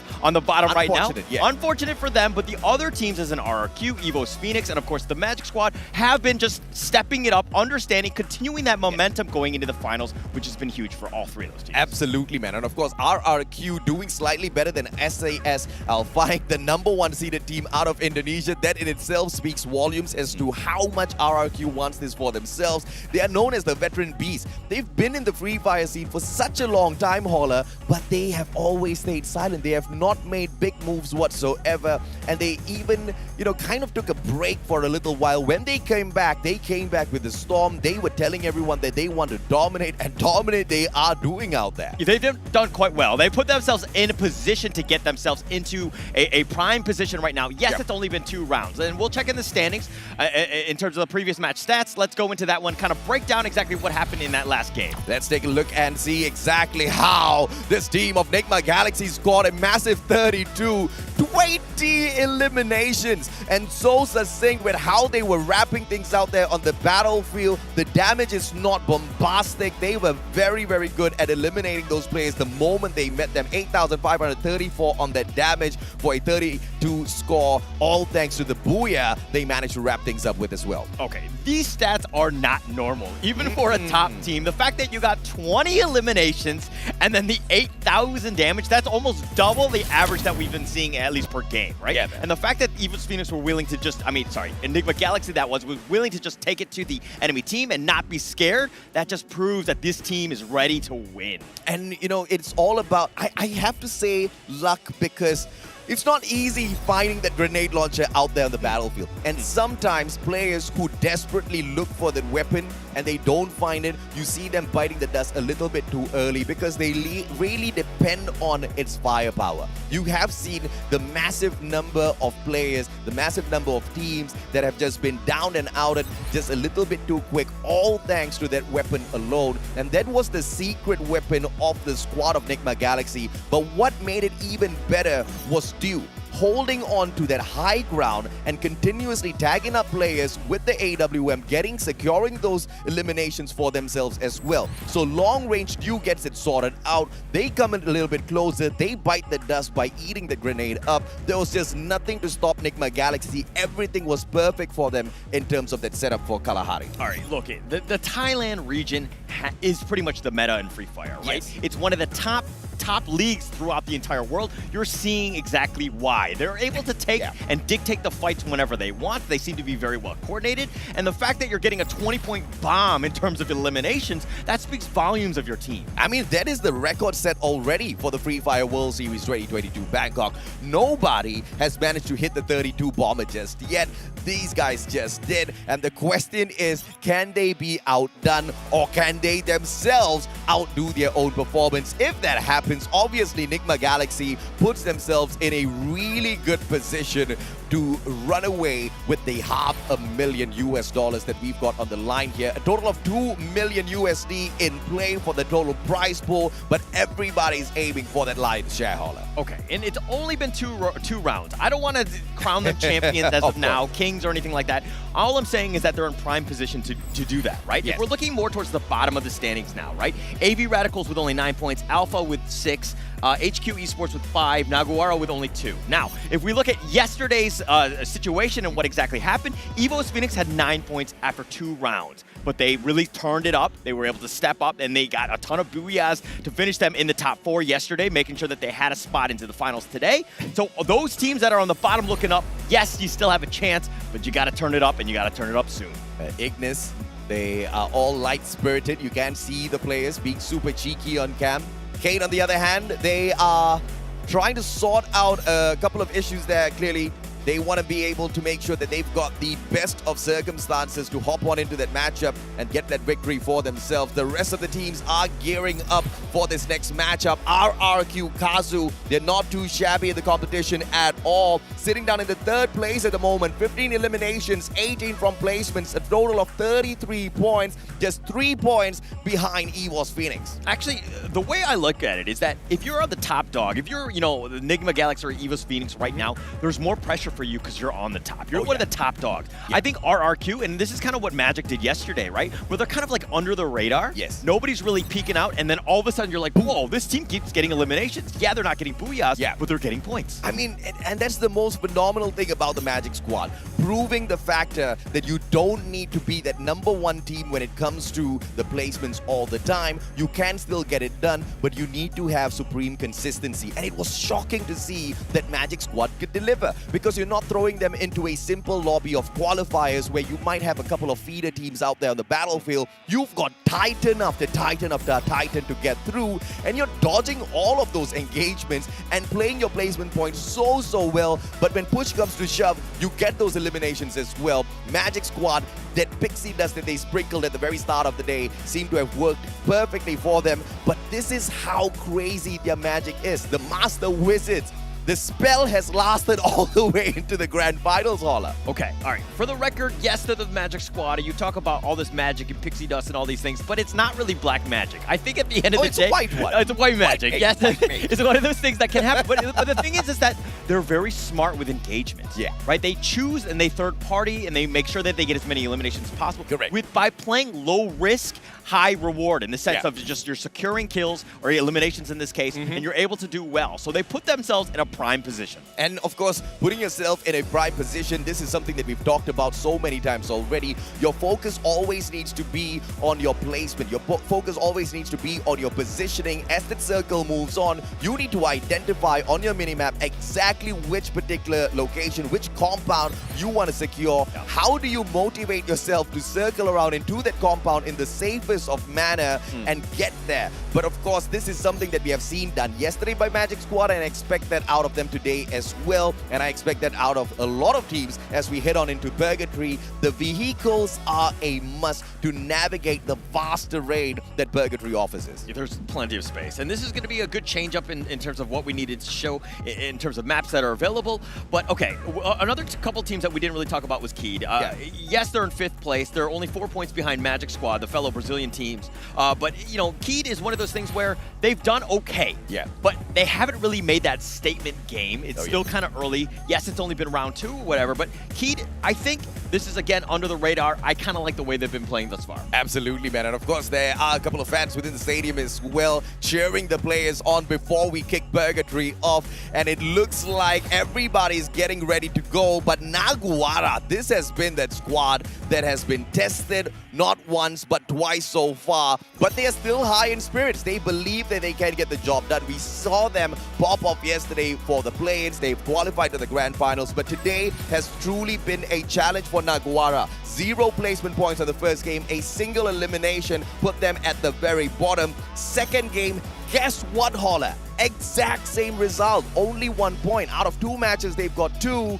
That's not great at all if you're Naguara. So, okay, I think with yesterday, with only 9 teams and a little bit more space, they were very good in terms of ambushing. They were pick off teams as they were coming through. Yeah. Now, with 12, I see, like, at least from what I saw, is that they're playing a little bit more reserved. Not really the ambushing type, but more of, like, what is coming to me, make sure that I don't go outside and, you know, where there's lack of cover. I make sure that what I do is a smart play. But it hasn't really been to the play style of Naguara. Yeah, but you know, this is what I am so perplexed by, because Naguara is known as an aggressive team. Naguara is known for all of their fantastic rushes that they execute with perfection, but they don't seem to be showing us that play style here today.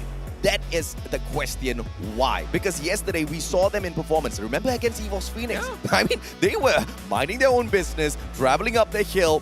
Finally, EVOS Phoenix saw them, took a shot at them, and threw them off of their gameplay. But that instantaneous response out of them eliminated EVOS Phoenix super early. I believe that was in match number 3, Purgatory. And that was the kind of Naguara that I'm expecting here at the Grand Finals, that they are still keeping me waiting on. I want to see more out of them. Ignis Esports as well. We saw a little bit of magic out of Ignis Esports in that first matchup, but a little bit of a downturn in the second match with just 11 points picked up, Holla. Yeah, not the greatest for them, but again, they're doing much better than the bottom play. Let's be honest. I mean, the 17 points doesn't keep them too far away. Yeah. I mean, it's just so close right now. But, I mean, if you're looking at the top with 41 points from Niga Galaxy, EVOS Phoenix with 36, I mean, you're starting to see the tiers. I hate to call it, again, very early, especially at this stage. But, you know, okay, look. Things have changed from the last World Series. We went from 6 matches to now 8. There's plenty of time. There are warm-up games. I hope that the teams aren't looking at them as warm-up games, but technically you have that chance. Continue to build off of the momentum. Get yourself going in round 3. And Ignis Esports, they are potentially the ones that have got the biggest gap between themselves as well as the rank above them, and that's 8 points. And if the biggest gap is 8 points, you know that there are gonna be a lot of shuffles on this leaderboard within the next 2 matches, right? Even one solid match, one solid round can bounce a team like Vasto Mundo right up to the top 4, but that is a really, really good round where they secure the Booyah plus get at a minimum of 10 eliminations for themselves. It's asking for a lot, but it's something that Vasto Mundo is really capable of. Definitely capable. I mean, they were powerhouses in Europe, right? The fact that they were almost dominant in their run to get into almost every single Free Fire World Series. I mean, they got 3rd in the last one in May. I mean, the Sentosa one. So this is a team that knows how to win. The fact that they're 7th right now, I mean, they're definitely on the bottom looking up. You still have an opportunity for them to get going. I felt like they had a bit of a rough start, kind of a slow start, so to speak, in terms of the first 2 matches. It felt like they were getting picked off, and they were kind of just trying to stay alive, which is really not the Vasto Mundo way, which they tend to be the aggressors. Yeah, and we've talked about the Vietnam squad as well. Dek Lung has had a very great run of career in Free Fire so far. We have seen multiple years where this guy has been the superstar surviving and carrying Vietnam on his back. But the mighty Eagles haven't really been able to chomp off a lot thus far from these matches. But as we open up Purgatory, match number 3, flight path as decent as ever. We've been getting such generous flight paths all throughout the grand finals. We'll take it. We'll take it. I mean, it's more fun this way. It's a little bit more standard. Everybody's kind of understanding what they need to do. But it looks like, the Fire Brigade Essential, they're going to have Bastamundo that kind of going in. But Keed, Nando, all by himself. Yes, you have the res system. But is this the right play just to kind of isolate them, maybe get a little greedy? I mean, considering the fact that you're maybe going up against Bastamundo 1 versus 4. It's a great player to send off on his own. Nando 9 can get the job done, but he's taken on potentially the full squad of Bastamundo. That's going to be a disaster.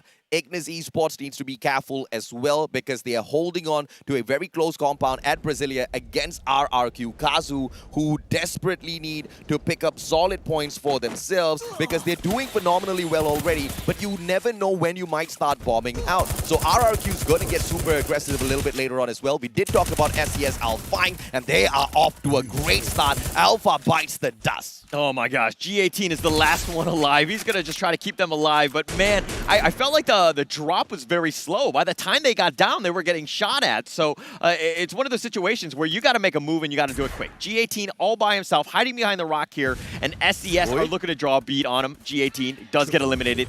12 slot already. Jojo picks up the triple for himself. 3 eliminations to his name. SES Alpine.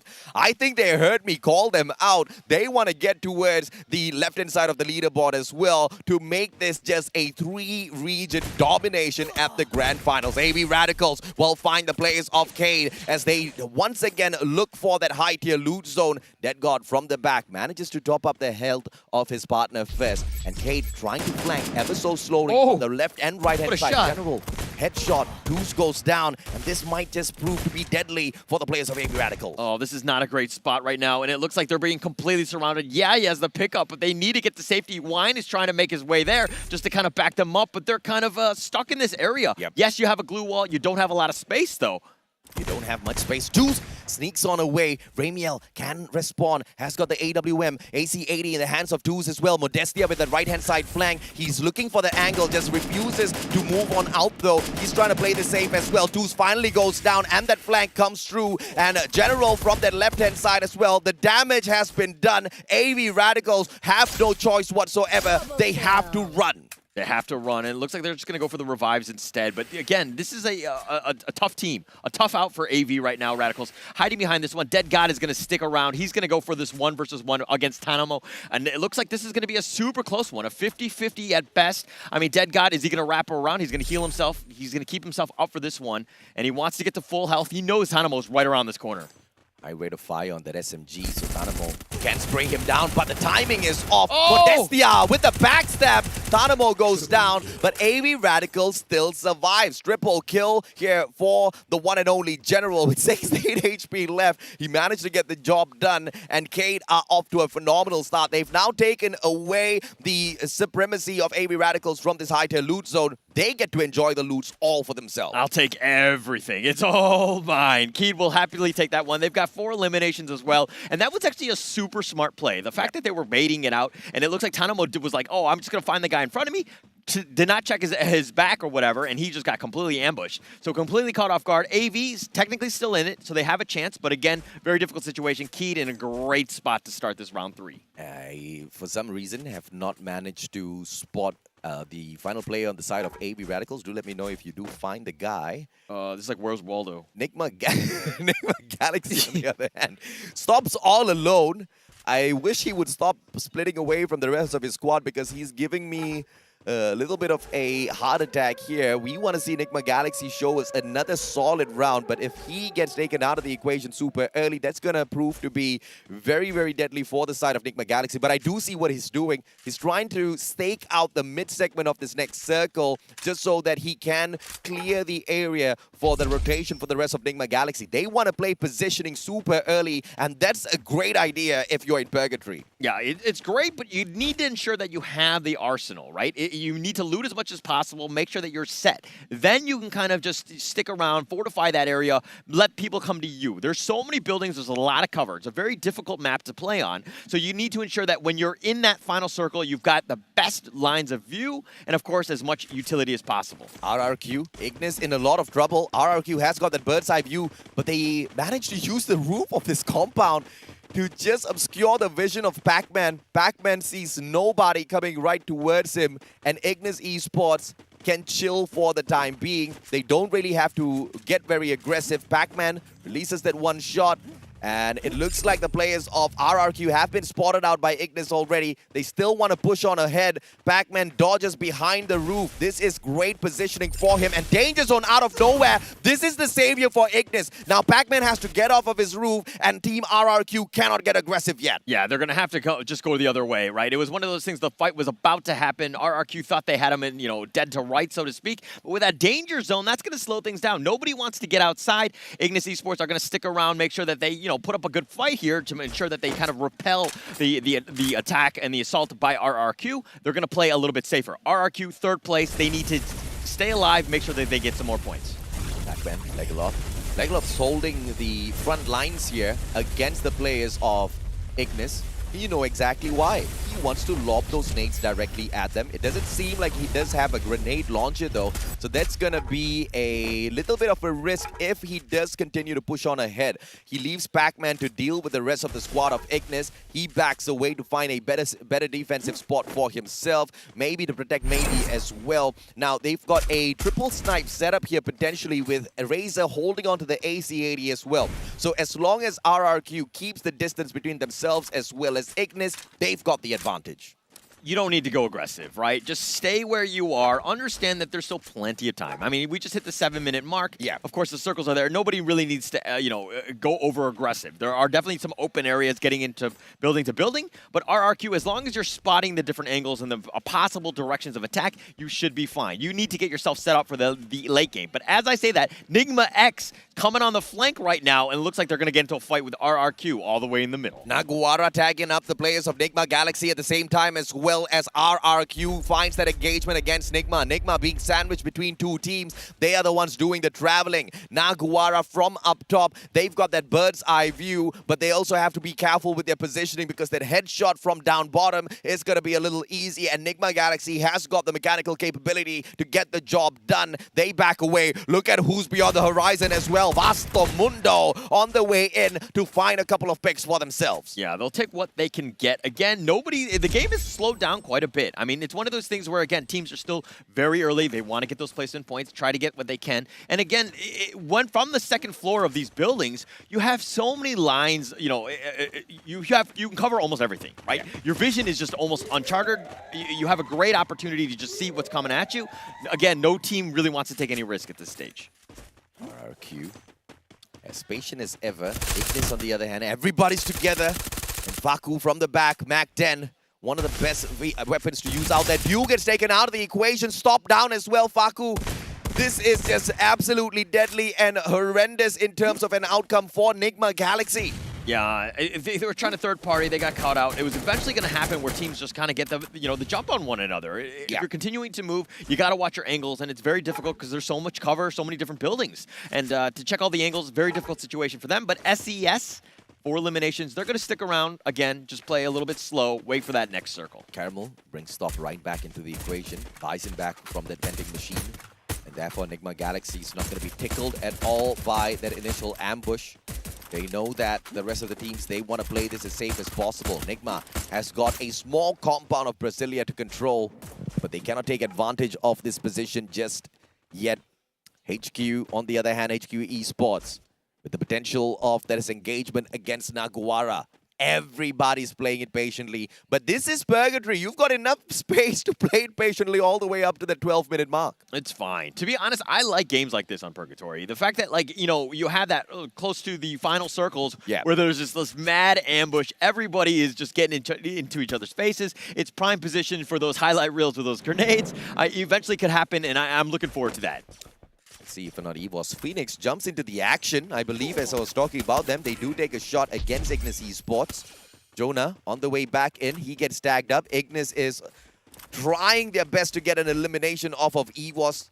But nobody seems to have secured a knock just yet, and EVOS backs away. Those warning shots are more than enough to keep the Thai players at bay. And from the back, RRQ spotting out the fact that Ignis is attacking EVOS. They want to get this approach on them and perhaps pull off this backstab. RRQ has been playing possum so far against the players of Ignis Esports. Circle hunts down these same two teams. Everybody else has to rotate in towards them. And guess who's in as well? Nigma Galaxy, so they don't have to move. Yeah, they don't have to move yet. I mean, again, 10-minute mark. Slow it down, right? There's still 44 players. There's plenty of opportunities. But look at this team. Like, all of them are just like, hey, this is my area. I'm going to lock this one. Nigma Galaxy in the top center. The Vastamoto, everybody has that certain location. They're going to lock it down. They're going to stick together. But MGS, they're going to go, you know, almost right into the middle of this, right into Ignite Esports here. Oh, my goodness. It is going to be a terrible situation for GU. He's tagged up already. Drax as well. Hops on off of his vehicle. They're taking the attack straight up to the opponents. Ignis Esports tries to fire down as well, but Magic Squad's not going to get taken down just yet. They've got a good defensive compound for themselves. Kano down on the ground, but that's not going to hurt Ignis. It's just going to pause that approach from them. EVOS now rotating from the outside as well. Magic Squad has got the opportunity to gatekeep them, but EVOS has a lot of time to play with. Very specifically, 10 seconds for that circle to close on in, another 10 seconds for that circle to catch up with the current one. So that's going to be enough time for EVOS to find a better spot for themselves. Okay, right now it looks like everybody's in the circle. Everyone seems to be fine. It's going to be the next circle where it dictates where teams move, which is going to be key. That one's going to be the big one, especially since everybody's so close. But Ray with a nice shot will take out Tyson.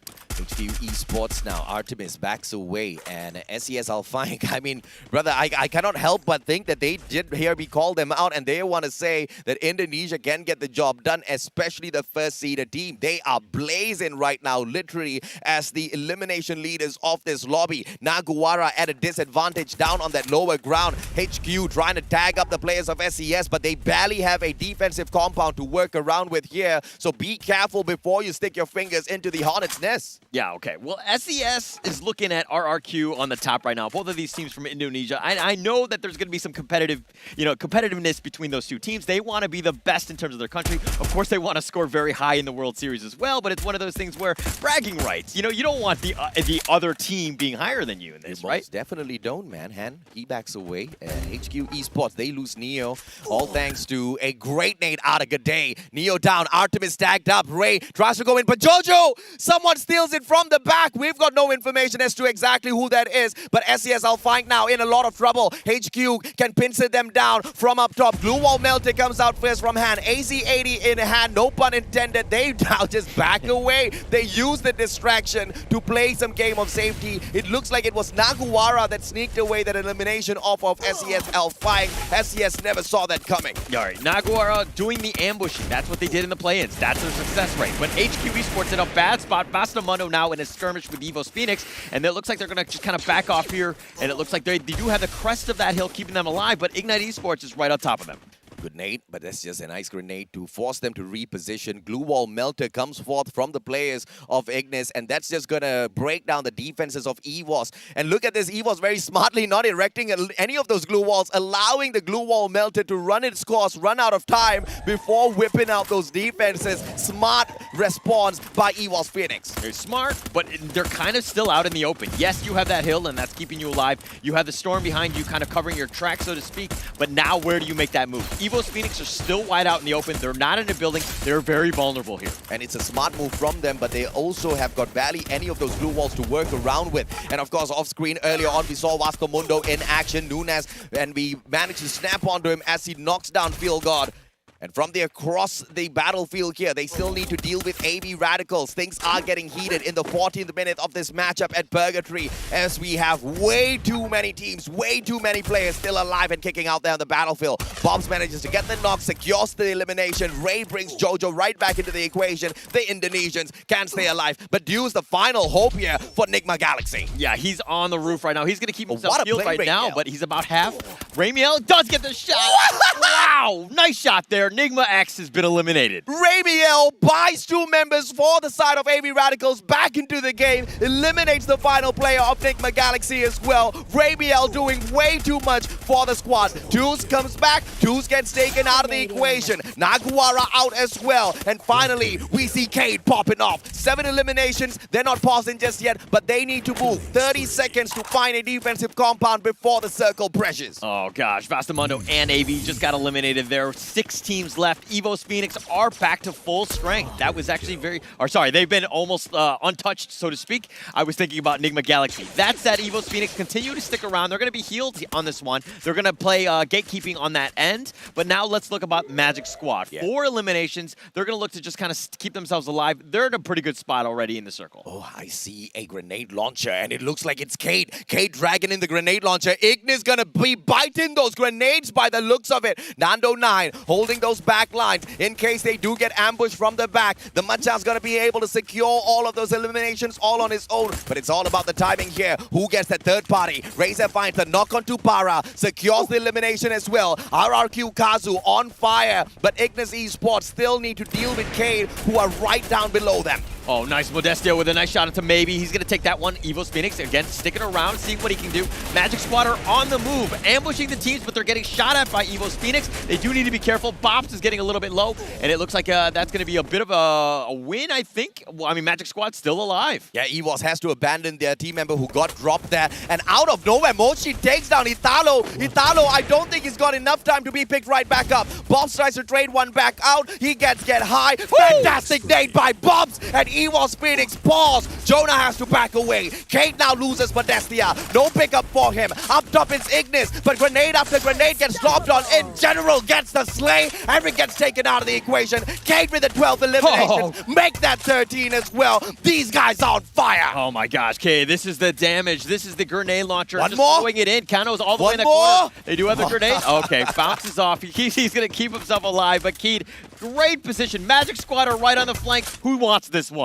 General still has got a lot to deliver, man. That grenade launcher is going to do a lot of damage in the next few seconds. Magic Squad still with the pixie dust, circling on around. They need to hop on into this compound, though. Circle's going to squeeze everybody out, and Magic Squad left out in the open. They've got the grenade launcher. Bobs hops on inside. SCSL Fine welcomes them with open arms, but the grenade finds them, and the Max 7 drops them. SCS out in the 4th spot, and what a booyah picked up. It was all chaos inside of that house all out. That was actually crazy, right? Ignis Esports, the fact that they were able to go in, they were centralized almost the entire map. They understood. They did get a little bit lucky in terms of that score. The circle was right lucky there, but they were right on point, and that's what you need. Sometimes you just need to be lucky. And you remember yesterday I was not on broadcast. I was taking a break. I heard this conversation between you and Husky. You guys were talking about the sulfur in some of these compounds. That is the perfect defense for many. And that's exactly what Ignis Esports used for themselves, right?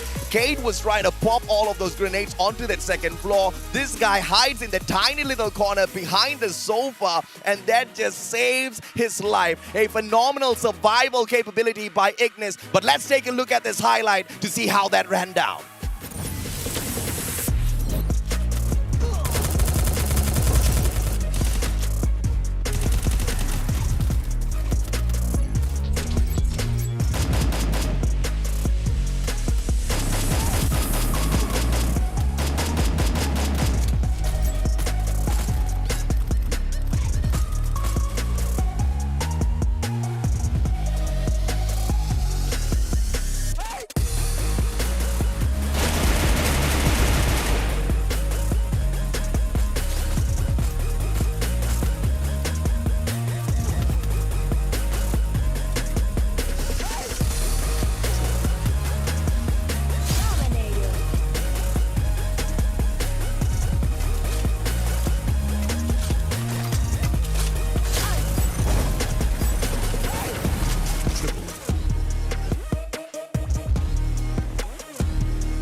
And right there, you just saw that circle just kind of narrow in, getting into that one with like 6 or 7 people just scrambling.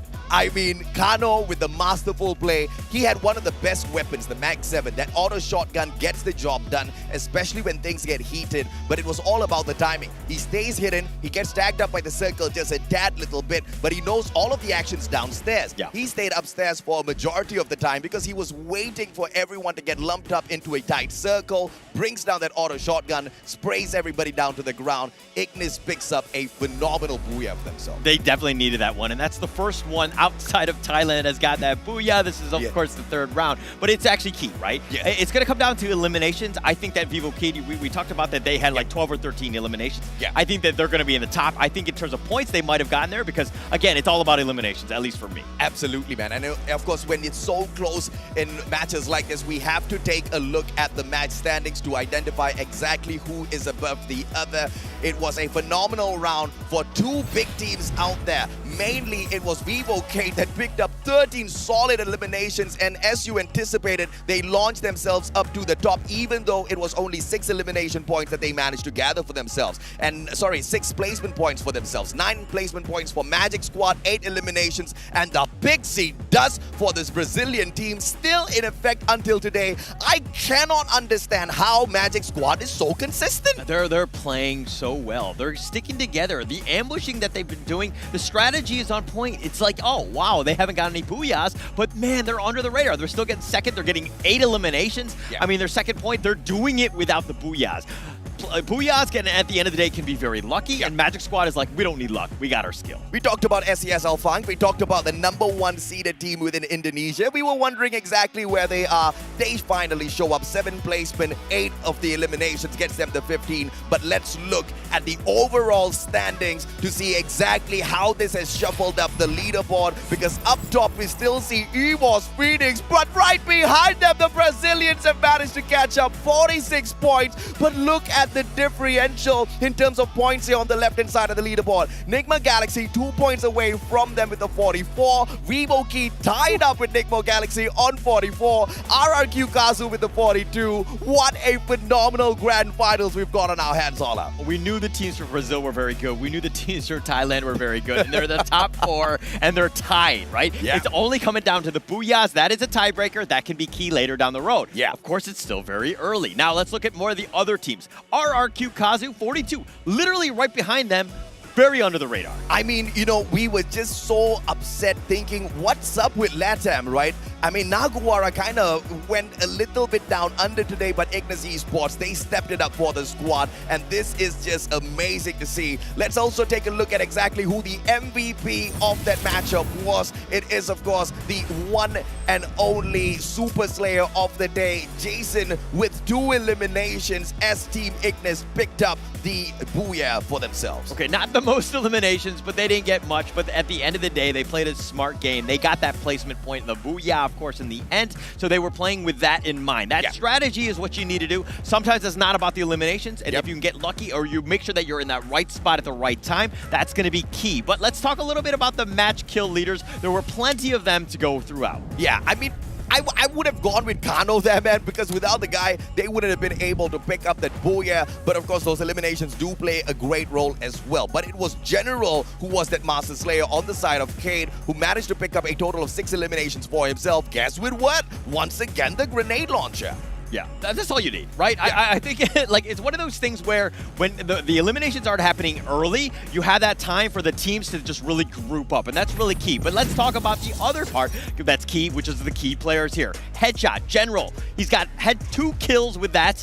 He's just pretty much a sniper. Blazer 10 on the other end, Blue Wall Master. He's throwing up blue walls left and right, making it very difficult to draw a beat on Bastamante. And EVOS Phoenix continuously with all of those defensive compound they held on to. It was Moshi that was shooting out each and every single one of those Riptide Rhythms, taking down glue wall after glue wall, shooting them down so that the defenses of the opponents can be ripped apart and they can pick up a couple of extra eliminations. Unfortunately, not a lot of those engagements went their way, as that circle was just way too jam-packed with a lot of squads out there who were sneaking away all of those eliminations off of one another. But it was Wine that blocked the majority of the damage out of his Chronos time turner, a total of 1,634.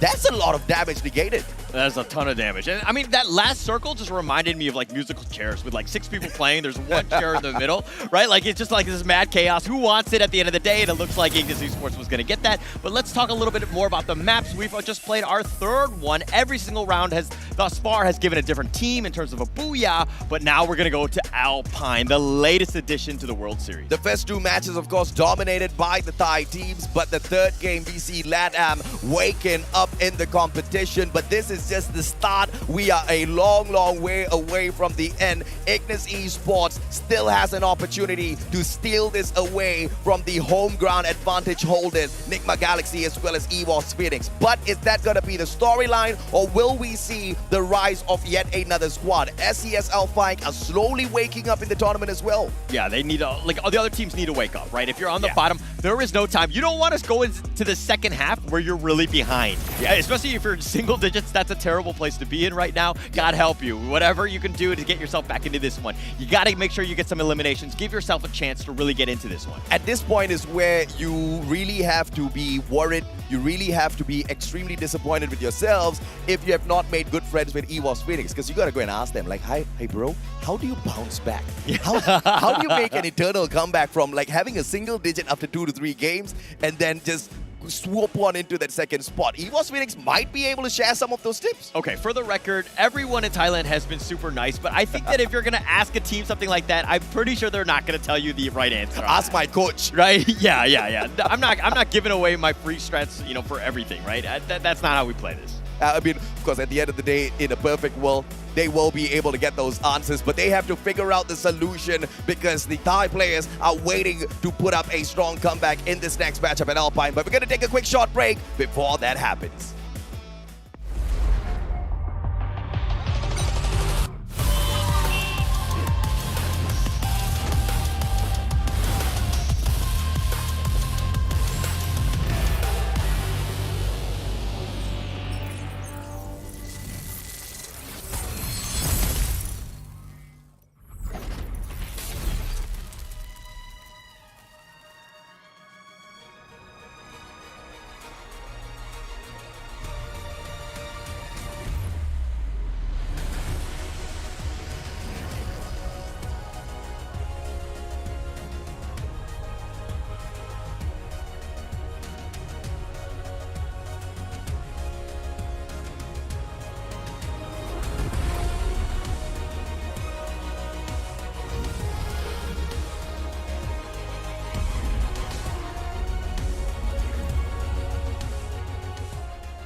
don't need healing. What? Your arm is broken. If I show you I can do a push-up, will you stop bothering me? I dare you. Hate to say it, but I told you so. You don't hate it at all. Oh, my grumpy love of my life. You can be so stubborn. I am strong-willed. I'm not stubborn. Introduce them to their new home. You're the captain of the island. You do it. Fine, fine. Thank you for taking us in. What is this place called? Ford, you didn't tell them? Slipped my mind. You're in safe haven, the safest place on Earth. Welcome to your new home. Hey, who's behind this mural? I didn't approve this. Actually, I look pretty good.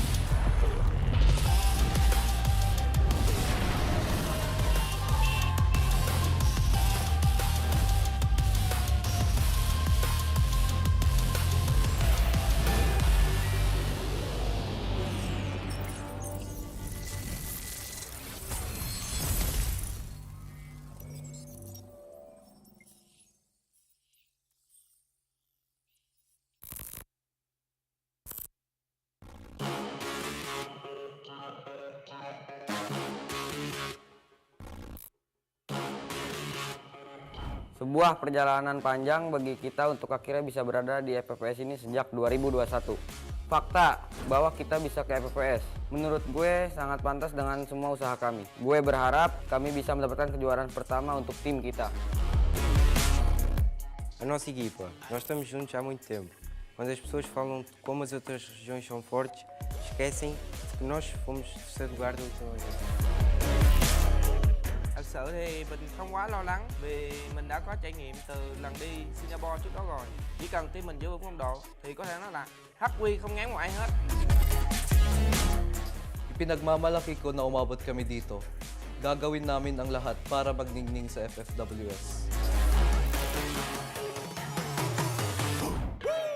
طريقة وحيدة حتى نظهر شكرنا للمعجبين وهي أن نعطيهم أفضل ما لدينا. نحن مصرين على ذلك فعلا. La última vez nuestro camino acabó en play-ins. Esta vez seguiremos peleando y acabaremos con todos. Eu penso mais como uma vingança. Nós vamos provar que os times da Tailândia não são imbatíveis. Nem o time tailandês ganhou 2 vezes seguidas. E nós estamos aqui para que não ganhem novamente. Vamos levar esse orgulho de volta ao Brasil. ผู้คนต่างสงสัยว่าเมื่อไหร่ยุคของทีมไทยจะสิ้นสุดลงสักที เราจะทำลายขีดจำกัดและรักษาแชมป์ที่ประเทศไทยไว้ เพราะเรานี่แหละทีมม้ามืดตัวจริง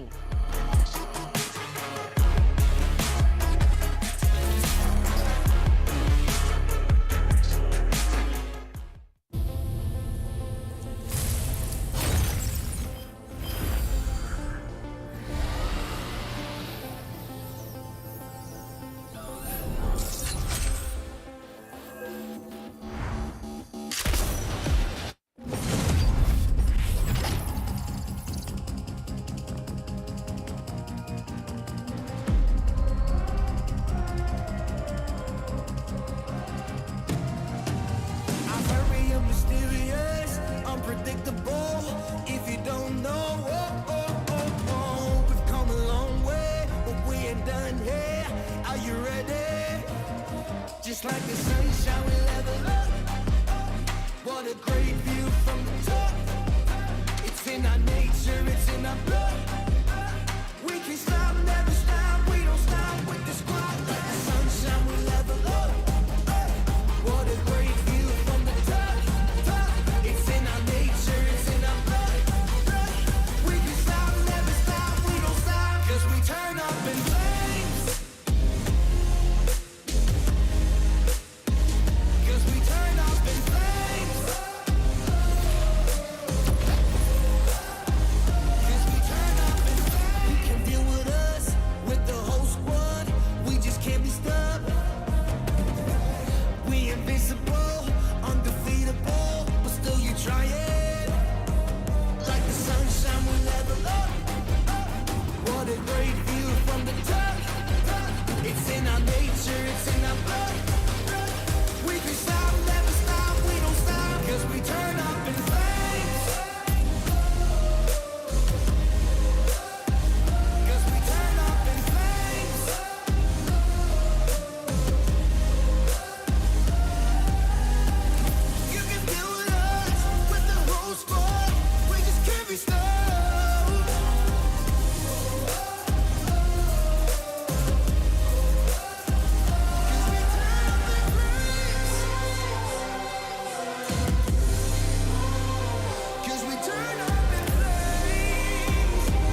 and pay attention. Only the best can win, and I got a vision. I'm gonna be everything you said I couldn't be. I'm gonna leave my footprint, P.S. I know you see. I do believe that some things might be destiny. I do believe that I'm gonna give the best of me. I know you can't see.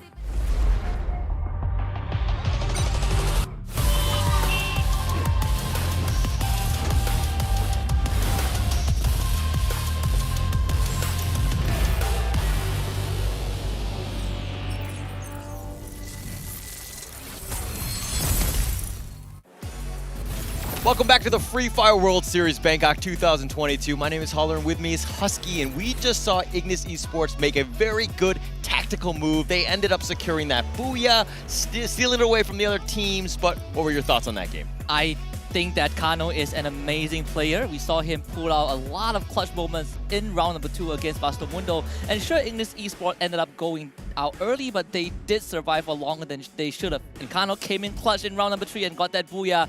This means that Ignis Esports are still in the race. MENA is here to play. Yeah, they're definitely here, and they want to continue to go on to that one. I think that if we're going to look at the standings, I mean, it's still, again, very early. We have 3 rounds already in the bag. We have 5 more games. We have plenty of games to go through the rest of the night, so I'm looking forward to that. But now the teams, like going into the second half, do not want to be on the bottom, and they need to get themselves within at least, you know, a stone throw of the top-tier teams. And the teams who are within arm's reach of each other are coincidentally both teams from Thailand and both teams from Brazil, right? We have Evo's Phoenix, Nigma Galaxy, Kate, and of course Magic Squad. And we can throw RQ Kazu into the mix, but just like the video that we saw during the break, it feels like this is a personal rivalry between Brazil and Thailand. Yeah, it's not only within the regions, but within the regions themselves. Oh, yes. Right? It's one of those things where you definitely want to do better. It's all about bragging rights. And the fact that that team did better than you is be like, you know, how can you be the best in the world if you're not even the best in your region? Yeah, I mean, as of this point, both Thailand teams have gotten a booyah for themselves. Both Brazilian teams have not gotten any, but they are still in the running. They're really, really close. But we got to turn our focus to the team that got the booyah in round number 3, Ignis Esports, the one team, first seed from the MENA region, and there's a reason why they are so good locally. And I want to talk about Kano just a bit more. He is the clutch master. We looked at them, 16 scores, 4 eliminations, nothing much, but Ignis Esports, like you pointed out, Holler, was very tactical, and a huge part of it was because of Kano and off the back of Carlos's IGL. This team works like clockwork because they have a good leader and they know what to do in dire situations. Yeah, they were very smart in that one. I think that they were just kind of, the movement that they made was at the perfect timing. Their teams were starting to enclose on them. They didn't really have a whole lot of space, but they made sure that that next circle was in prime position. They made the move exactly at the right time, and they did it together. They've been like, this is a team that's playing well together, and they kind of, I don't want to say they stole it, but it was kind of, maybe they borrowed it, I would. Yeah, they borrow a bit of space. And it's crazy, right? You look at the time lapse and you think to yourself, how did Ignis Esports even slip through a battlefield where 5 different squads are battling out against each other? But right now, I think if they continue this momentum, Ignis Esports is going to have a really great time and bringing that glory back to the Latin region. Yes, and it's one of those things where, you know, baby steps, right? You make sure that you just get yourself within a stone throw. I mean, yes, they're only like 9 points away from 4th place Vivo Keat, but it's one of those situations where you have a chance. You got to make sure that you do that. Sorry, RRQ with 42, that is. So they're just, you know, again, 9 points away. Ignis Esports have a chance. Many still games, but let's talk a little bit about the bottom. HQ Esports from Vietnam with only 5 points. Alpha from the MENA regions with 6. I mean, these are really teams struggling at this stage. And we saw 2 very polarizing engages, right? Very 2 polarizing ways of engaging every single round. Yeah. For HQ Esports, it's all about the macro game. They were very, very reserved. They're just playing that late game, and they got picked off in all of the rounds that they played in. Whereas for Alpha, we saw a bit of aggression. We saw a bit of initiative. In round number 2, they actually took the fight straight to Kate, but they ended up losing as well. Yeah, and it's one of those things where you're taking a little bit of a risk when you're going up against a team. Yeah, you might get an elimination, and you do need those. That's actually very key. But the thing is at the same time, you need intel so though you don't get ambushed yourself. Alpha, on the other hand, have been unlucky. I think they've gotten eliminated 12th in almost 2 out of the 3 rounds. Oh, yeah. They've struggled right now. So Alpha need to figure something out, get themselves back in this game. We are just on the halfway point, so there are plenty of chances for some of these teams on the back foot to at least pull this back. It's not over yet, Holler. We've seen that yesterday. Yeah. It was a deadlock to the very end. But to Alpine, some of these teams love Alpine. One of that is definitely the homeboys of MCPS, AV Radicals. But so far, this team has been oddly quiet. Yeah, awfully quiet because they've been more reactive, right? They've gotten into fights where they lose a member. They're not able to kind of close things out. And so they've been almost just trying to run away, just res up, just survive, right? And AV Radicals, this is not the team that we know from MCPS. And they tend to be a little bit more aggressive. They want to get the fights in, but they haven't gotten that ball rolling. Yeah, well, HQ Esports, RQ Kazu has gotten that ball rolling for sure. 2 members of HQ Esports already on the ground. Tyson getting brought back up, instantly knocked back down. Legola doing every single work needed to give RQ Kazu that head start, and so far it's working out. Can Artemis win this one? The answer is absolutely no. RQ Kazu draws first blood. Oh, that's a huge one. I mean, he had a chance, but there were just too many numbers. And HQ Esports on the bottom with 5. I don't know if they actually, I think they might have gotten a couple points or so, but I mean, at the end of the day, that's going to be a quick first half for them. HQ Esports all the way on the bottom in 12th right there. That did not help their cause. It's a pattern that we have seen since yesterday's play-in, where teams that are willing to take the risk, teams that are willing to get aggressive at the right time, who believe in the mechanical prowess, actually win most of those skirmishes. And we're seeing the exact opposite for more responsive teams, right? You know, AV Radicals, HQ Esports, even yesterday, Expand to a certain extent, you know, Infinity VX, just to name a few.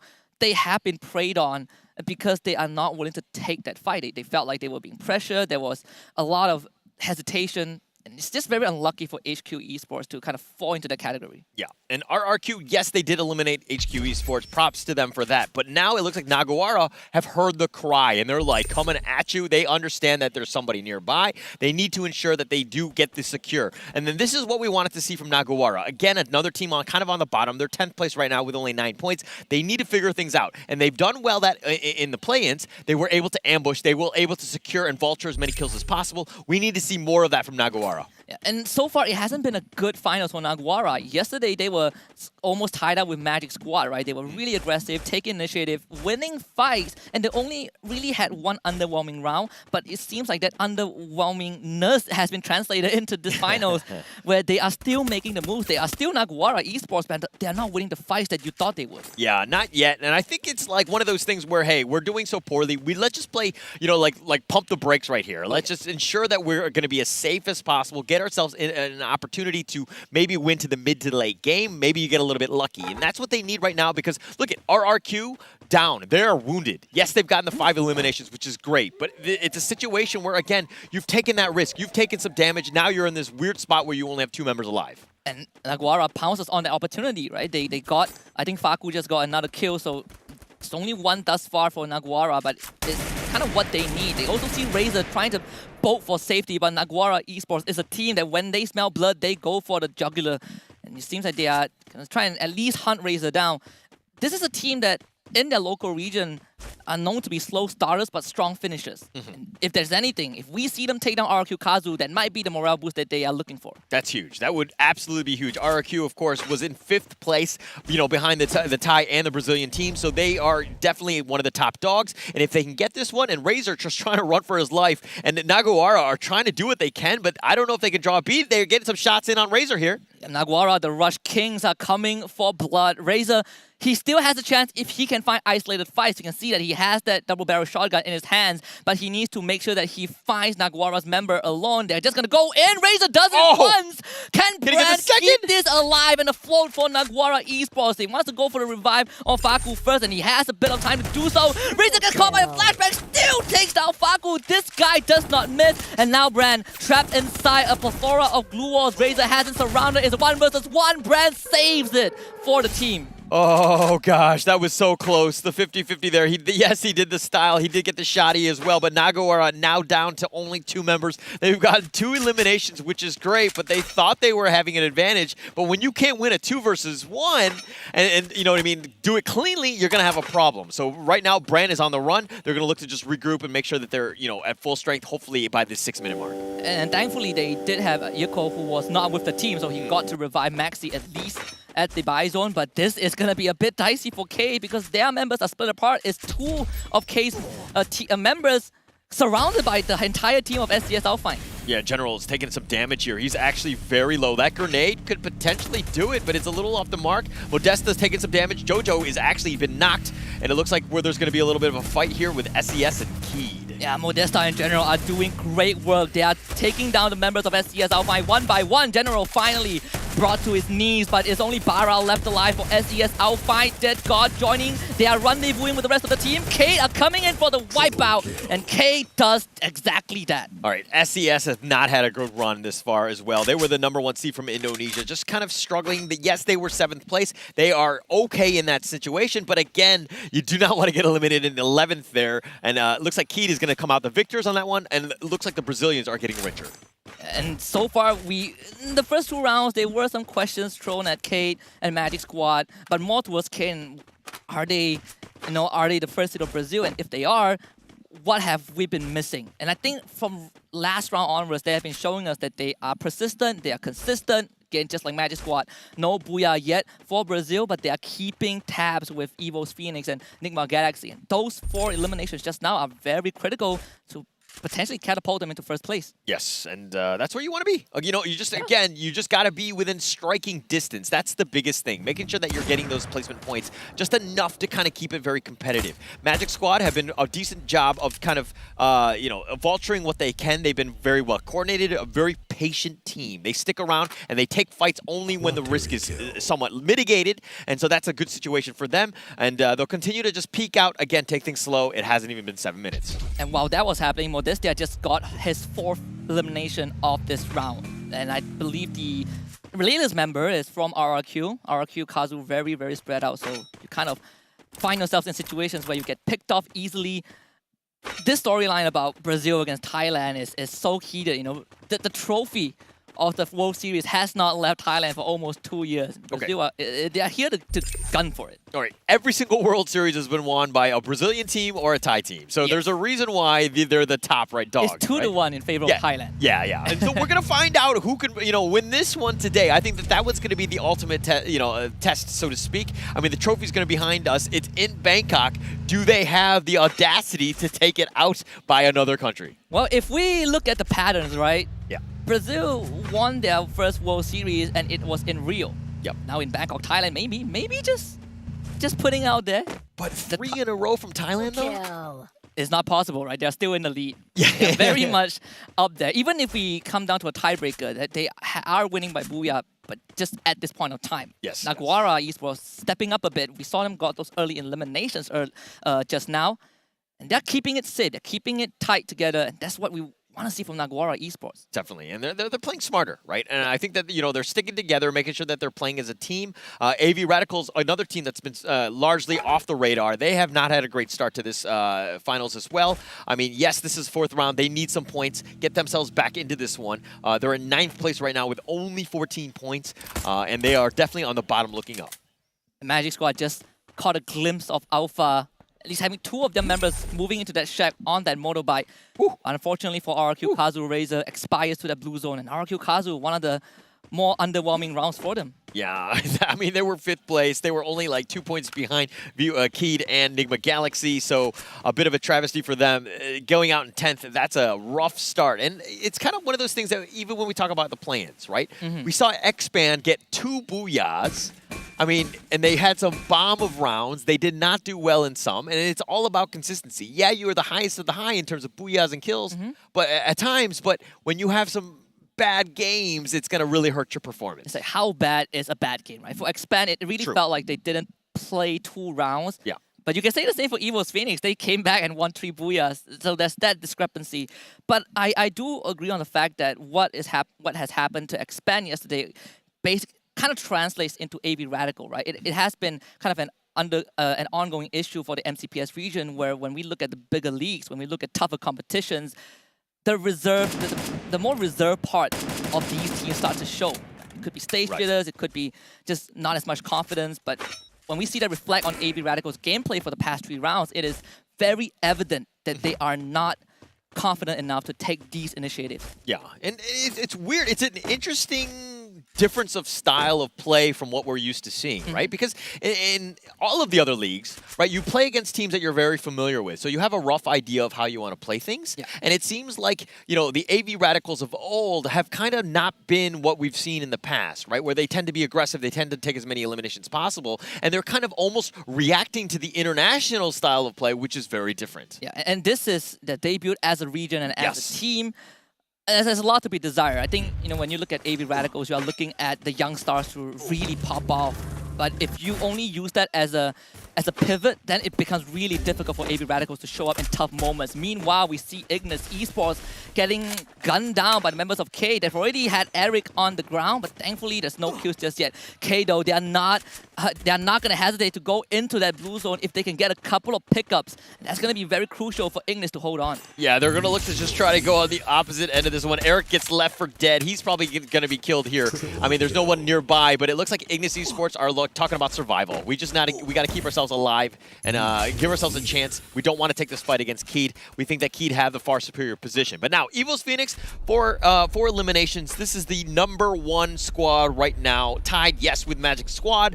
But again, it's all about the booyahs. They've ensured that they're in a prime position to win. They've had momentum even from yesterday's play-in. They're continuing to do that now. It seems like Evo's Phoenix are hitting the ground running.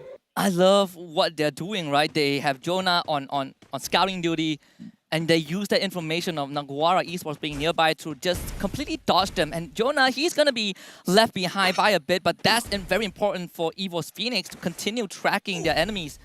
Jonah's going to be that guy to do so. Evo's Phoenix, even if they lose him, they will still have 2 more members and a Bison to bring their teammates back to life. But on the other hand, Ignis Esports, they just avoid the K and then run into the 2nd seed of Brazil. Magic Squad says hello, and Jason will be eliminated. Yeah, Drax there. That's the MVP, I would say. At least in yesterday's play-ins there from Magic Squad, they've ensured that they're getting as many kills as possible. And Carlos does go down in the end, but it looks like Nigma Galaxy has actually sniped that vultured that one away.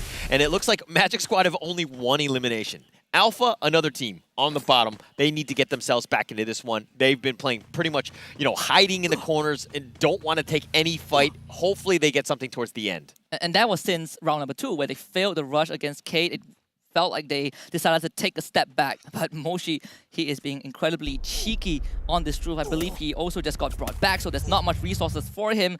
The rest of Evil's Phoenix will have to escort him out into safety, but unfortunately it's guarded by teams like Naguara Esports and Vasto Mundo, and Luca has seen that truck pass by. This is very crucial for Jonah to not go down, but unfortunately he has been stranded out in the open with 2 different teams firing at him. And Jonah, his time is running out pretty soon. Luca will get the knock, and I think Vasto Mundo should secure this elimination. Yeah, they'll take that one. And he eventually goes down in the end. But Vasto Mundo will, they were getting some shots in with Naguara. I'm not sure who vultured that one in the end, but Evo's Phoenix eliminated 8th. That's your #1 standing team right now, already eliminated. Nigma Galaxy, that's another top dog, and it looks like they're going to be going up against Magic Squad here. And Italo saw 3 of the Nigma Galaxy members just walk past him, so there's a lot of information for Magic Squad to work with. GU is going to be the first one to get knocked down. They also have Drax in the red, so Magic Squad don't really have the help to take on Nigma Galaxy right now. It's the best chance for NGX to pull this one out of the bag, take down MGS, and perhaps put themselves in a more comfortable situation. Yeah, you have numbers though. Nigma Galaxy right now with 4 against 3. Magic Squad are playing this smart. They're going around the other side of the flank, and they realize that they're going to use the Storm to advantage. Nobody's going to be behind them. But now, Magic Squad, will they be flushed out? Do they need to make a move? Nigma Galaxy holding down angles, making it difficult for Magic Squad to make any sort of movement. And NGX, they're controlling the bridge as well. That's the doorway that Magic Squad might be looking to utilize. But since the blue zone is pushing both of them back, you can see that these 2 teams are moving in parallel. From house to house, from building to building. NGX, though, have better cover to work with. Oh, nice shot there. Bop's right there, looking to go for Enigma Galaxy. But now, they're in the storm. They do need to be careful. Enigma Galaxy don't want to make the first move. They're going to let Magic Squad make the move there. Some glue walls providing some cover. Perfect shot by Dew. Bobs is down. Drax is in the red. Blue zone pressuring him, and the members of Magic Squad They are just scattering into the wind, desperately trying to help each other out. Bob runs left, Italo runs right, but they all run into Enigma Galaxy's crosshair, and NGX wipes out Magic Squad. Oh, NGX, that's the perfect way to do it, right? Yes, they were in the storm, but Magic Squad made the first move. They flinched first, and they paid with their lives. Enigma Galaxy took advantage of that one. 4 teams left, but keyed. 8 eliminations. Modestia, this guy has been on fuego. 5 eliminations. This guy is an absolute beast. He was also the one that kept them alive when Alpha rushed them on Kalahari. And that's the reason why Modestia is such a reverent player. This is going to give K such a good spot to work with. They might not have the circle, but they have a lot of space as Nando continues to rack up the numbers. But on the other end, it's Vasto Mundo against Alpha. Crusher getting that elimination onto Gata. Unfortunately for NGX, they are also involved in this battle with a 3-way fight. Stop gets a knock, but unfortunately for Gata, he traced right back. Crusher also wants to chip in. NGX, they're looking to push forward. They bring Field God back up. Alpha is already out. We're down to the top 3 teams. Oh, Alpha was right in between Enigma Galaxy and Vastamundo. No real space. All the angles were covered. There was grenades left and right. Very difficult situation for them. I mean, they survived to top 4, which is going to give them some placement points, but I don't think they got enough elimination points. Now, Enigma Galaxy still in great position here. Vastamundo, they're the ones on fire, though. They've got all of the eliminations. NGX is the only team with 3 members left. Crusher crushes that hope with a good nade, but there's still some time. General says no, steals it away from Vasto Mundo. Cade is here to play. We talk about the Brazilian teams, and Cade has used a time turner, broken the Riptide Rhythm, broken the glue wall, and another nade overhead onto Crusher. Cade is here to claim their first booyah for Brazil since yesterday. Modestia with the Charge Buster in the face of Vasto Mundo. Luca, the last one alive. Can he do this on his own? The answer is no, and vamos for Cade to get the first booyah in the finals. Cade right there stepping up. That was like a dominant performance, I would say. I mean, they got a ton of eliminations. I think we're going to have to see the exact numbers, but I think around 13 or so, that's exactly what they wanted to do. Get themselves back into this one. They were top 4. That's going to springboard them up even further. They got a ton of eliminations, and they got the booyah. It's just incredible performance from K. We've seen this team from round 1 until round number 4, and we were wondering how high up they would place. When is the time for them to get the booyah? And they finally showed up just nice at the halfway point, putting Brazil in a good spot. But we do have the highlights coming up, and let's take a look. How did K get the booyah?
An amazing round number 4 by Cade, getting the very first booyah in the Free Fire World Series Bangkok 2022 for Brazil. But most importantly, they put themselves on the map as a real contender. Yeah, definitely. I mean, you got the booyahs, you got the eliminations. That's pretty much all you needed, right? That is the perfect round. You need to build on that momentum.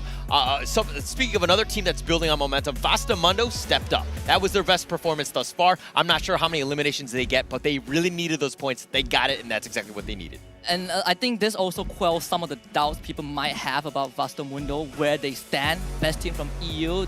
The roster has been together for a very long time, and the first 3 rounds didn't really justify that. But it's great to see Vastamundo make it to round 4 in top 3. Albeit not getting the booyah, I think they put up a really good fight. It was just very unfortunate that they had to go up against Kate and Enigma Galaxy. Yeah, it was a weird situation that's eventually going to happen, and that's why these games have been so fire, right? Oh, yeah. Because at the end of the day, yeah, EVO's Phoenix might be eliminated, Enigma Galaxy might be eliminated, but then You have Keed, you have, Bastamundo, you have all of these Titans here, but let's talk about the standings going into this one. Keed on top, 26 points, 14 eliminations, plus the Booyah. That's a great match. Yeah, and of course, they haven't gotten the top record, but it's not as important as getting this Booyah and making sure that they get decent amount of points. Bastamundo in second with 17, like you mentioned, Holler, the best round that they've had so far in the finals, and this is going to at least put them on track to perhaps make it to that top 4. But NGX, they have a slower round, they finished third, and they got 14 points. Their counterparts, unfortunately, Evo's Phoenix, getting 7 points, tying up with Magic Squad. Yeah, they're still going to be scoring a lot of points, but again, let's give a little bit of credit in terms of some of the bottom team, so to speak. Naguara with 9, that's a great win for them. Alpha getting that, the placement points was huge. They got caught in the middle between 2 other teams. That was a weird situation towards that part, but Alpha played that one smart. That's what they need to do. They need to ensure that they're doing that, but if we're going to talk about the overall standings for this piece, I think that there's going to be a little bit of a shakeup on the top. Yeah, absolutely. I mean, RQ Kazu, they are known as a late game team. They play very slow, but they got a lot of eliminations in the previous round. It still isn't enough to put them in top 4, but it keeps them very close. RQ Kazu with 49, but we have to turn our eyes and attention to Keith right now in first place, 70 points, basically 12 points ahead of NGX. Yeah, and Keed, it's one of those things, it's like the tortoise and the hare, right? Are you getting to that early start? Can you keep that up going into this one? Of course, just 4 rounds. We have the second half. We have 4 more to go. We have plenty of games, but that was a statement win. That's exactly what you want to do. You want to build on that lead, right? We're talking about 2021 Free Fire World Series, Evo's Phoenix. They won 3 Booyahs out of 6 of the matches. They had it. It was no contest. Keed want to repeat that performance. And the best part is now they have 2 more chances to do it, right, in this new format with 8 total rounds. I mean, this Booyah happened at the best possible round for them, the best scenario. They not only, we didn't only just see Evo's Phoenix getting knocked out earlier than expected, we also had K basically getting a lot of kills and being able to secure them with those utilities. NGX went into the last circle wounded because of Bastamundo, and K were like, you know what, Bastamundo, you guys did the hard work, we will claim the rewards for ourselves. Definitely so. And the MVP of the last matchup, we're going to see it. Drum roll, please. And of course, it's Modestia, right? 8 eliminations. This is a no-brainer. The fact that Keed was, getting so many kills and, has a 12-point lead in first place or so. 8 eliminations off the back of Modestia. And this is a guy that I have been stressing a lot. I kept saying that we gotta keep an eye on Modestia, and I was just waiting for that one moment for him to really show up. I'm glad it was this moment. We also have to look at the match leaders for round number 4, and I would say that Modestia is definitely at the top of the pack with 8 elimination, but he's also followed by Luca from Bastamundo with 4, and of course Dew from Ligma Galaxy with 3. Okay, having seen the Europe Pro League, Bastamundo, they kind of ride or die on Luca. This is a guy that gets a decent amount of eliminations. This is a great game. This is a bounce-back game. Can they make a run into the second half? But let's talk a little bit about the key players of that game 4, which was actually quite key. Caramel, assist king. You got to help out. You got to get the support. Modestia, not only was he the MVP with all the eliminations, but he's the glue wall master with 14. And the rest of the list is also K members, right? Nando 9 with 10 glue walls destroyed. He had that reptile rhythm down to a T, just landing it on the perfect timing. And not to forget, Dead God also from K having that damage, 800 damage block using the time turner, is keeping Kate in the fight, but also allowing them to get these pickoffs. It is pretty impressive how they were threatened, but they were not really pressured as we thought they would. True. And when Cade have a dominant performance like that, there's a reason why the key players are going to be 3 out of 4 in terms of, their team securing all of these awards, so to speak, because they were just on another level. I think that, for a team to do that again, it shows the real mettle of the team. Is it going to be possible? I mean, Cade, anything, the world is their oyster, so to speak. But let's talk a little bit about the next maps. We played 4 rounds thus far. What's going on in the second half? We are going to run it back because we have just gone past the halfway point. It is the last sprint, the last marathon for all of these teams out in the arena. We will start back on the Bermuda, and afterwards it's going to be the same sequence, right? Kalahari, Purgatory, and Alpine. But Bermuda was the feasting ground of Evo's Phoenix at the start of the evening. wonder if Evil Phoenix can do it again, because this is a map that a lot of teams from Brazil, from Latam, from MENA, they favor this map, but they haven't been able to really crack the code. Yeah, they haven't. I mean, it's difficult, right? Again, just the teams, the level of play has just been so high. But going back to this one, now, if you were coach of, you know, let's just say the bottom 6. I don't want to name names or anything like that, but one of the teams, like, you know what I mean? Like, what are you telling them? What are you getting themselves prepped up to in terms of going into the second half? Well, this is a tough question, but I think from my perspective, if you are already on the back foot, I would say try taking risks. And it's something I want to see in teams like HQ Esports and AB Radicals and maybe Alpha. And Alpha did take the risk, it just didn't work out. But for the other 2 examples, they haven't really shown that they are willing to make that first move. And if you keep playing passive, so far these past 4 rounds have proved that you are going to get feast on. True. And you talked about Alpha kind of stepping it up, trying to be a little bit different, and that's right. But they were unlucky. I think they got 1 elimination in all of that. And yeah, they were like almost in every single fight. But the fact that they were just kind of caught out and not able to do that was, you know, a little unlucky by Alpha. You know what they say, you miss every shot you don't take, you miss every chess piece that you don't move. So at the end of the day, if they are not really doing well passively, you gotta take the initiative. That will be left for the next round. We're gonna take a short break and we will come back for round number 5 of the finals.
Just like the sunshine, we level up. What a great view from the top. It's in our nature, it's in our blood. We can stop, never stop. We don't stop with the squad. Like the sunshine, we level up. What a great view from the top. It's in our nature, it's in our blood. We can stop, never stop. We don't stop. 'Cause we turn up in flames.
We are halfway through the Free Fire World Series 2022 in Bangkok, Thailand. My name is Husky, and with me is Holler. We just saw Kate getting their very first booyah for Brazil.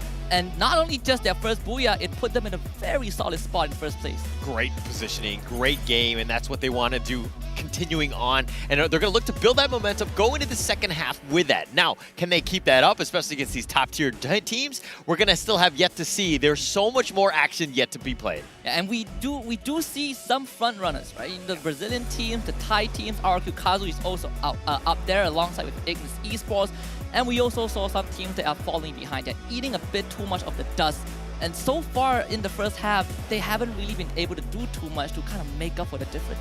And to be honest, yes, we have 4 more rounds, but the thing is that this game and the next one, are going to be the key ones because that sets the stage for the final 2.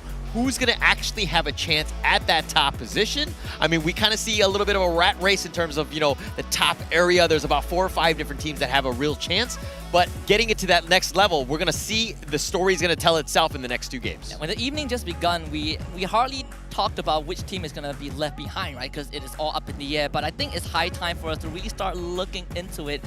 And and be truthful to ourselves. There are some teams that might not make it to even top 6, and that's going to be a travesty. But at the end of the day, it's the fighting spirit that matters, and that's what I want to see. Yeah, I mean, it's going to come back down to which sort of ranking that you are. Yeah, you might not be top 4 or whatever, but you're still fighting for a decent chunk of change. But let's talk a little bit about the Game 4 stats, right? Keyed on another level. 26 points. 14 eliminations. The total damage was 7,000. I mean, that is almost a perfect game, I would say, by Keed. And at one point, we saw this team split up 2 by 2, got caught by SES Outfight, and won a 2 versus 4. Modestia and General being the 2 kind of pillars for the team in this round. And that is going to really lift the spirit of Kate up. But like you mentioned, Holla, can they carry this forward? Because Bermuda so far has been the home turf, not just for EVO's Phoenix, but for the Thai teams in general. Yeah, they've done quite well. And I don't think that they need to panic. Again, this is a situation where they just need to be consistent, right? Be the team that we know that you're capable of doing. If you're looking at Enigma Galaxy, this is perfect. The guys are just joking around. They're just taking it very casual. They're not too serious. And, understanding that they're still in a great position. Yeah, and they're not too far behind, right? In fact, second place for NGX. That's not too shabby. One good round could set them on course to win not only their first World Championship, but keep that trophy on home soil. But we also have Vasto Mundo on our screen, the team that performed admirably in the previous round. Finally stepping up, showing signs of life, keeping EU in the race. Yeah, I was going to say, if they didn't have that good match, and they were, right now they're 6th, right, with 38 points, only 1 point above Ignis Esports, and about, 11 points behind RRQ. That is within stone throws distance. They have a potential, right? The fact that Vastamundo were able to have a great Game 4 put them in a good situation. I was going to be worried about this team because, again, Vastamundo is a team that just, is built off of momentum, and getting a little something going is going to really help them as we go into Game 5. As we expected, right, Laco and Blazer did exactly that. Bermuda is where the true race begins, especially for the teams that are vying for that first place. We are going to go back onto the most classic map, but this is a map, as we both agreed on, has been the forte of the Thai squads. Yes, we're looking forward to that. At the same time, it looks like the drop is going to be going in. They're going to be going southwest, and everybody's kind of dropping down. Alpha goes down very early. They were kind of one of the first ones out of the plane, but if we're looking at it, nobody really, I think, is going to make it their way to Sentosa. It's a little bit far for that flight path. But look at this middle. Very congested, I would say. We might see some early action. Yeah, Kate instantly drops there. And we are also seeing the same maneuver from HQ Esports, where they split up, try to cover as much ground as possible. But early on, with when AJ was on the broadcast, we did discuss about the pros and cons of this move. And the cons is that you might get caught out in the open, and if you lose that gunfight, it's going to be a free point. That free point could not have gone to a worse team. It's Kate. Oh, gosh. Not a great start there. General will secure that one. But, HQ Esports, I don't know if they're just unlucky, but they have not been able to find their groove. They have 6 points in 4 games. That's a rough situation to be in.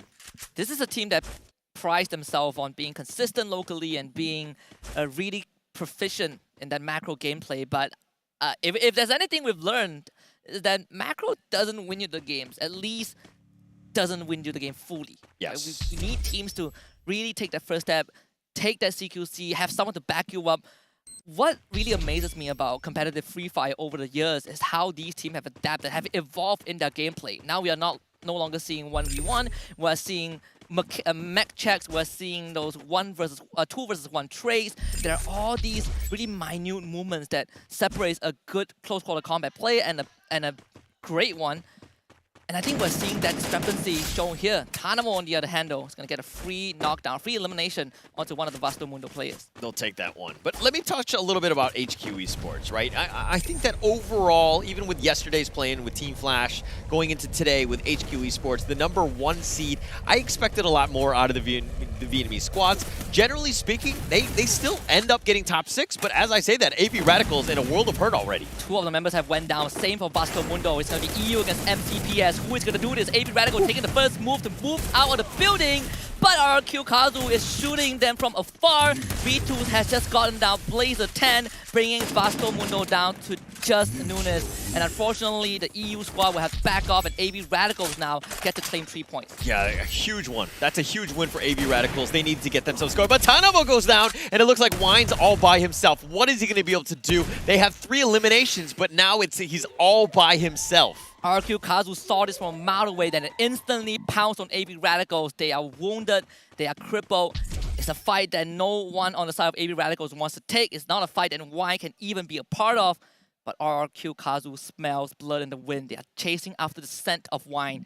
It's going to be a tough time for AB Radical to stay in this round. Wine needs to somehow get away. Yeah, he's just running for his life. And they do know that he's there. Razor and maybe are just going to look to just run after him. But Wine, he's getting vultured maybe from hands, and it doesn't really matter. AV gets eliminated. Pac-Man will secure that one. And it's an unlucky situation, right? They were able to hold the fort against Vasto Mundo, but RRQ, they were ready and waiting.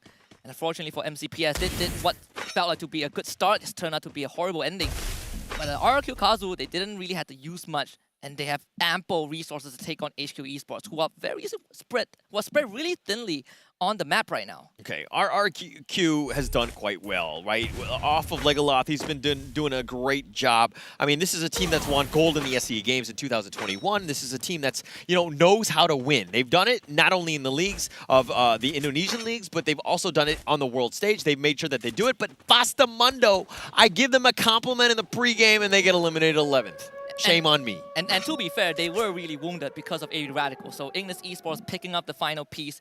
And since, we talk about RRQ Kazu, props to Legoloth, because I think winning SEA Games was kind of the confidence boost that he needed to be a leader, right? He was doubting himself. He didn't know if he could do it, but that victory, that podium finish, first place medal for the team really gave him that boost. And we are seeing that reflect in his gameplay since the play-ins. And Legoloth, unfortunately, as I say it, will be caught out. But he was alone, so HQ gets a free kill. Yeah, Neo just completely ambushed him. He jumped off the building and just caught him off guard. Legoloth was not expecting that one. It really got caught with his pants down, so to speak. But now Magic Squad, on the other hand, kind of quiet. They've been sticking around. I mean, the Brazilian way has been more of targeted attacks, right? They tend to stick together. They're very well coordinated of when they want to attack. And at this moment, it looks like they're just going to be playing very patiently. Let the game kind of come to them. They don't need to do anything because Keed is right around the corner. And do they actually take out their fellow country mates? It seems like it has begun. GU just got a good snipe onto Modestia. Wonder if Magic Squad will go for that push. So far, it's all just love taps, and some of that can be debilitating. What we saw from some of these teams, especially from the Brazilians, is that normally when a team chases after their opponents, they will stop at a certain point. But for Magic Squad and K, they will chase you until the ends of the world, until the edge of the map, which is a very scary thing because it shows how confident they are. Nigma Galaxy, on the other hand, might just run into an opposing team who is circling nearby, and that team happens to be Alpha. Oh, but Alpha, okay, so Alpha, yes, they're making some movement, but they are kind of loud in those vehicles. They're getting some damage here. Nigma Galaxy's trying to draw a beat on them, not able to take them down. Yes, he does, and he knocks down R82D. He is down. The rest of Alpha would just have to live with the pain, at least for now. There is still plenty of time to get that revive, either by revival zone or the buy point. So for Alpha, not too big of a loss, but for Nigma Galaxy, they are already close to the top of the leaderboard, getting these pickouts, these isolated kills will contribute to that. Yes, it's going to help them out. That's definitely what they need. But again, still very early. Let's just kind of slow it down a little bit. The circle is going to be a little bit beneficial, at least for Magic Squad and Keed, who've kind of been staring at each other. Yes, they're getting some shots, but nobody's really going to go into one another here. It's like a standoff right now, a Mexican standoff between these two teams. For Kate, at least, this is exactly what we saw, I believe, in match number 1, right? Where Kate was in the center of the circle, and then you had RQ Kazu and Evil's Phoenix coming in from the side. Kate generally don't try to push it too much, which in a lot of times looks like the right move, but when push comes to shove, when that circle starts closing in and other teams start coming in and closing you from multiple angles, that's where you start to get worried for this kind of maneuvers. Like, where are you going to hide? Where are you going to go? What's the backup plan? Yeah, and it's going to come down to how the teams play the cover. Obviously, they know the maps, they know the buildings, they understand the certain angles that could potentially happen. But again, I think you're hitting the point of the sense of intel, right? Getting that information, making sure that you have vision. Like, if we're looking at Italo right now, he's like trying to peek out the window, but he's actually looking more towards the corner, so he's not able to see everything. You got to see the movement of the enemy team. You got to make sure that you don't get caught off guard. That's something that Evo's Phoenix have demonstrated time and time again, where they are using the fact that you can put your members out in the open with a couple of glue walls and just some intelligent play, some great foresight. Really enables you to get all this information. And that was what got them the very first booyah of the finals. And it was on Bermuda, where they played out in the open, they covered so much space, and they took advantage of the intel that they got. Yes, and it was super key for them. And okay, HQ Esports, they're in dire need of some points. Tyson here just trying to do a scouting expedition. He's gonna make a lot of noise, so players and teams are gonna understand that he's on the way, but he's all by himself. He's fine. I think he's just trying to see what is out there right now. Just give themselves a chance, find a team so that the rest of the squad can kind of just join them. And HQ able to at least touch down and set up camp in a pretty secure area. You know, it's still the second circle. There are plenty of places to go around to get some loot. Obviously, they did sustain some damage, but that puts them within the line of sight of teams at Clock Tower, and Jason just instantly takes advantage of that, getting the initial knock onto one of HQ Esports member. Thankfully, there's no finishers coming in, and Tyson just completely gets destroyed. Okay, Jason had got the first knock. He got picked up or whatever, and then he got knocked down again. Jason has just been a sniper. Tyson, that was, he's taking some damage. He's got knocked again. Kaino will take that one. HQ Esports cannot catch a break, and after that third knock, Ignis decides that it is go time. It is time to hunt down the rest of HQ Esports, and this is going to be really crucial to see if HQ Esports are willing to take this fight. Are they just a reactive team? Neo says no, takes down Jason with a great grenade lob. Ignis Esports kind of stopping the tracks temporarily, but Eric is also responding, using that ice grenade, forcing the members of HQ Esports out. Eric is the only one right in front. Okay, one thing I don't like about HQ Esports right now is that they're kind of hesitant about going or not, right? It looks like the go call has been made. They're outside trying to get draw a bead on some of these angles. But Eric does get knocked here. Artemis will secure that one. And it looks like they're trying to find the rest of them, but they're going to use the glue wall, and Carlos. I don't know who's going to end up winning on this 50-50 fight.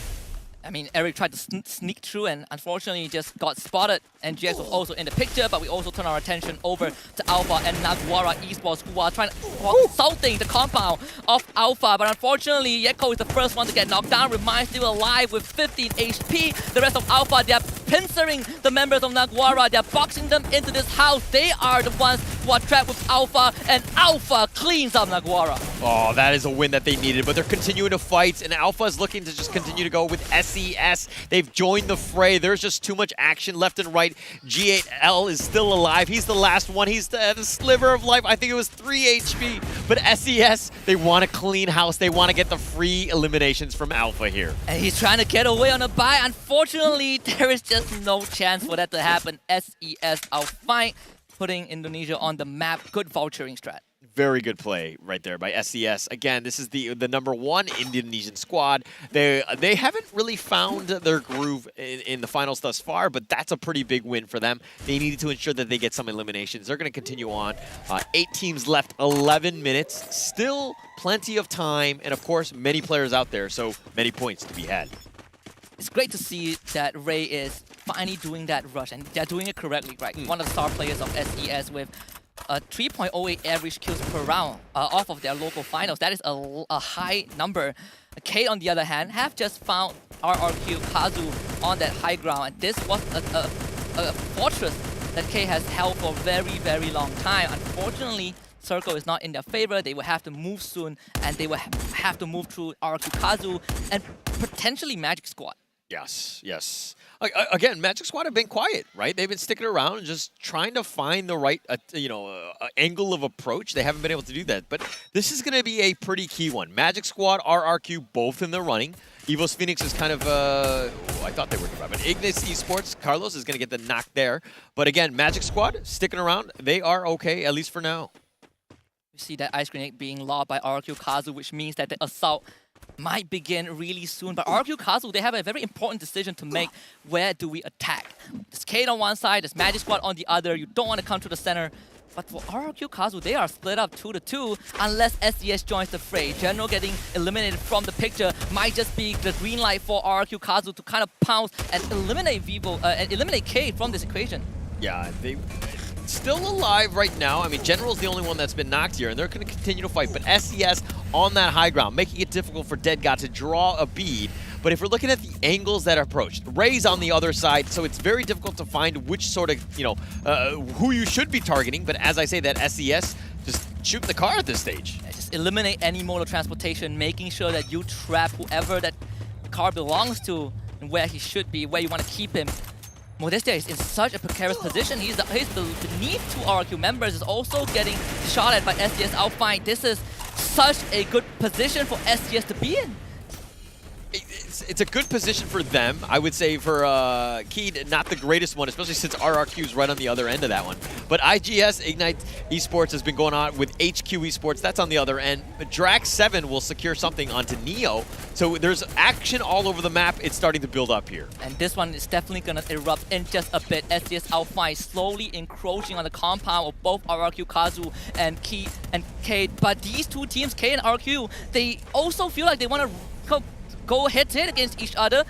SES Outfight felt like the referee right now. They're just watching this unfold. Dead God makes the first move, and that is the first move that ends him, that puts him in the grave 6 feet under. SES Outfight just getting all these free kills from that high ground. RQ Kazu finally making their move. They want to make sure that they do not become the victim. Returning fire onto SES Outfight, but SES Outfight have got a good hold on this high ground. Okay, they've done a great job, SES that is, of just kind of gatekeeping, moving with this circle, as well as getting some shots in. Legolaf has been, looks like he does go down. General's been revived on the other end, but it looks like they're going to continue to forward. But they have 8 eliminations. SES have bounced back this round. Bara knocked down by the play zone, but SES still have the numbers on the other end. Both Thai teams that ran into each other, and this is the showdown that the Thai fans want to see. NGX against Evo's Phoenix. Stop is the first one to go down. Evo's Phoenix going in for the kill, and Du is keeping his team alive. This is a star player that you want to look at. Bill against Jonah does not work out, and Jonah gets that knockdown. Moshi is going to be next on the screen, but unfortunately for NGX, they are history. Clinical fight there by Evo's Phoenix there, winning 4-0 against Nigma Galaxy, ensuring that, hey, we are the top dogs from Thailand. You bow down to me, at least in this round. But many have fallen thus far. Ignite Esports, they're down as well. Magic Esports are like cockroaches. They're sticking around even to the end. Top 4, guaranteed some good points here by Magic Squad. Very smart play by them. But Jojo taking some shots here. Got Cruz, bit of a sniper on this perch. And even though the circle isn't in favor of Evo's Phoenix, look at the amount of space that they've taken for themselves. It really feels like you're suffocated if you're any other team. God Cruz will make that first move to get more space, but Ray, his Hawkeye is incredibly precise. Takes down God Cruz, Evo's Phoenix thinking if they want to bring their buddy back up, but there's no time to do so. No time yet, but God Cruz has been eliminated here. Get High sticking around. Again, I would say he's the MVP, at least on this squad. Evo's Phoenix, got to know where he is at all times. GU just trying to run for his life, but he's going to look to go right into Joanna. And can Jonah do this though? Getting pressure and even a knock with that vehicle. Evo Phoenix out. This is the SES Outfight's best round so far. And they're up against the second seed of Brazil. Magic Squad, consistent, deadly, precise. Can SES overcome them? We see all the utilities getting thrown out, glue wall melters, grenades, SCS against Magic Squad. GU going for the flank, GU getting the first blood, Ray getting taken out. Magic Squad puts one on the board. Puts one on the board, and it's the biggest one for them, right? Again, they were sticking around. They were able to do it. They were not fighting anything in the first, 10 minutes or so. They were very patient, and then all of a sudden, they turned it up. What do we need to do? We need to get some eliminations now. Now let's do it. Late game, we know how to close it out. Very important for those top teams. Perfectly ties back to the storyline and the banter video and the taunts that both Brazilian teams and Thai teams have thrown at each other. Thai teams got their booyah, Brazilian shows up on the second half, and this match is going to get even more intense. This final is going to get even more intense. So I want to see how these two regions go up against each other, but first, let us marvel at how Magic Squad got the booyah for this game.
Magic Squad got the booyah on that one. They did it in style. They got a decent number of elimination points, and they're going to be kind of jumping up. It's going to be very close with Keed. I'm super excited to see the overall standings because, again, the Brazilian teams are on top maybe. The Thailand teams are maybe faltering.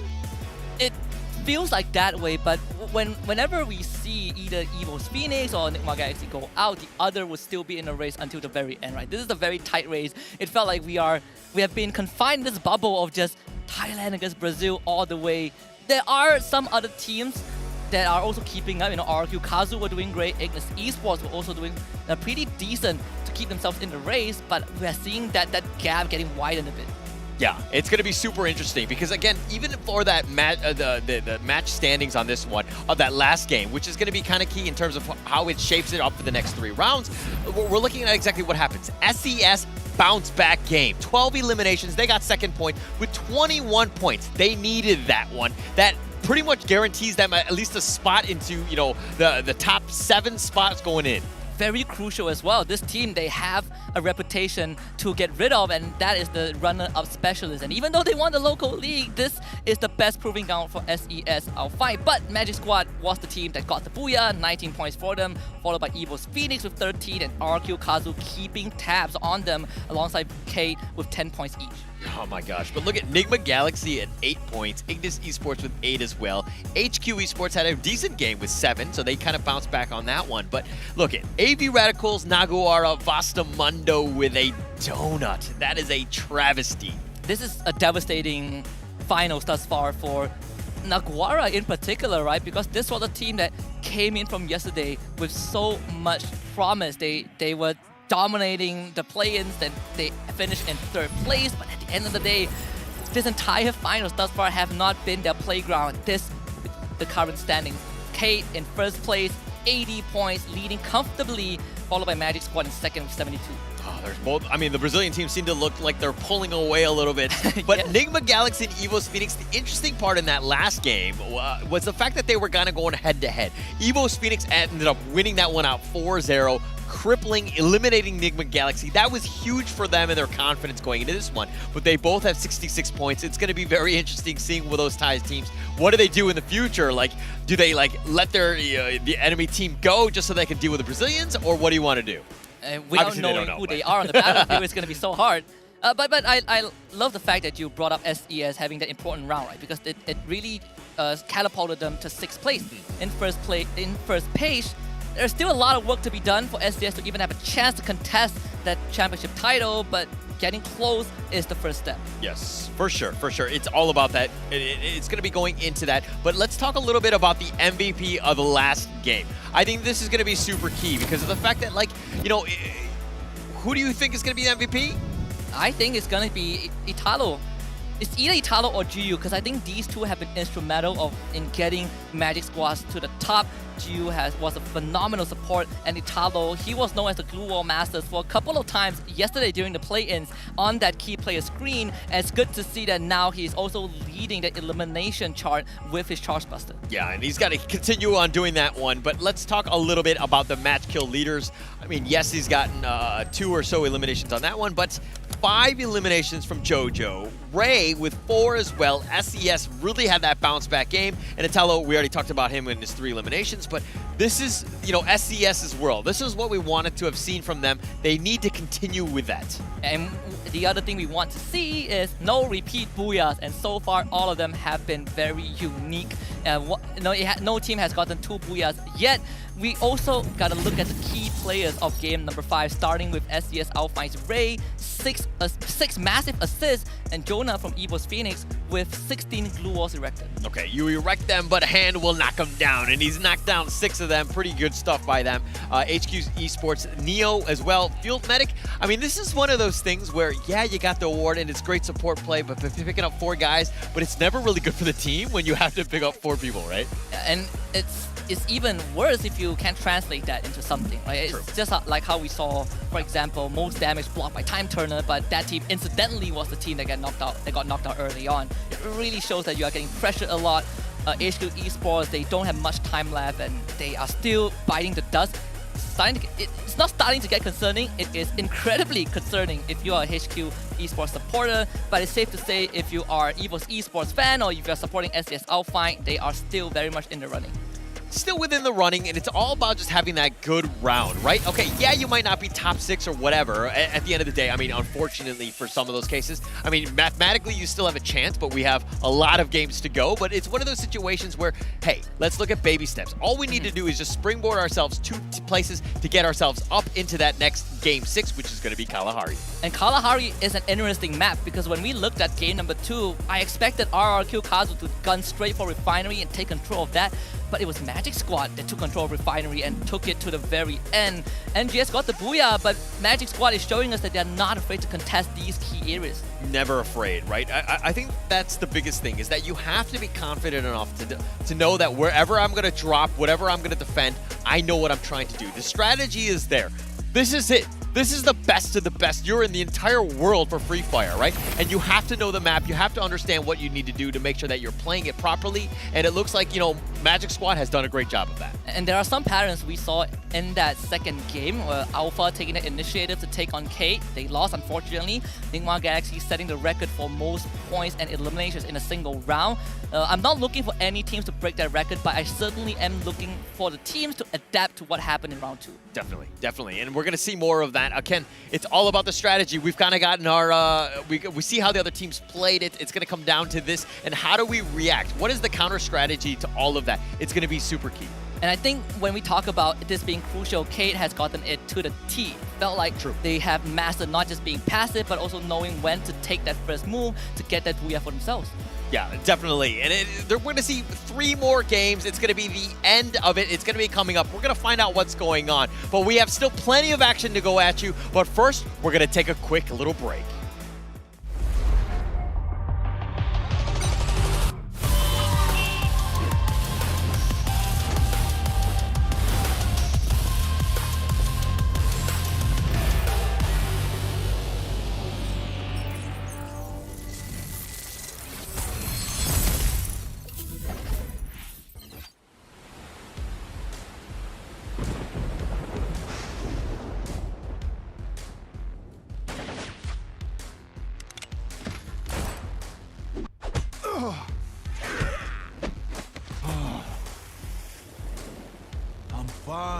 I don't need healing.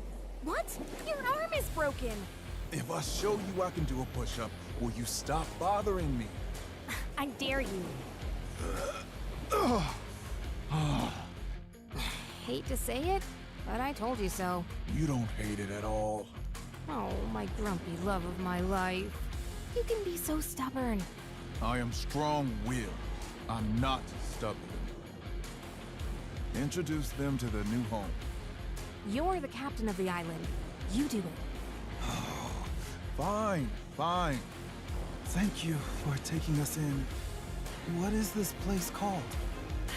Ford, you didn't tell them? Slipped my mind. You're in safe here. The safest place on Earth. Welcome to your new home. Hey, who's behind this mural? I didn't approve this. Actually, I look pretty good.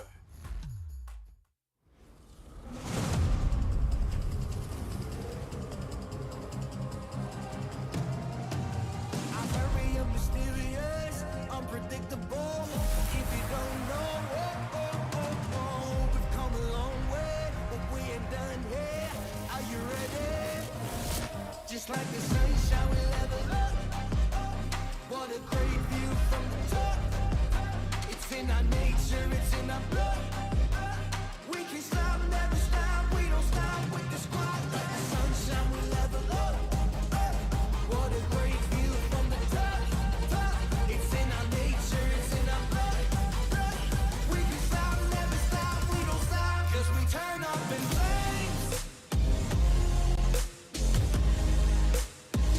'Cause we turn up in flames. You can deal with us, with the whole squad. We just can't be stopped. We invincible, undefeatable, but still you try it. Like the sunshine, we level up. What a great view from the top. It's in our nature, it's in our blood. We can stop, never stop, we don't stop, 'cause we turn up in flames. 'Cause we turn up in flames.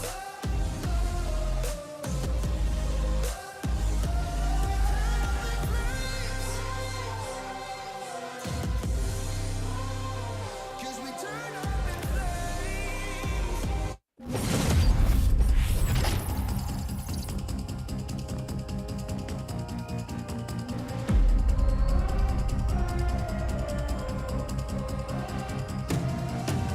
I'm very mysterious, unpredictable.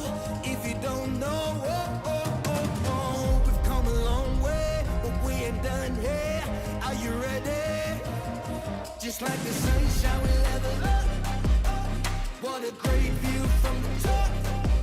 It's in our nature, it's in our blood.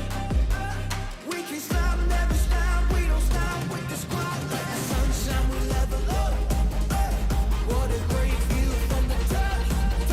It's in our nature, it's in our blood.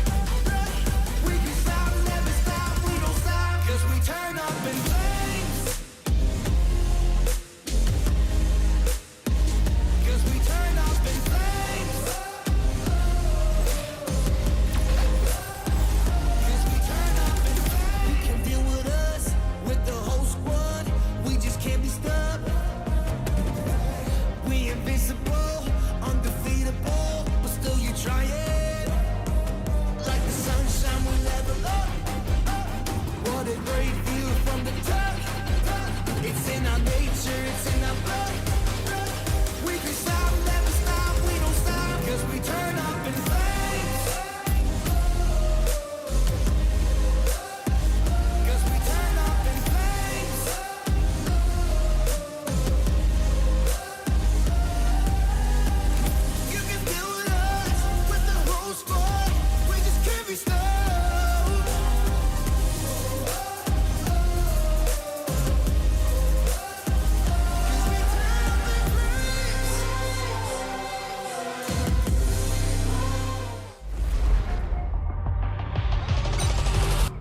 Brazil, Thailand, Indonesia. 3 nations dominating the grand finals through 6 different teams. This is the Free Fire World Series Bangkok 2022. My name's AJ. I'm the Mustachio down here with the one and only Husky. And what a day it has been. We're down to the 3 final matches, but there's no guaranteed champion just yet. Anything can happen. And I'm wondering what's it gonna take for Indonesia to climb up to the top. Brazil has had a taste. Thailand has a lot of taste, but Indonesia still struggling to grab the trophy for themselves. Starts with SCSL Fight, right? The first seed of Indonesia alongside RQ Kazu, who have been doing admirably, but RQ Kazu were the more solid one, which is a good outlook for a team that barely scraped by through yesterday's play-ins.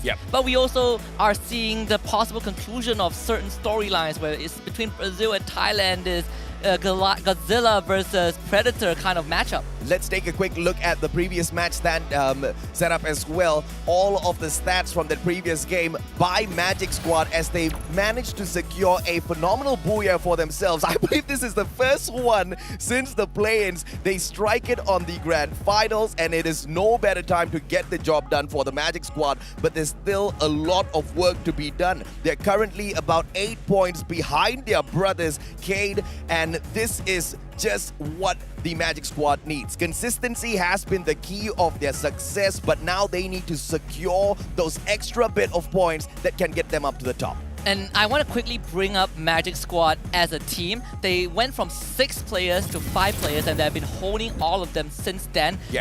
And their eyes were actually set on 2 distinct teams in the finals. Kate and Evo's Phoenix.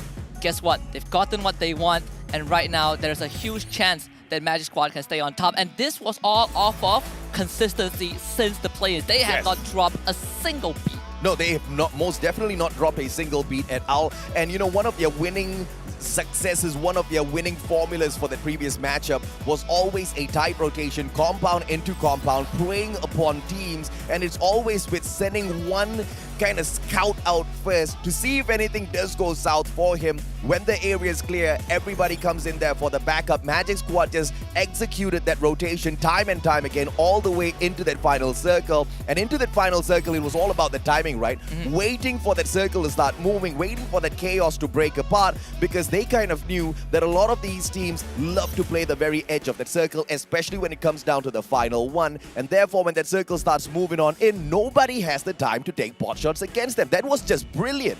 2 key players on the side of Magic Squad, Giyu and Italo. These 2 have been instrumental to defining what Magic Squad has achieved so far. Not to take it away from the rest of the team, but these 2 have been phenomenal. And of course, as we go into Kalahari, the teams are trying to get that trophy away from Mr. Wagger, because that's what they are fighting for right now. We will see if that's going to be the case, because Kalahari, I think, is interesting. We'll see if RRQ Kazu wants to take back Refinery from Magic Squad. Yeah, flight path skewed towards the right here as it cuts through from Stone Ridge all the way down to Shrines, leaving Maze and Mammoth quite the distance away. But as you can see, SCSL finds the sub for themselves. This is going to give them that bird's eye view from up top, but also a lot of area around them to loot up. They just need to be a little mindful of the positioning of Alpha.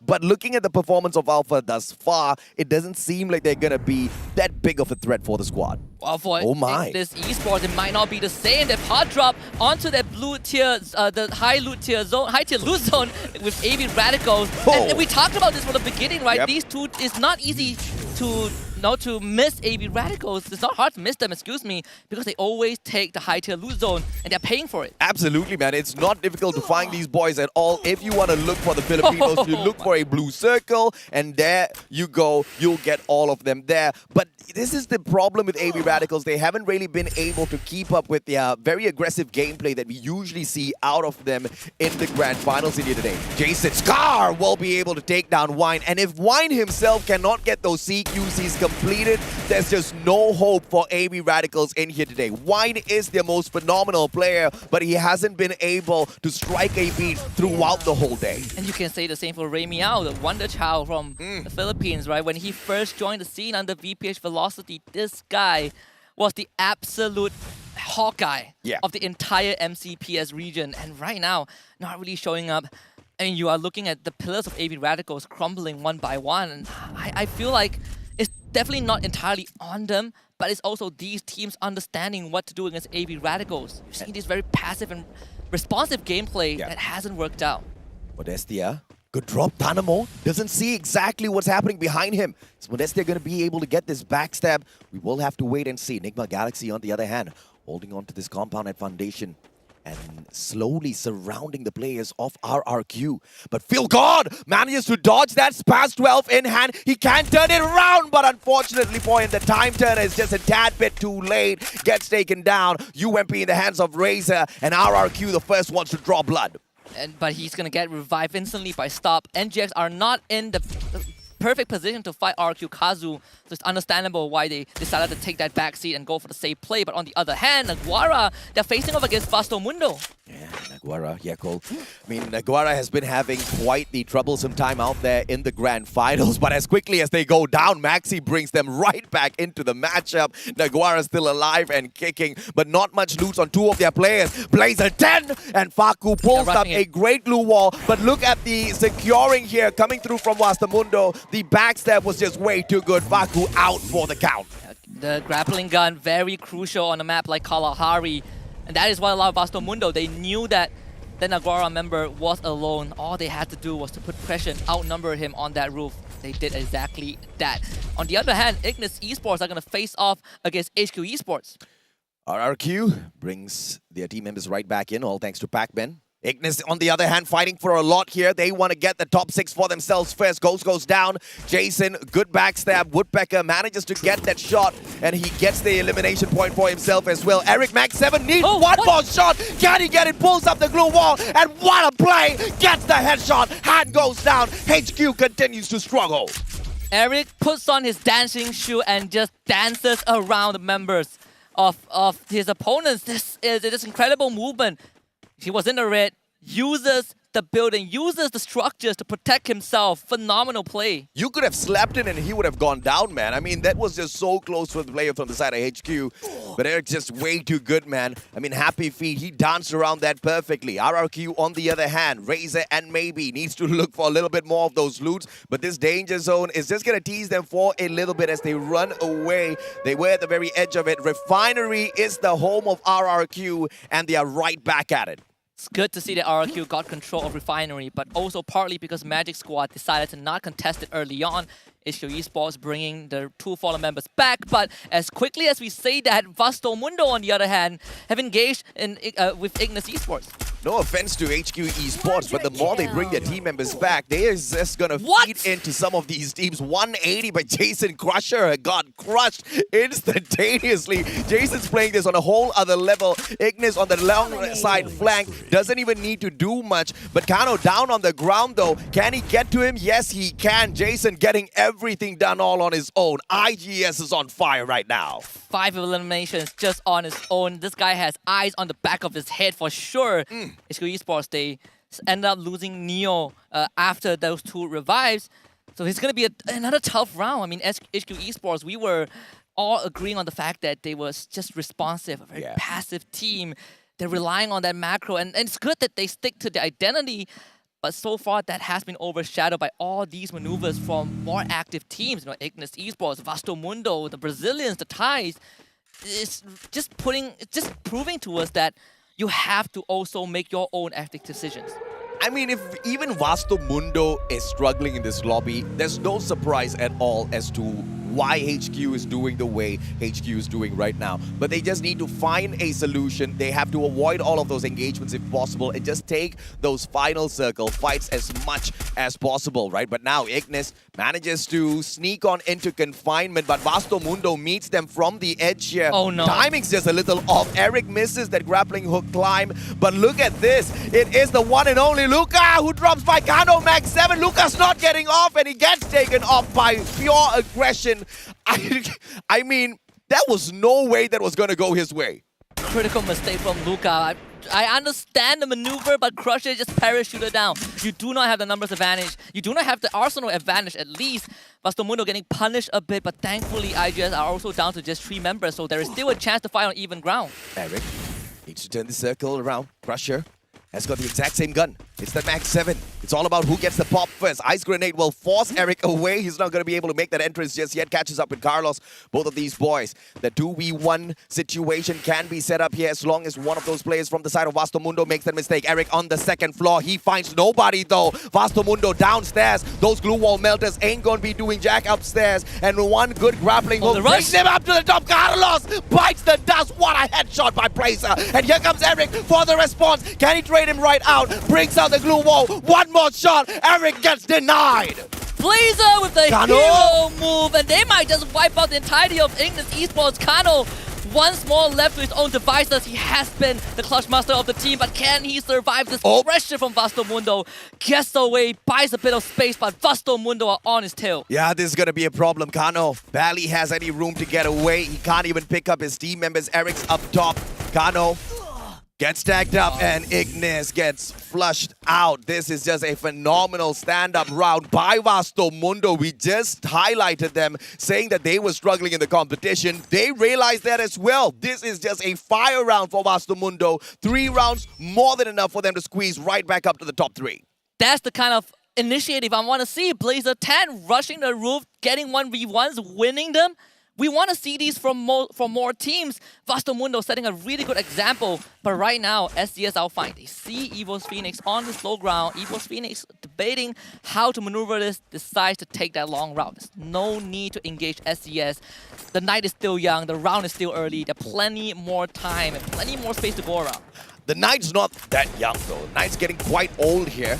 All of these players are getting tired, but they just have to remain razor sharp. They have to remain focused. Joe from up top. Jonah on towards the left-hand side as well, but Ray has got that LFG, trying to keep him a little bit pin-sit down, but all of those defensive structures were supposed to be the best of engagement strategy. Just by dodging behind, he does not need to lose any one of his glue walls. God Cruz a little too far away from the rest of the EVO squad. Get high alongside Moshi, and now SCS are fine. They've got the advantage. Bird's eye view, EVOS might just lose 2 players here. And they are still putting pressure onto EVO's Phoenix. But just to give a bit of props to EVO's Phoenix, they have always controlled zones that have revival points. So even if they lose a member, it is not too big of a deal. Now they are the one who is controlling Refinery. RQ Kazu have moved away just a little bit.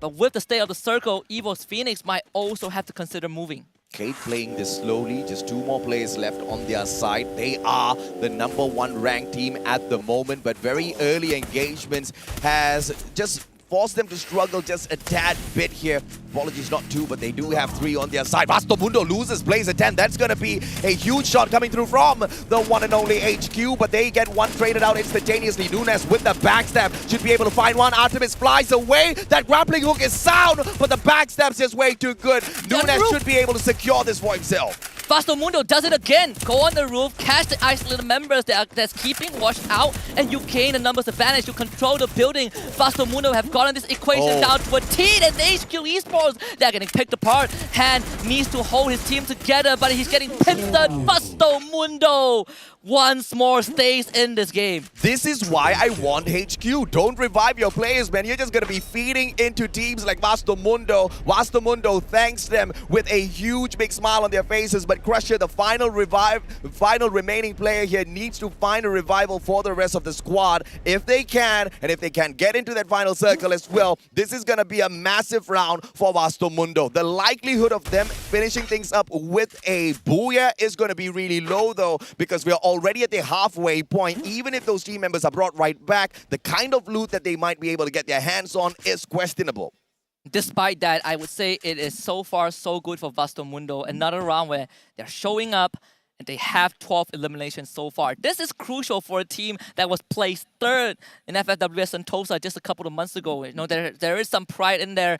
And I like the fact that there was a buy point, so Crusher bringing back Luca at least, making sure that they at least he has a companion. At least there's a second hand to help him out. That's a smart move. Instead of using all of his coins to buy back every single player, he brings one back first as an insurance policy, and I'm very sure he's going to rotate around looking for one of those revival points because it is going to be risky. When you've got teams like EVOS Phoenix just camping around revival points, it is going to be absolutely messy when you get there trying to revive your whole squad. So that insurance policy should still keep Vastubundo as one of the big threats for that final circle. RRQ Kazu, on the other hand, they're struggling to find their eliminations within this round, and Razor as well as Maybe, they've been slowed down as they got taken down a little bit too prematurely. SES Alfang on the opposite side. Now this fight between the two brothers from the side of Indonesia could break out at any moment. And Magic Squad also finds themselves in a pickle with Alpha. And just now Alpha tried to rotate, but they lost their vehicles in the process because Magic Squad was pressuring them the entire time.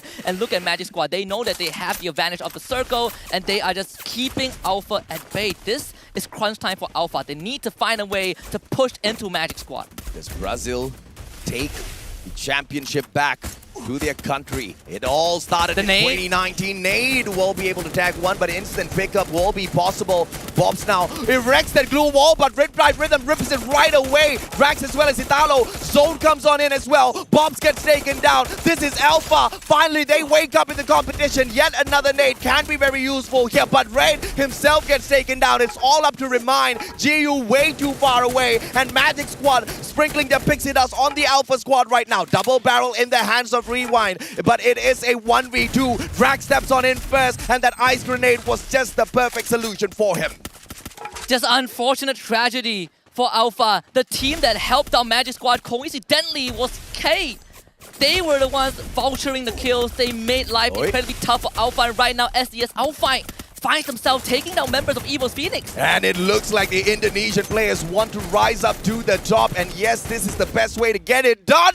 But Moshi responds with a Groza headshot from down below. And that's one of the weak points of having that bird's eye view. But look at Jojo. He holds on to that tallest point on the battlefield right now alongside Ray. They've got the grappling hook, which can get them to safety down below. Gaday's going to be safe. And therefore, SES Alfang once again a major threat within this next circle. But look at Cade, ever so slowly dodging all of those engagements. Once they make it around this big bad boulder, they're going to be coming across RRQ Kazu, and RRQ Kazu might not be very happy with that. But Magic Squad should be able to cut them off halfway. And look at the positioning of Magic Squad. This might just be the pincer that does Cade in. Also look at the position of Nigma Galaxy. They just saw 3 teams pass by them. Magic Squad able to get into the circle. Say the same for RQ Kazu, Kate coming in from the corner.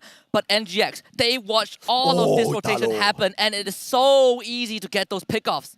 Vastubundo now, Crusher moving on in first, and Bob's a little bit too slow and to is catch him. And yes, he does move on up to the top. Here comes Feel God with the sprays, gets Maybe, ducks away behind the container, gets the second one as well. Feel God feeling good right now. Can he get the third? Backman backs away. Feel God misses this shot, but he's not slowing down just yet. Turns around the corner. Bob's on the other hand, very low on HP, but the glue wall erected by his opponent keeps him alive as well. He's gonna have a lot of time to recover. Fights on different fronts, NGX winning all of them, and Magic Squad wiped out by Stop, and he also found Pac-Man. Vastubundo goes out thanks to K.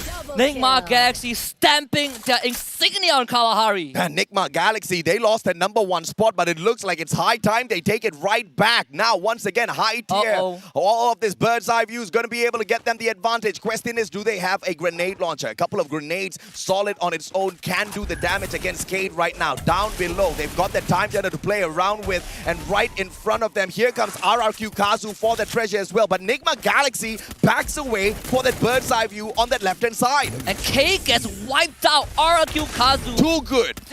They were not able to do much. They were not in the fight, but Nigma Galaxy did it perfectly. SES eliminating Stop, bringing the NGX down to just 3 members. Riptide Rhythm, perfectly done. Bara puts up a clutch wall. Oh, what a great glue wall pulled out. Timely manner that saves the lives of SES. And now, Nigma Galaxy gonna be a huge problem for this next fight. But Legolas, nade, but due response with his own glue wall that keeps him up and surviving. Legolas takes Ray out of the equation. Jojo, Gaday, as well as Bara, they're all waiting. Legolas can do the dirty on Team Nigma Galaxy, but it's all about the timing. This is crucial for NGX. If they can get this win, this is going to put them in such a good position in this final and give them the second booyah. But Caramel got snuffed out by Bara. SES Alpine waiting in the wings, getting this kill, and they are now about to erupt in the final fight. Dew saving his brother, 2 grenades. G'day has got the grenade launcher. Nigma Galaxy about to eat a couple of big Here it comes. One, the first one, but that does not tag anybody up just yet. Dew has got that double glue wall set up. Glue wall melter, courtesy of G'day. Now down at the bottom, it's going to be Bara as well. That charge buster gets absolutely nothing. RRQ Kazu still alive and kicking up top. He's avoiding all of the engagements. Caramel has got the grenade launcher as well. What a 180! Enigma Galaxy taken out. Legolas. This has to be SES, and Legolas flies on through, but the Indonesians get a booyah! You have just witnessed the first seed of Indonesia playing like the first seed of Indonesia. What a performance from SES. 2 rounds that they have shown us that they can do it, and both rounds were classic, were just phenomenal gameplay all towards the end. The rounds that they have gotten for themselves, vouchering kills, getting high ground, taking advantage of teams they want to rotate. NGX did phenomenally, got a lot of info, but I mean SES Alpine did a better job. This was a hard-fought booyah by the Indonesians, but the highlight to see exactly how it broke down.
Now, I have to say, I called it out after match number 2. I was waiting for SES Alpine to join RRQ Kazu on the left-hand side of the leaderboard.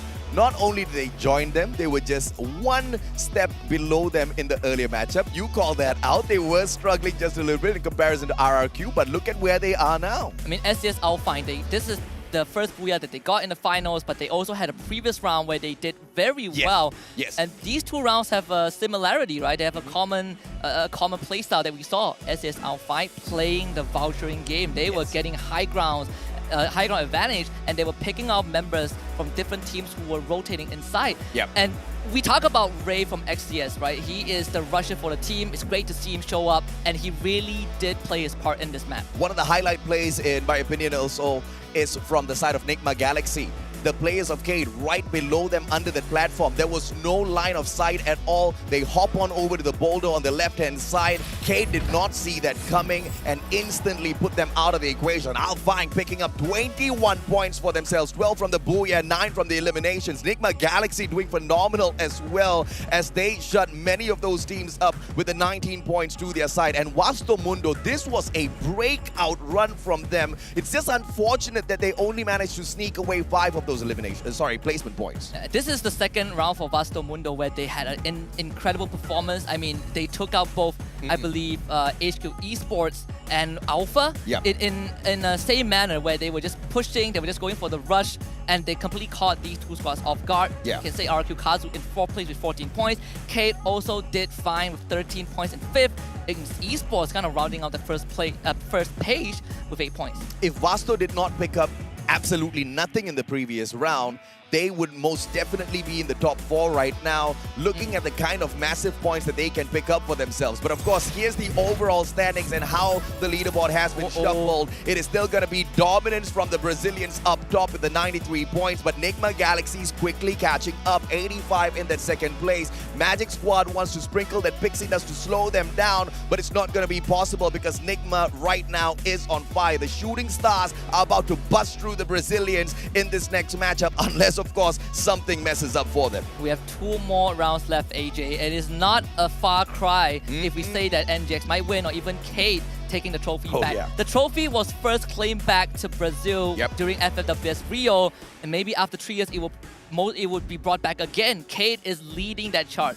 Kate is most definitely leading the charge. There is a possibility here that the Indonesians might be able to sneak it away from both the Thai as well as the Brazilian squads. But in order to get that done, SES Alpine needs to hit massive booyahs in the next 2 rounds. And they've clearly shown us that they are capable of that. RRQ Kazu, on the other hand, they've shown us that they are capable of consistency. Let's see if Indonesia can prove themselves out there on the battlefield. But who's the MVP for SES Alpine? You'll be able to see that right now. G'day with the 3 eliminations. This guy was surely the playmaker for the squad. And I was looking for SCS to not just rely on Ray to be the rusher, but also to make moves as a team. And that match just now was the perfect example of SCS Alpine realizing that we do not need to be the passive ones. Why are we holding back? Go forward. We are the first seed of Indonesia. We had this title of runner specialist. We do not want that to stick with us. Yeah, the top eliminators of that matchup, as well as a lot of action broke down on the battlefield. Surely you should see one Nigma player here.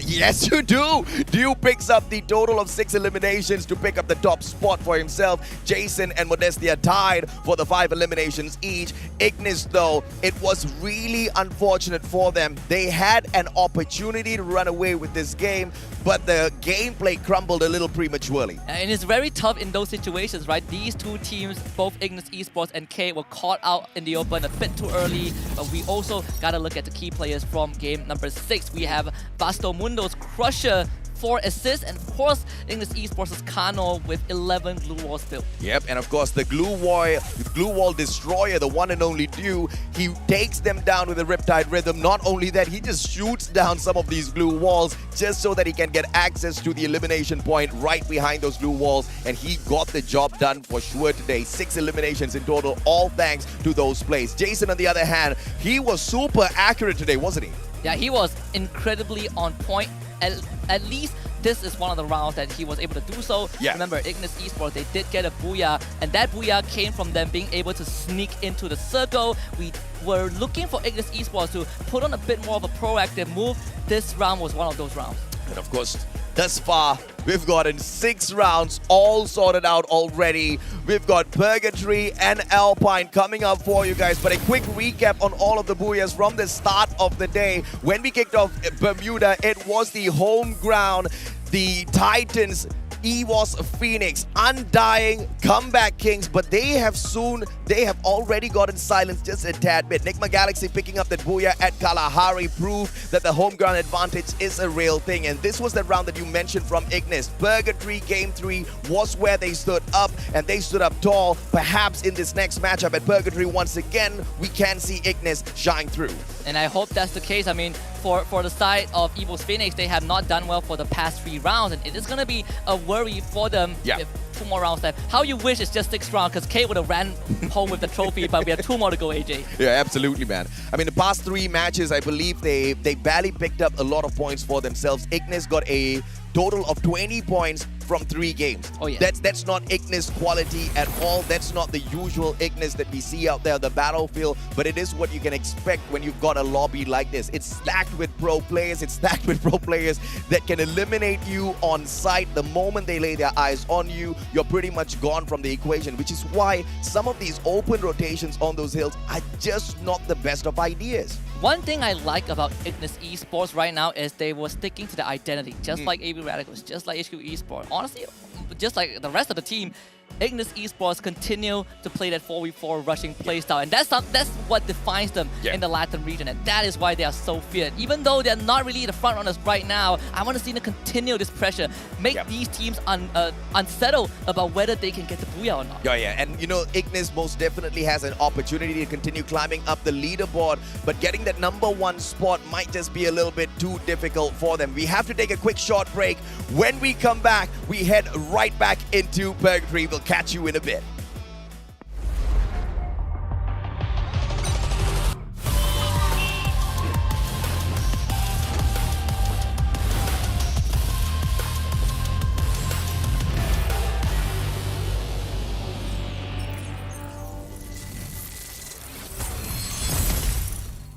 Alright, survivors, welcome to Free Fire World Series.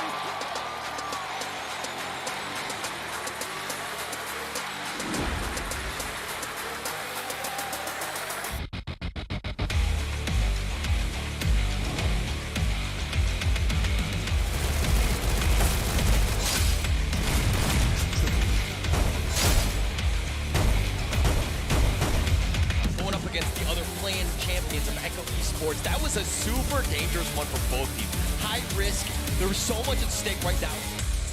Directly below him is not going to be Fernando at all, but initializing shot that sekarang ini. Shot telah disupai tapi But here comes Moji, the grenade from JLX.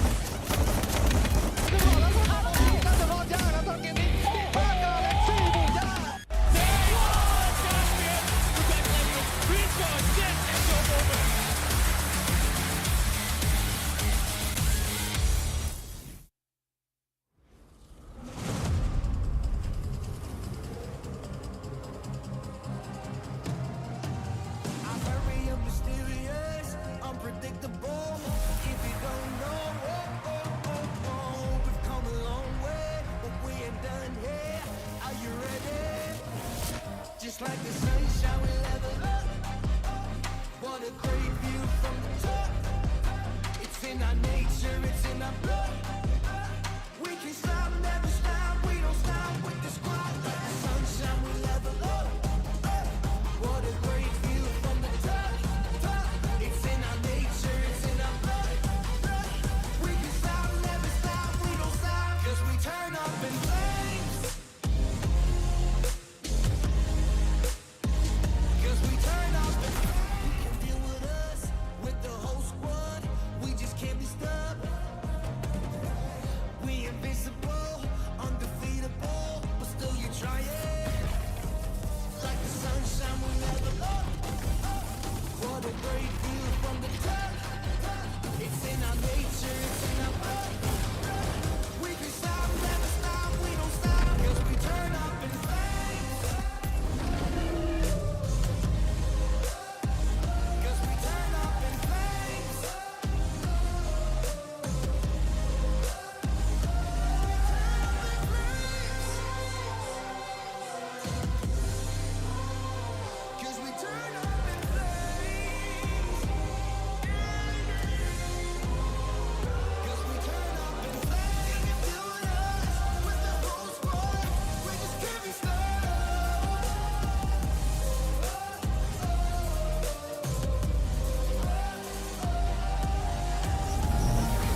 Sebuah perjalanan panjang bagi kita untuk akhirnya bisa berada di FFWS ini sejak 2021. Fakta bahwa kita bisa ke FFWS, menurut gue sangat pantas dengan semua usaha kami. Gue berharap kami bisa mendapatkan kejuaraan pertama untuk tim kita. A nossa equipa, nós estamos juntos há muito tempo. Quando as pessoas falam de como as outras regiões são fortes, esquecem que nós fomos terceiro lugar da última vez. Thật sự thì mình không quá lo lắng vì mình đã có trải nghiệm từ lần đi Singapore trước đó rồi.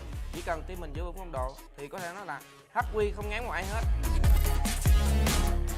Ipinagmamalaki ko na umabot kami dito. Gagawin namin ang lahat para magningning sa FFWS. طريقة وحيدة حتى نظهر شكرنا للمعجبين، وهي أن نعطيهم أفضل ما لدينا. نحن مصرين على ذلك فهم.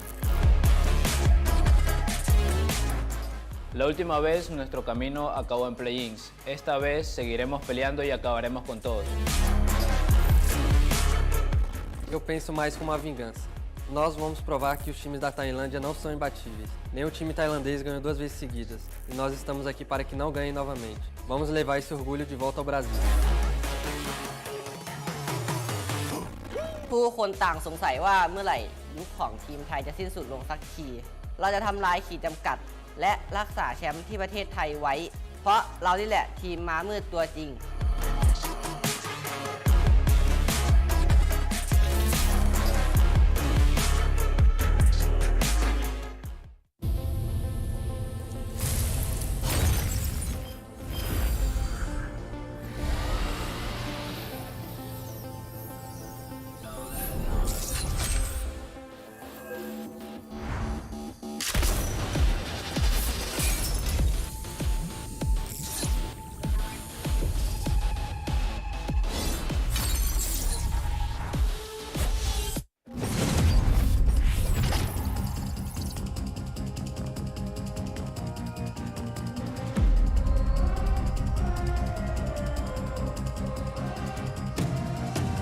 I'm very mysterious, unpredictable.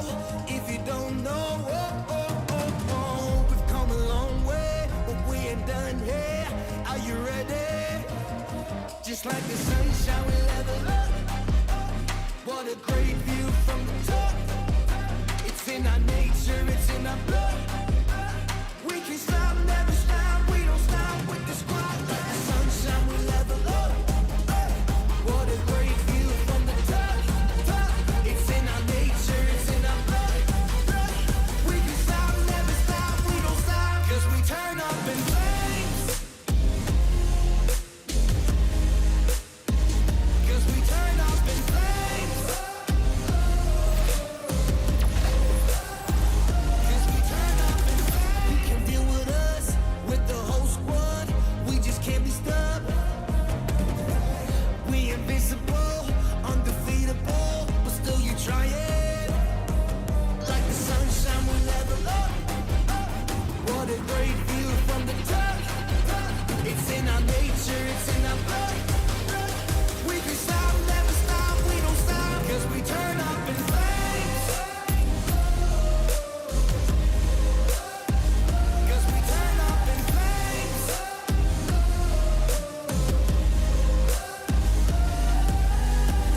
You can deal with us, with the whole squad. We just can't be stopped.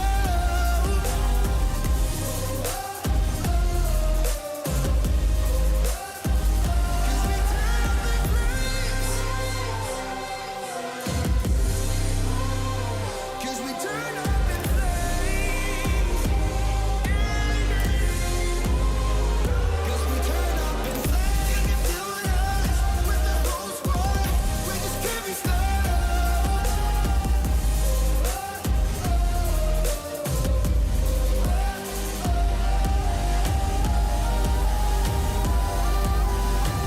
'Cause we turn up in flames.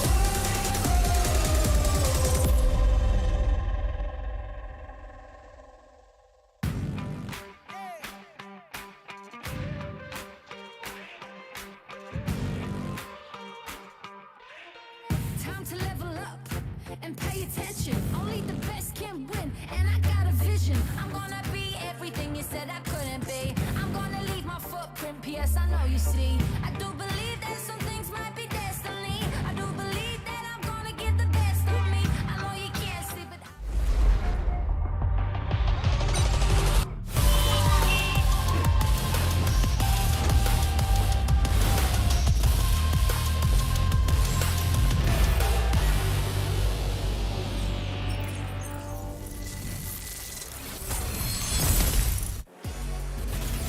Brazil, Thailand, and Indonesia, they each have 2 teams in the top 6 right now. Yep. That's it.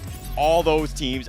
Are they going to win the world champion? I mean, one of them surely do have their hands on that world championship already. It's, yes, RRQ as well as SES Alpine, especially SES Alpine, a little too far away from that #1 spot. But SES just scored a phenomenal booyah. If they can pull a back-to-back-to-back 3 booyahs in a row, they are your world champs. They will be able to sneak it away from the home ground boys, EVOS Phoenix as well as Nigma Galaxy. But that is surely asking for a lot. RRQ is just 6 points ahead of them, and they have a huge chance as well. I mean, RRQ has been one of the most consistent teams in the competition, but they have to get it done over the dead bodies of Magic Squad. I mean, if RRQ was consistent, Magic's just slightly on a higher tier. So you're telling me there's a chance, right? That's all I needed to know, because at the end of the day, we have 2 more matches ahead. And I mean, SES, can they do the miracle run? You're talking about the 3 booyahs in a row. Potentially it could happen, but SES had a great one. Let's talk about the previous match stats for that one. SES, I mean, they had 21 points, but with 9 eliminations and 5,000 damage.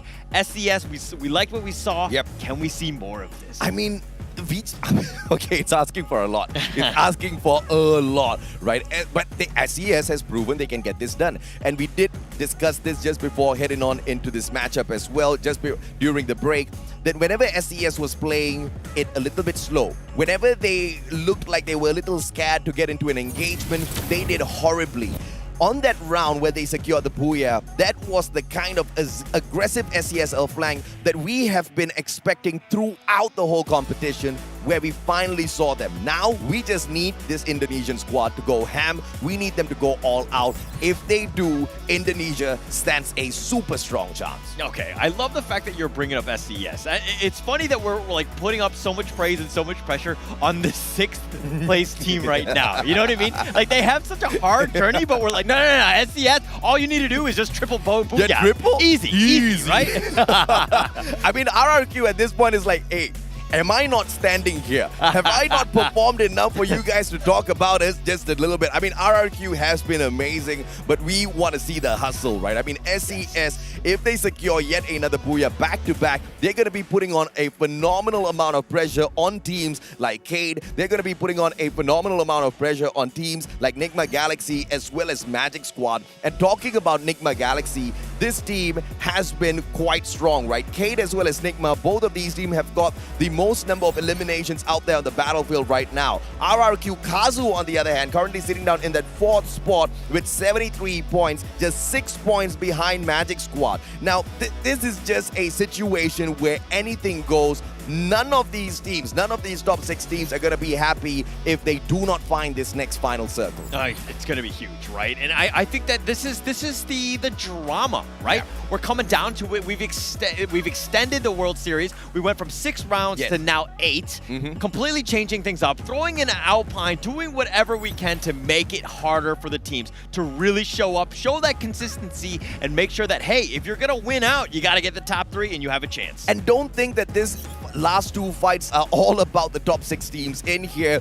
Everybody walks away with something in their hand, in their bank accounts. This is the Free Fire World Series. Garena has always been super generous when it comes to the prize pool. Even at the play-ins, everybody gets a slice of this pie, right? So down at the bottom, you are looking at HQ Esports as well as Naguara fighting for a bonus of $10,000 US. And it's not like they have to get phenomenal rounds for themselves. They just have to get about 2 or 3 points more than teams like Alpha or AV Radicals. That's not a lot to ask at all, Holla. Not a lot to ask, but it's still very difficult to do. The level of play is just so high, and getting those 2 points is literally, yes, you get 10,000 for it, but 2 kills is not, or 2 eliminations is not easy to do, especially against these teams. It's a rough situation. Now, if we're looking at kind of how you're talking about it, I love the fact that you talked about AV Radicals, Alpha, Nagura, HQ Esports, because they are within 4 points of one another all the way at the bottom, getting themselves in the money. But right above that is Bastamundo in 7th and Ignis Esports.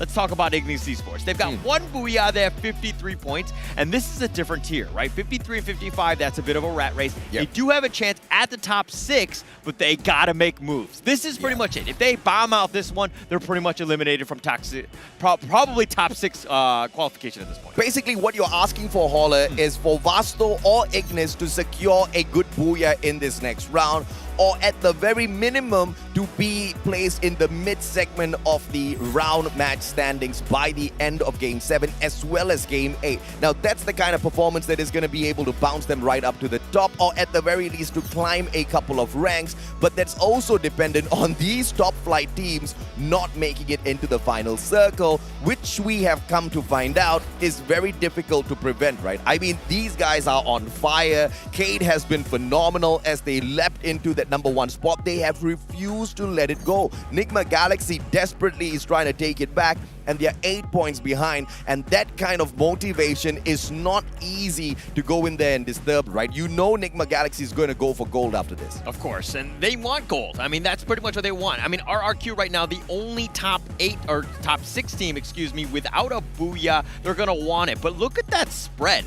No team has gotten 2 Booyahs thus far. It's really come down to the eliminations, and there's a reason why Keed and Nigma Galaxy are at the top, because they're mechanically sound. They get those eliminations. And Cade, it's all about the repositioning as well. Your positioning out there on the battlefield is absolutely crucial. But how do you travel from one compound into another? Nobody at the moment does it better than Cade or Nigma Galaxy. Magic Squad might be able to argue that they do a phenomenal job as well, but they usually do not get engaged in a lot of these gunfights. Cade and Nigma, on the other hand, they just annihilate team after team on their pathway in towards that final circle. They are 2 forces to be reckoned with surely out there on the battlefield, but teams just need to find a solution for this. And I have to say, one of the best solutions to play against teams like Cade or Nigma Galaxy is at the very get-go to hop in somewhere around the mid-segment of the map. Now, when you're looking at Purgatory, you're mainly talking about Brasilia, but this was a problem that we saw yesterday. This is that hot spot. Potentially more than 2 teams are going to be taking that hot drop in there, as everybody does not want to move around too much in Purgatory. Okay, very much true. And it's going to happen. It's going to change things up, and we're going to see what's going on. Now, let me ask you a question. I don't want to put you on the spot and just say stick with the team. Let's go with region, right? If you had to choose between Brazil, Thailand, and Indonesia, which one of these regions is going to pull out the winner today? I mean, you got 2 horses in this race, you know what I mean? I want to think that Thailand will be super motivated, but the Brazilians, man, the energy that the Brazilians bring into the stadium in itself is on a whole other level. The Thai players have got the confidence, but it's all about that energy. You know me, man. It's all about the good vibes. They've got humongous, phenomenal support in terms of their fans that have followed them all the way into Bangkok, Thailand, supporting them, believing in them, and that's the kind of thing that usually gets you the top spot. But the Thai players desperately want to do it for that home ground advantage. They want to get it done for their nation, and of course, they want to be known as the most ferocious force within the world of Free Fire. They currently have bagged more than 50% of the titles when it comes to the World Series, and they want to keep that sort of statistic. But as I talk about them, I'm thinking about Indonesia, who's left out of this equation. I'm thinking about Indonesia, who does not have a single World Series title to their names, but they've got a lot of capabilities. And maybe the rising veteran beast RRQ might just be the ones to get the job done. is crazy, right? The fact that they were a play-in team, RRQ, some people had written them off. They bounced back on the, Legolas is just kind of just tearing it up. Yeah. I mean, this is a guy who's like taken all of that to heart. Yep. You know what I mean? And he's turned that into motivation. Yeah. The team is in a great position, top 4 right now. That's exactly where you want to be going to the final 2 rounds. Now it's time to close things out. As we fly on into Purgatory, everyone clearly has got the championship trophy in his hands. Mr. Wagger can't fly, so that's cheating, everyone. You gotta put it down. You gotta run around on the battlefield, all right? Flight path cutting through Moat House all the way down towards Mount Villa just means that the left-hand side of our map is gonna be a little packed. Ski lodge gonna be wide open. Question is, will AB Radicals fly there? Yep, the answer is yes. They are gonna go for that straight up. Yeah, they knew right away. I mean, we've seen their, they tend to traditionally go this way. They're going to go for the high loot. They're going to stick to that side, and they're down right now, trying to get as much utility as possible. Look at Nigma X kind of splitting around a bit. Carmel's going to be left all the way out in the open, provide a little bit of intel. They're going to look to run into Naruga. Yeah, Naguara's going to be in a lot of trouble here as HQ Esports, they find Alpha. Now, these two teams, the last thing they need is early engagements, all right? Both these teams are struggling. Both these teams are very close to each other.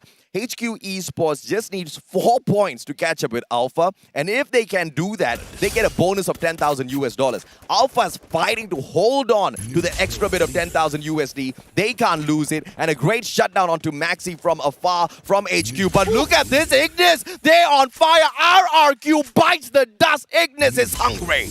Already eliminated 12. RRQ, we were talking about how they had to have a good Game 7. Getting eliminated so much for there. that. I mean, they're pretty much out at this point. I think that they're, unfortunately not going to be the winner, I would think. I mean, especially since the other two have, or the other 3 teams have such a huge lead at this point. But now they need to build off on that. Yeah. They got to figure something out in terms of coming back. But Kazu, now they have plenty of time to think about their mistakes. But look at this, SES, the flank, they might just be able to get a huge advantage here as Nigma Galaxy preys upon the players of Cade. Modestia down on the ground. That MVP is going to get taken out of the equation. But Nando 9, the savior of Cade, might still be able to turn things around. General's on that bike and he's off and about. He's not going to be waiting around to get shut down. He backs away to play the game of revival. There is a revival point here just outside of campsite that he can make good use of. But General's is going to circle around first to make sure the area is clear before he attempts anything of the sort. Smart, but it looks like Nando's running into Carmel here. Carmel did get a couple shots onto Nando here. And again, they're completely isolated, but Keed have not had a great game. Carmel almost tried to run him over with a bike. He's going to drive right by, and he should be fine. He hops off, and it looks like he's going to go for a one-on-one versus Nando. Yep, Mother Nature is my savior. Nando uses the tree as cover, but steps on out. My goodness. Gets sprayed down onto the ground. Caramel gets the advantage as Nando misplaced that by a mile. Caramel's just going to go in for the Juggernaut finisher. Tries to run him over instead. But he's not going to go in here, take cheap shots at the player on the side of Cade. He knows nobody else is going to be able to secure that elimination. But can you imagine how salty he'll get if someone else just nicks in one shot and takes that point for themselves? Yeah, that would be silly. But I think at the same time, it's like you're holding him off. Nobody's going to get him. He's kind of wide out in the open. You're going to basically secure that one. I think they should be fine. But Naguara here, 1 elimination. Brand has got it. They're looking for more. Ignis Esports have also been, the kill feed has been quite high. I want to see the eliminations on Ignis. I mean, Enigma Galaxy, once again, the Thai players are on fire and they are off to an amazing start. And the best way to get that #1 spot is to first shut down the players who are in the #1 spot. So Nigma Galaxy is picking on the right squad here, and the damage has been done. The probability of Cade surviving this is all going to be dependent on one final player who, as we saw earlier on, kind of zoomed away on that bike. So we will have to still wait and see if or not we get to see more of Cade. G'day is on fire as well. Evo's getting one by one. I mean, as quickly as God Cruz went down, Jonah just revives the guy instantaneously. Talk about being a phoenix and none dying. Yeah, it's one of those, it's like a video game, right? When one guy dies, you like instantly restart. We're back into it. They was ready on that one. He knew he was going to be dead. But again, okay, Keed. Back to 3 players. Dead God is a little bit low. They will probably want to res Nando at some points. But look at Modestia looking all across against Vastamundo, and it looks like they're not going to make the move. I love this, man. I mean, he's not stopping. Clearly just zooming around from one compound to another, looking for the opportunity to finally take that one final player back. But Nigma Galaxy, opportunity now to prey upon the Filipinos. AV Radicals, just 3 players on their side. Twos moving up first. Caramel's got that AK-47. Few got from the back, but the Charge Buster needs a very close opponent in order to be super effective. The timing's all what it's about. That Charge Buster's not going to be able to do that damage from afar. 1v2. Great glue wall pulled out. Caramel barricades himself in, but how long can he survive? Not long at all. Wine takes that point for himself. Very smart play by AV Radicals there. That was really on point. Very good ambush, catching him from all grounds. I mean, yes, the blue walls were going up, but it doesn't really matter. They had the numbers advantage. AV Radicals, that's perfect. Now can they compound into that into more? Fugata is sticking around on the side. I don't think he's going to give away his position at this point. Nigma Galaxy helped out SES, and now AV Radicals helping out SES. These 2 top dogs need to get taken out of the equation for the Indonesian squad to stand a strong chance of grabbing this championship for their home ground. And it is going to be very, very difficult for Indonesia to get the job done if these 2 teams are in that final circle. So from the get-go, the advantage is to the Indonesian squad. Has an advantage. And this is what you wanted to do. They built a lot of momentum going into the last round, or from the last round into this one. So it's kind of helped them out. They're putting themselves in a good situation, and they're probably going to jump over. I mean, I think RRQ, Kazu at this stage, but Evo's Phoenix still up there. They do need to find some of those teams to get those teams eliminated. Again, Keed, Galaxy, Magic Squad, Evo's Phoenix, all still alive, and there's plenty of points to be had. To be the champion of the Free Fire World Series 2022 Bangkok for Ignis Esports might be an impossible ask, but getting an extra $10,000 from this massive prize pool might not be too wild of an idea, too wild of a request from the squad members, but you bring Stop right back into the equation. Alpha, on the other hand, they are keeping a watchful eye on the players of Naguara. We switch on over to Nigma Galaxy. This is going to be a problem. AV Radicals, they bring on in that monster truck in, and Wine, great time turner, double barrel in hand, pulls out the glue wall as well. 1v2, nice. But Badu goes down. Okay, I love the way that AV Radicals are like, okay, we're just going to Zerg people. We're just going to just ambush them as much as possible. They can't kill us all, so to speak, and they're able to do that. Now, Nigma Galaxy are on the run. They have 2 members. Yes, they still have a chance, but man, this has not been looking good for Nigma Galaxy. Nope. They've been on the defense. Oh, this is a GG. Feel good. He has nowhere near to a vending machine, nowhere near to a revival point as well. Vasto Mundo, on the other hand, they meet the players of AV Radicals. AV Radicals are not the only predators out there on the battlefield, but AV's turning the tables on Vasto Mundo themselves. What has gotten into the Filipinos? Wine manages to get a trip mine knockdown as well. Vasto Mundo bites the dust, but one more survivor on their side. Everybody's helping out the Indonesian squad of SES Alpine. They're definitely helping them. This has been very beneficial for them, but AV still going up against Vasto Mundo here. Vestamundo, Ramiel, P90, Nunes goes down, and Ramiel strikes once again. Beautiful headshot, 2 stakes down, plays in 10. This is just a total annihilation of squad after squad by the Filipino team. Tanamo, everybody backs away. Nobody can stop them. Where was this sort of an AV Radicals at the start of this grand finals? I have to ask on behalf of the whole of MCPS. Things could have been so much more different, Holler. Yeah, it took them about 6 or so games to get warmed up, and this is the first that we've seen this. They were on a tear in MCPS, and they haven't found that groove yet. They're finding it now, which might be a little too late at this point, but hey, every position matters. It's going to be key right here. Welcome into my arms, Alpha, says Tanamo. He rushes in for the kill, and it looks like he is going to be able to take a quickly sneak one off here. Double barrel in hand, but glue walls erected by the players on the side of Alpha. Now, Ramiel from afar just needs one quick shot in here, but the rest of AV Radicals all together. Drone gets sent over, extra bit of information, and Alpha has got that info for them so that they can back away ever so slowly, but it's all about how AV Radicals continues to be aggressive, and Raid from out of nowhere knocks Dynamo, but this pickup is going to be possible. It's got to be possible. He's got the glue walls. He's keeping himself alive. Alpha RA2D still hiding behind this shack. Yep, 2s now. Double barrel! And they get yet another. AV Radicals on fire, baby! Pusang Galat, this is not expected at all. 8 eliminations. AV Radicals are on a roll, and Alpha can't do much about them at the moment. They'll have to play this patiently. Alpha doesn't even have an active revival point there, so this is going to be quite the struggle for this MENA squad. Okay, AV Radicals have woken up. That was a nice kill right there. They made sure that they got it. G18 is the last one surviving. He does not want to give away his position. He might actually go down to the zone. We're going to have to see. But let's talk about Enigma Galaxy. They've been shot left, right, and center, so to speak. Is the last lone survivor at the moment, but they only have 3 eliminations. Is it going to happen?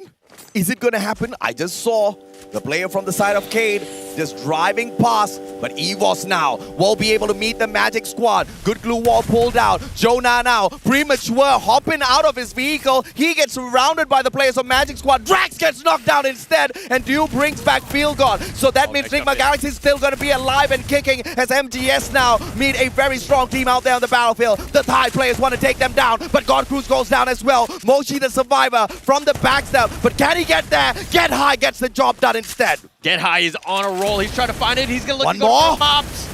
Oh, but he gets knocked down onto the ground. Moshi, where's Moshi? They all desperately need him. Moshi's slow to the pace, but look at this. He usually is the long-range sniper. Bob's going in for the pickup. Grenade does not connect. Italo now backs away. Mag 7 in his hand. Moshi turns around, but what a glue wall pulled out. And this is going to be lethal because EVOS Phoenix does not have that backup. Get High's not going to get picked up. It's a 1v2. Moshi still dodging around all of those glue walls. That Mag 7 is the secret answer. Grenade on the charge for Bobs as well, but Moshi has handled the situation well so far. Switches out to the UMP. Can he get the shot? Italo with the Mag 7 gets stacked up. Grenade goes far, and Moshi still surviving. Pulls out the bush as well to hide away from them. Charge Buster is the better weapon. He circles around, survives, and the Riptide Rhythm gets nothing.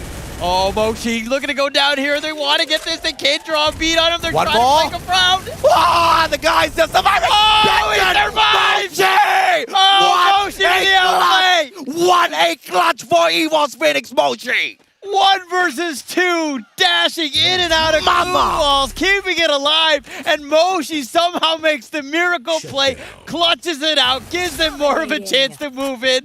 What a play! SES Alfine says thank you very much, AV Radicals, for clearing up the house, and they take them out of the equation as well. The Indonesian squad, we talked about the miraculous 3 back-to-back booyah that they need to hit. They are on a good trajectory to do exactly that. But here comes Naguara, the struggling LATAM squad, fights Bara with a backstab, and that might just ruin the Indonesians' play. Yeah, I think they just got it, most of them. I mean, not all of them are dead, but look at, okay, let's talk a little bit more about Key. Slow it down a little bit. They've only got 1 elimination. I mean, this is one of those things where they haven't really found that team, but there's still 8 teams left. There's still plenty of time, but they are full strength. This is a scary place to be in if you're any other team right now, because Keed are a bunch of killers. They're going to find you, and they're going to go in. If you're patient now, it's still only 12 minutes. Ignis, will you spoil the Brazilian party? It's LATAM versus Brazil, and it is about to break down any moment now. Ignis has got their dead eyes locked on them. They're not going to allow the players of Cade to circle around too much, and Cade has been nerfed because the players just got brought right back in. But the Groza in the hands of Modestia, that's going to do a lot of damage. Gade, where you fly into, my brother? He's going to get taken out of the equation, lands on the roof, but that's not going to be a great position for him. Jojo goes down, SES, Bara goes down. That's about it for SES. It's all over for them. Oh my gosh, Moshi just securing all of these kills. Look at this. EVOS was at, the last straw. There was just 1 member, Moshi, there. But then he's just like, no. I'm just going to take all the eliminations. I'm going to res up my buddies. EVOS Phoenix are not out of this. They're still very strong, very commendable team, and they want more. Luca all by himself. I mean, everybody else is on fire. EVOS Phoenix is just dodging left, right, playing the game of revival. Moshi's holding the squad together.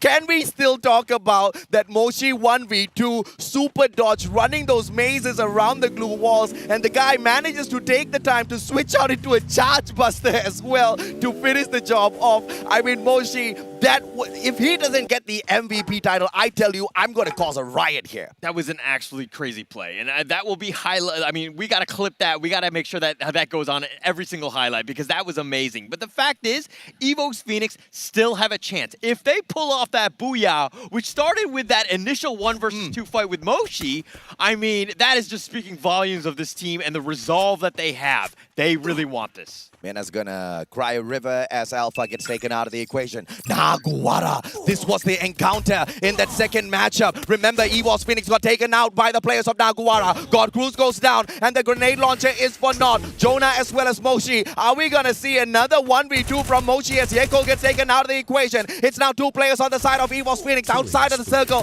This circle's gotta hurt, bro. You gotta move. Maxi takes one down, and once again, it's all about Moshi. Moshi drains out Maxi. Moshi, the final survivor once again. EVOS Phoenix surviving with a breath of air, but Moshi goes down. He's taking it out, but he's finally been eliminated. Jason from all the way downtown. It seemed almost, like really unfortunate for them. They weren't even in the play, but Ignis Esports, 11 eliminations. They are looking to storm back. Ignis Esports in a great spot. At this point, you just gotta concede that the Brazilian team of Cade, as well as the one and only Nigma Galaxy from Thailand, are gods of Free Fire. So many encounters, so many players knocked down, and here they are aiming for that final circle. Ignis wants to ruin their chances. They want to be the champs of LATAM that says, hell no, this Booyah belongs to me. The players on the side of Cade, on the other hand, bring out those vehicles, circle around, and they find the circle. What a play. But open grounds, my brother, that was premature.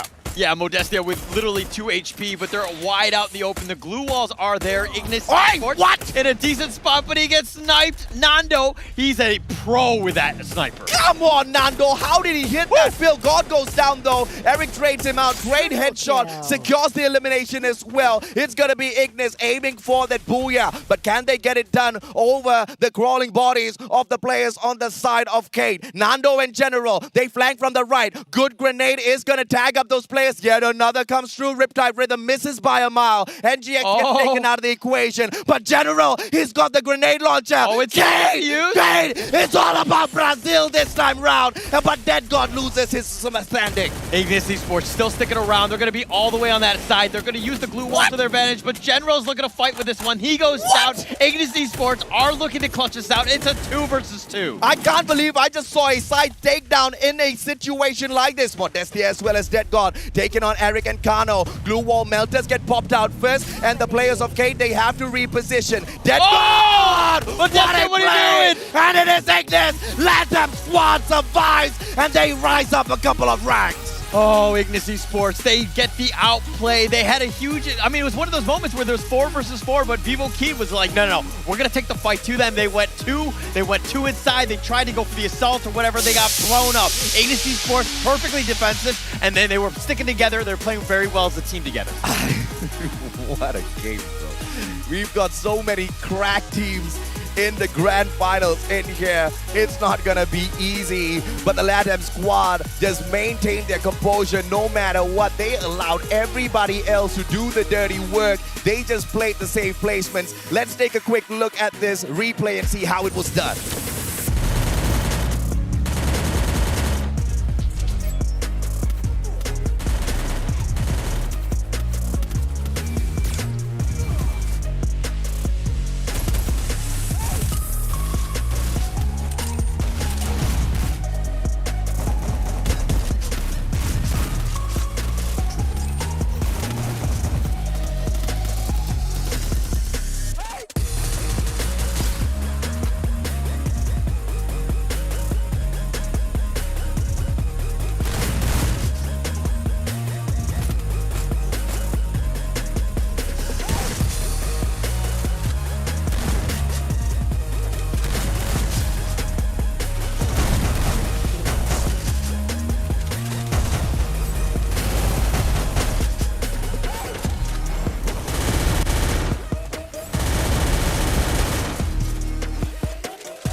I love Ignis Esports, but I still think Moshi's my personal MVP, man. I mean, that god play with that Charge Buster, close quarters combat. I mean, if anybody has used the Charge Buster before, they know that it's not an easy gun to master. Moshi, the god of Free Fire for sure. Absolutely outplayed there, right? I mean, not only did he get the 2 eliminations there, but then he rezzed up his teammates. They got more kills in that, and then they also got, better placement points. Yeah. I mean, it just compounded, and there's a reason why this team is just so good. And there's a reason why Kate as well as Nigma Galaxy have been running the grand finals in here today. We saw many early engagements that almost took these 2 titans out of the equation, but still at that final circle, I mean, I've got my mind blown.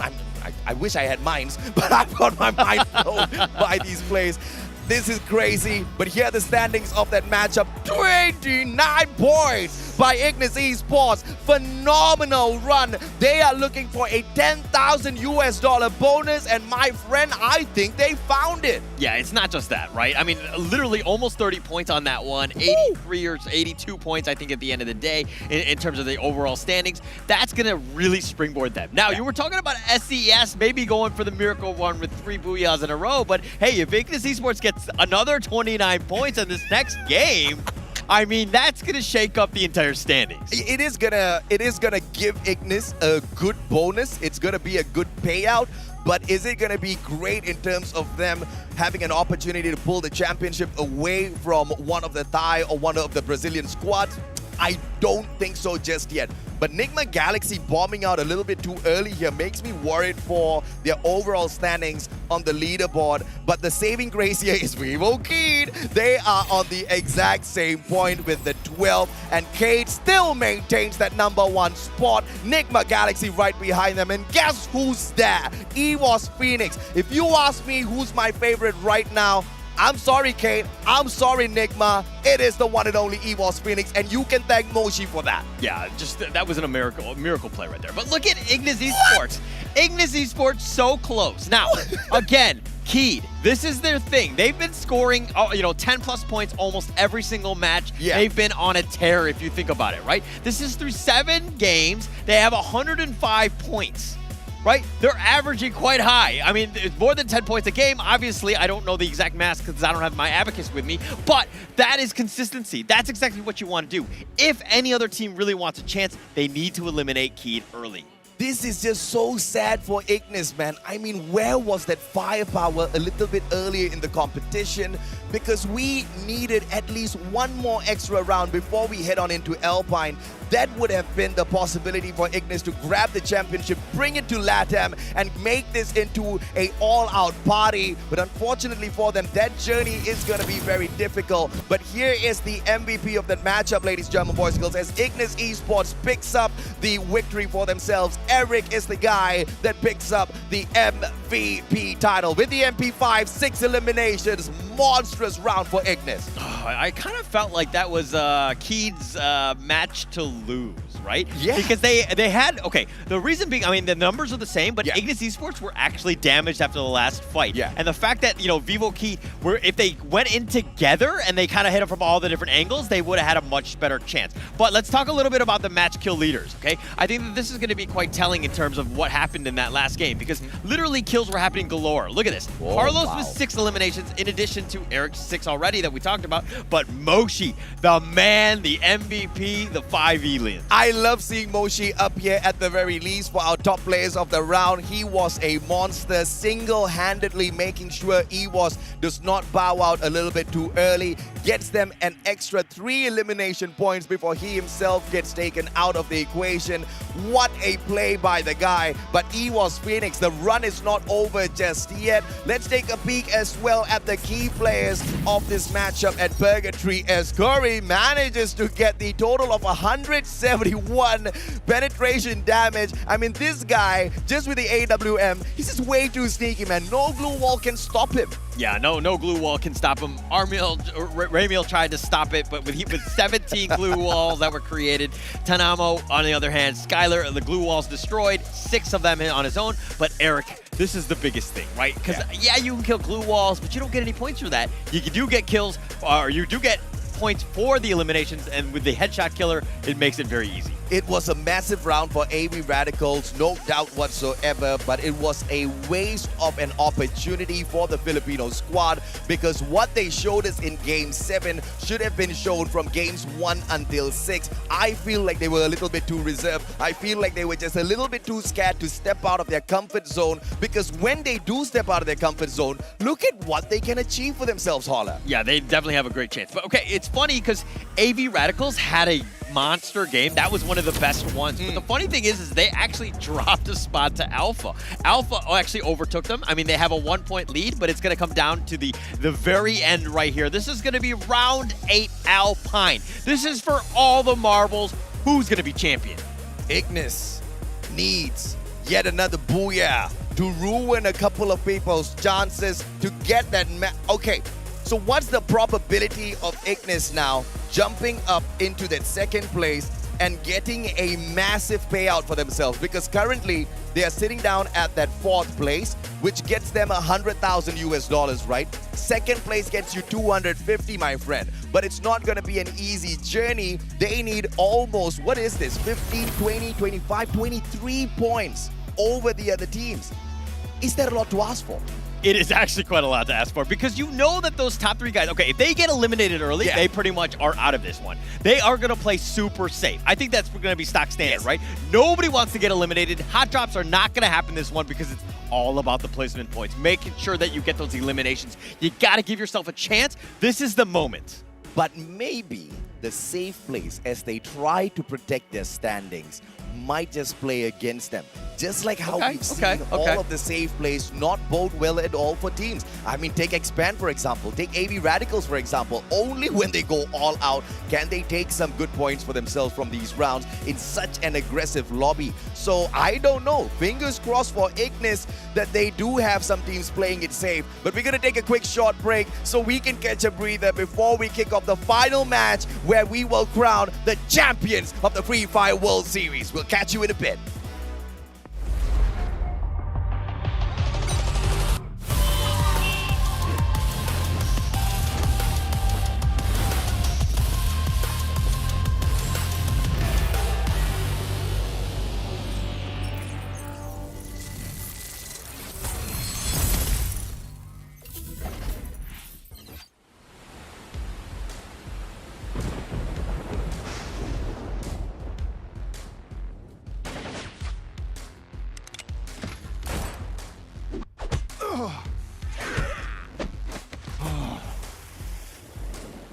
I'm fine.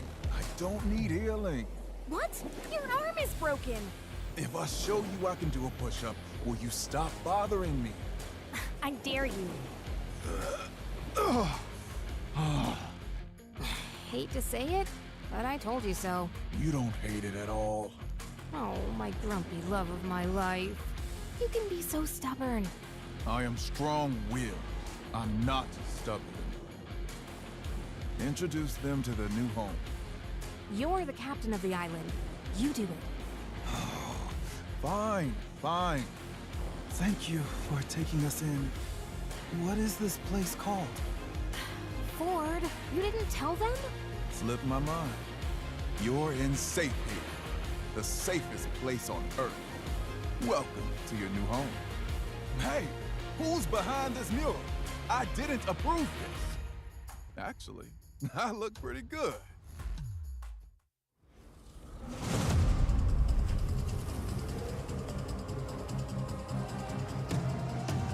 I'm very mysterious, unpredictable.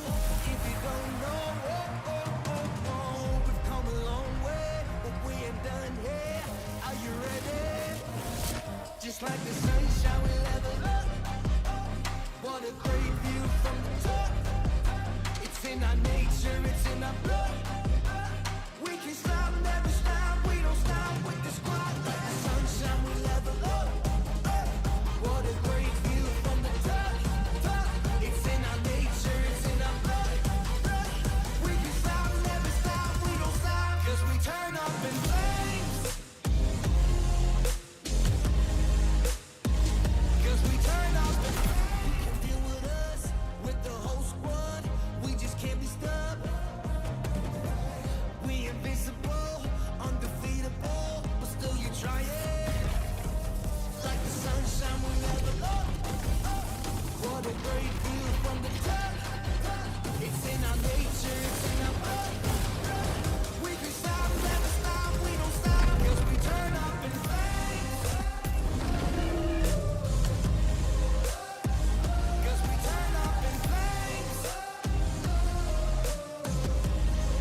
It's like the sunshine we level up. What a great view from the top. It's in our nature, it's in our blood. We can stop, never stop, we don't stop with the squad. Like the sunshine we level up. What a great view from the top. It's in our nature, it's in our blood. We can stop, never stop, we don't stop. 'Cause we turn up in flames. 'Cause we turn up in flames. 'Cause we turn up in flames. You can deal with us, with the whole squad. We just can't be stopped. We invincible, undefeatable, but still you try it. Like the sunshine we level up. What a great view from the top.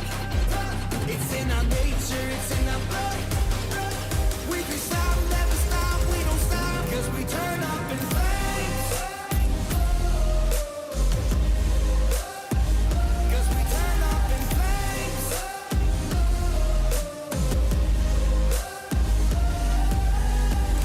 You can deal with us, with the whole squad. We just can't be stopped.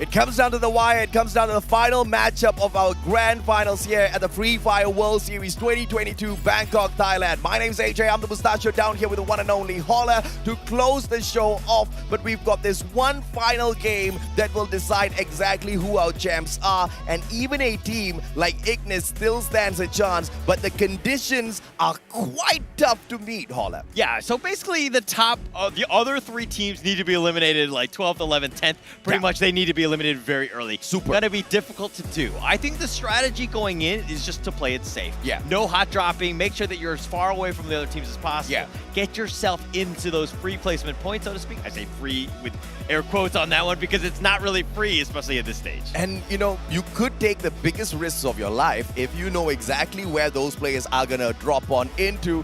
You could hot drop them. You could perhaps tease them and try your luck by taking them out of the equation. But let's take a quick look at the match stats for round number 7 first. Because Ignis Esports ignited that fire within their hearts to score a massive 29-point round for themselves. 17 eliminations, 12 from the Booyah. They were absolutely cracked. And just like that, back in the race for the top 3. Okay, Ignis Esports went from 8th position and they springboarded themselves into the 4th position with that single game. That's how close things are, okay? I mean, anything can happen at this point, but let's talk a little bit about, you know, what needs to happen for this final match. Well, for this final match, ladies and gentlemen, boys and girls, Cade needs to hide. Nigma Galaxy cannot hide. They have to hunt for eliminations. Nigma Galaxy requires 9 points more than Cade in order to take the championship for themselves. This is their home ground. You know they're desperate. EVOS Phoenix, they need 19 points more than Cade. Even more of a troublesome task for them to secure. But if God Moshi can appear once again and grant them all of those elimination points, it might still be possible. But Ignis Esports, they just showed us a massive 29-pointer round. If they can do that yet again, and the top 3 teams bomb out super early, which I think is asking for way too much, Ignis might be able to grab that trophy, drag it back to LATAM. Okay, so now if you're Nigma Galaxy and EVOS Phoenix, you know the lay of the land. You understand what needs to happen. You have to hunt key.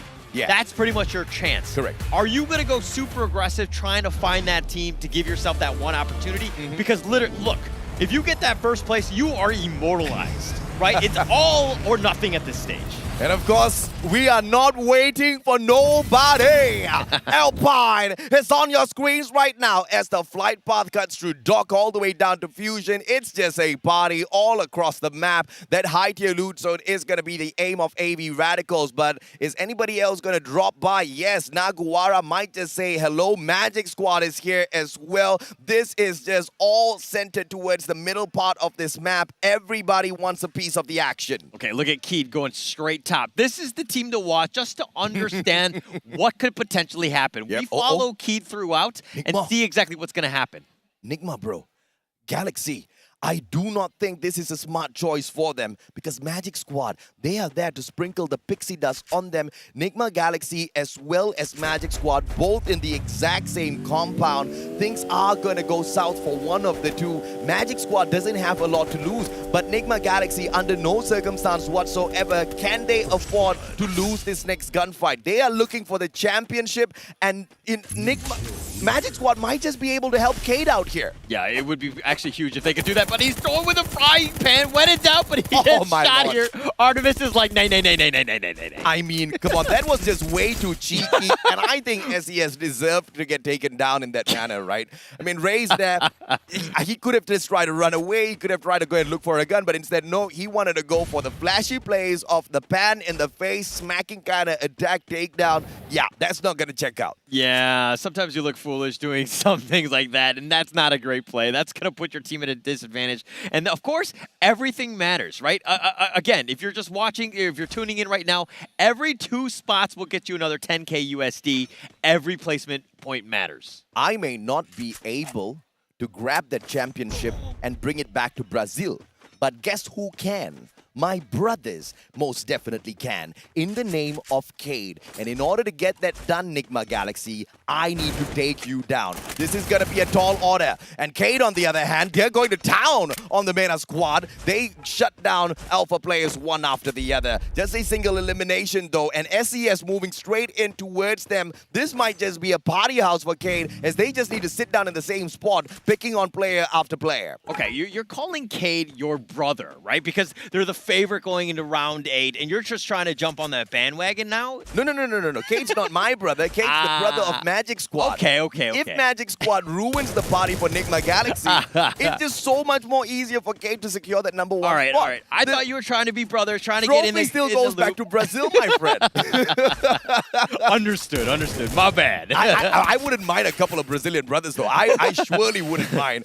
Wine, AV Radicals, they were on fire earlier on, but the run came to a premature close for them this time around. Naguara right in front, but look at Ritu's already pushing up front across with Wine as well. That right-hand side flank is going to be possible for them. Maxi tags one up, but Wine super low on that HP. Needs to be really careful as to how he takes this next approach. He's going to be super careful right here. Naguara are just on the prowl. They're looking for him. Wine is very low. Maxi is looking to go for the flank right now. He's going to use that windmill to his advantage. He doesn't see him coming around. He gets it, and Wine does go down. Max with a nice play. Yeah, Maxi, great one. Wine goes out of the equation. And AV Radicals immediately scrambles, right? They know that they can't really take this fight against them. Naguara does have that revival platform as well, which just makes things so much more difficult. This high-tier loot zone just does not belong to AV Radicals. Throughout the whole of this grand finals, they've just been teased, and now finally the fight I've been waiting for. Phil God goes down! This is big! This is huge for Magic Squad! Oh, it's a big one. It's a good start to this one. They've got 2 eliminations. They want to find more, but it looks like they've only found part of the team.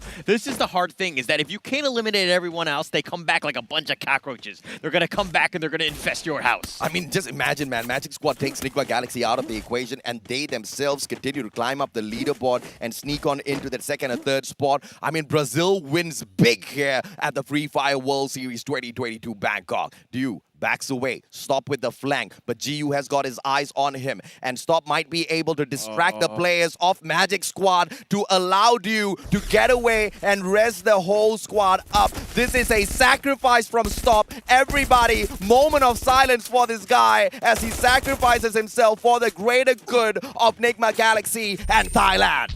A chip in a chair. That's it. Do is running for his life, trying to res them up. He's going to have to get them back into this game. They need to reset this one. They got to give themselves a chance. RRQ Razor, on the other hand, does take out Maxi. Yeah, RRQ dropped by to say hello to Naguara. AB Radicals gets away with the skin still on their back. They weren't really worked down to the bone just yet by the players of Naguara. Naguara does not get aggressive to go in for the chase. SES Alfank, on the other hand, they meet the players of Weevo Kate. Can SES ruin the party for Kate? This is going to be big, but the glue wall melter isn't going to be doing much of a damage. No glue walls there as well, but those are just premature shots. Bara trades one out. General did manage to get one, but this is going to be the advantage to SES as they do have the players to circle around. G'day versus Modestia. That's going to be a big fight as well. Modestia has got the MAC-10. G'day is going to be in trouble. Okay, look, Cade is actually the #1 team, and my heart is skipping a beat for them, right? Modestia! If they get eliminated early, it looks like they're doing that right now. They've only got 2 members of Cade here. SES are turning this on. You better run, Cade. You better run. Dead God leading them away from Nando 9. Nando 9's going to be the final savior. Pulls out the time turner behind him, but Dead God is good as dead right there. Elimination point to the side. Nigma is good! And Nigma's out! This is insane! Nigma's out of the equation, which means Cade now needs to get taken down as well Oh my for God. Evos Phoenix to stand a chance. Oh my God, if Nando goes out, this opens up the door. This is the play that you needed so many different things to happen for the 3rd, 4th, 5th place teams to actually have a chance. The fact that it could possibly happen is absolutely insane. Keed, where's he at? It's happening! It's happening! Yeah, Cole gets taken down and out of the equation. Magic Squad, they sprinkle their pixie dust all around already, all right, but they're just spending way too much of time outside of the circle. They need to circle back in. Evos Phoenix, they don't know what's happening, man. There's no way they've got any idea as to what's going out there on the battlefield. This team just needs to focus on their own strengths and pick up a lot of points. Massive number of points to bring the championship, or in fact, to hold the championship in Thailand. They actually have a chance. We were thinking that this is going to be impossible. There's 2 other teams that are above them, but they're going to get points. But the fact that Nigma Galaxy has been already eliminated, Keed is on the last, on his last leg, so to speak. I mean, very difficult situation. I mean, the door is wide open. Ignis Esports, Magic Squad, and maybe even SCS have a chance. This is a dream Free Fire World Series for me because it's going to go down to the wire. What a fantastic drama we have unfolding before our very eyes. And AB Radicals, the Filipinos, usually wind up late, but I tell you, this is a disappointing wind-up. I want more out of them, but I hope this is not the final time we see the nation within the Free Fire World Series. Them performing great towards the very end of our grand finals shows that they've got the quality to take it all the way. They just did not have that self-confidence to get the job done a little bit earlier on. But now, Magic Squad, Pixie Dust Boys coming straight towards the players of AB Radicals. But AB, they are in a pickle now. Outside of the circle, Magic Squad just needs to gatekeep. Yeah, they need to gatekeep. They just need to play it safe. They have nothing to do. They can play super patiently. They can be all the way in the back. AV Radicals need to make the move outside of them. So it's on them. Who's going to make that first move? I mean, AV Radicals are just kind of tanking it because they realize just how dangerous this is. But let me also talk about Keed. On the back end of this, one thing that did happen was General was revived. They have 2 members left of Keed. Drex tagged up. Italo, GU as well. Wine rushing on 4th. Can he get this? He manages to drop his health right back up. Grenade being cooked up. Wine does not drop it just yet. Finally gets taken down. A little premature of a rush. And Wine gets punished for that maneuver. And Magic Squad now with the advantage. But they're right below the bridge. They want to play troll against AV Radicals. Okay, Magic Squad was actually 5 points behind Evos Phoenix going into this one. Considering that Enigma Galaxy has already been eliminated, this opens up the potential door for top 4 for Magic Squad, assuming they can continue this. They need to secure the rest of AV Radicals.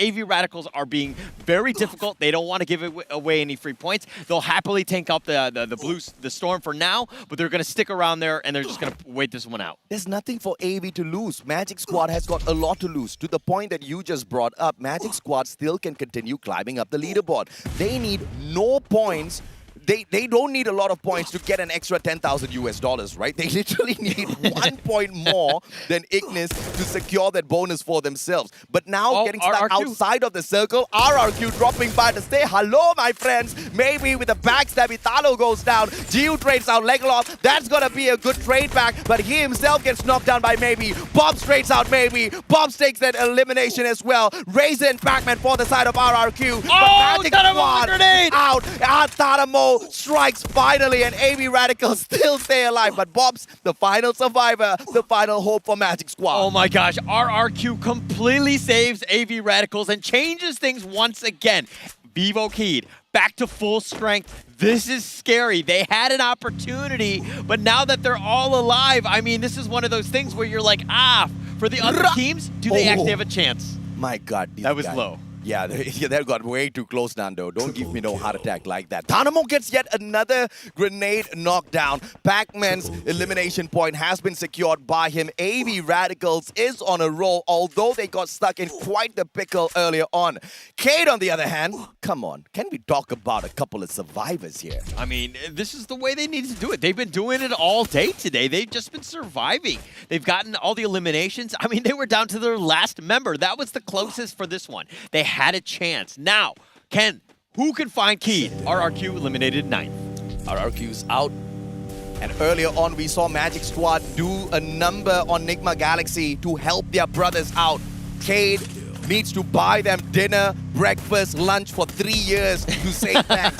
I mean, this is just gonna be a phenomenal run for Cade if this manages to go through as a victory for them. But EVOS Phoenix now grenade on the delivery, but Get High is the one that secures it with the Max 7. Jonah steps up as well. This is the Thailand squad versus Indonesia. SES are flying. They bite the dust. EVOS Phoenix on fire. They know what's needed. They need massive number of points to hold the trophy in Thailand. Okay, EVOS Phoenix already a World Series winner. They got second place in the last one, and they're again in a great position to be in the top 3, top 4 at this stage. I mean, it's pretty much on them. Can they find Keed? Can they eliminate them? Get those points, because Keed has a huge advantage going into this one. It was about 18 points going into this one. Carlos with the LMG in hand. Neo has got the grenade launcher. But how can they cut this distance towards Ignis? It's all about how HQ plays this. I mean, they need 15 points to catch up in Naguara, which gets them no bonus. But if they can get 16 points, they catch up with AV Radicals. So that's going to be that's a 10,000 USD bonus. But HQ has been struggling all throughout the grand finals. And to take on Ignis, the LATAM squad that is super pumped up after the previous matchup, is going to be a challenge. But EVOS, though, they meet Ignis on the other side. This could be deadly. EVOS Phoenix moving on in here for the strike. And the double barrel gets it for the squad. And this is just EVOS Phoenix on fire. There's no one's going to be able to stop them. Off screen though, Radical's doing a number as well. Oh, Jason is, I think he's the last load. Oh, Carlos is still alive as well. EVOS is looking to go in this one, trying to draw a bead. The glue walls are there, but... And Carlos, final player, is alive and standing for the players. It's Jason, and he has got the charge buster. But Jonah, just with the pan maybe this time round. Can we see a smack? Oi! Good ice grenade gets the elimination. Guys bite the dust. Ramiel, on the other hand, manages to take it down Artemis. HQ hanging on for their dear lives as AV Radicals tries to take them down. Goes with the Max 7 return, and Cade surviving. But this grenade! is Magic Squad, can they ruin the chances of 2 big titans and help out EVOS Phoenix? They have a huge opportunity right here. Magic Squad is going to look to take this one. Vivo Keed have 4 members. They picked up General. They're going to look to fight this one. And it looks like AV Radicals bites the dust as well. Nando responds. GU up in the air. Taken out already. Dead God surviving. General's been picked up. Nando, he still survives with a sliver of health. And the whole squad of Cade hanging on for their dear lives. MGS, get the heck out of here, says Cade. They won the championship. I mean, they've got it, but they've only got 2 kills. Now, Vivo Keed right now, they're going up against EVOS Phoenix. EVOS Phoenix gets a nice knock on the Nando. And God Cruz gets the God nade as well. General goes down. There's the Modestia down. This is EVOS. This is EVOS doing it for Thailand. 13 elimination points already. Dead 4 more teams out there. He's out! Bye. He's out! Cade, Thailand. I think they keep it in their country. I mean, they've got 14 in eliminations. It's all about the placements points. You got HQ Esports, you got Fasta Mundo. Those teams are not in the running. EVOS Phoenix, they can own this one. The destiny is within their hands. EVOS Phoenix, the cockiest when we started off the play-ins. From the play-ins to the grand finals, can they secure the elimination on HQ, who have been struggling all throughout the competition? Vastamundo, though, might be the ruiner of this party for the squad. They circle around from the left-hand side, but EVOS Phoenix says, you guys deal with the firepower, we want the circle. We're going to take it. We're going to be in positioning. We're going to make sure that we're there. HQ Esports, Vastamundo. I'll let you two just fight it out. I've got no issues with that. I will go for the third party. I'll make sure I'll take it whatever I can. I have no pressure right now because I'm in the middle of the circle. This is a victory for EVOS Phoenix on the highest level. Vastamundo says, thank you for coming, HQ. Get out of here. We want to meet EVOS Phoenix. 2 players on the flank. It's going to be the AC-80 in the hands of God Cruz. Grenade as well. Jonah on the other hand. Just a ban, but you know she can cook it up. It's going to be Nunes with a Groza. They attack from afar. Get high. Moshi, he's the secret weapon of the squad. They're sticking aside. They don't need to do anything. The storm is just wide open. Let the snipers go in on the action. Let's force out where we need to go. The circle has been dropped. It's in favor of EVOS, though. They need more than 18 points. They need 19 points more than Kane to secure the championship. They need all of these eliminations. One goes down. Nunes is out. Oh, he's dead. Will he get crushed? One more shot. Oh, Crusher. Crusher. Plays the 10 from the back as well. Luca ain't got no luck. This is EVOS Phoenix. This is Thailand. He gets knocked as well. And EVOS Phoenix. I don't know if that was enough, Ola, but that was a phenomenal round from the home ground boys. Wow, if there's ever a moment you need to step up, that was it. EVOS Phoenix, I think they got a monster. 18 kills plus the booyah. I mean, that was everything. That was perfect for them. EVOS Phoenix completely turned that one on. I believe they might have gotten it done. I believe that was enough, but we still need to wait for the official stats. But look at this squad, man. EVOS Phoenix, they are your champions. Ridiculous how they got this done. What a final round runner. I cannot believe what we have on our hands, Ola. Oh, they needed to have done it. They did everything that had to have been done. I mean, the fact that Nigma Galaxy got eliminated early like that really opened the door. That was the only reason they had that opportunity. And you know who they have to thank?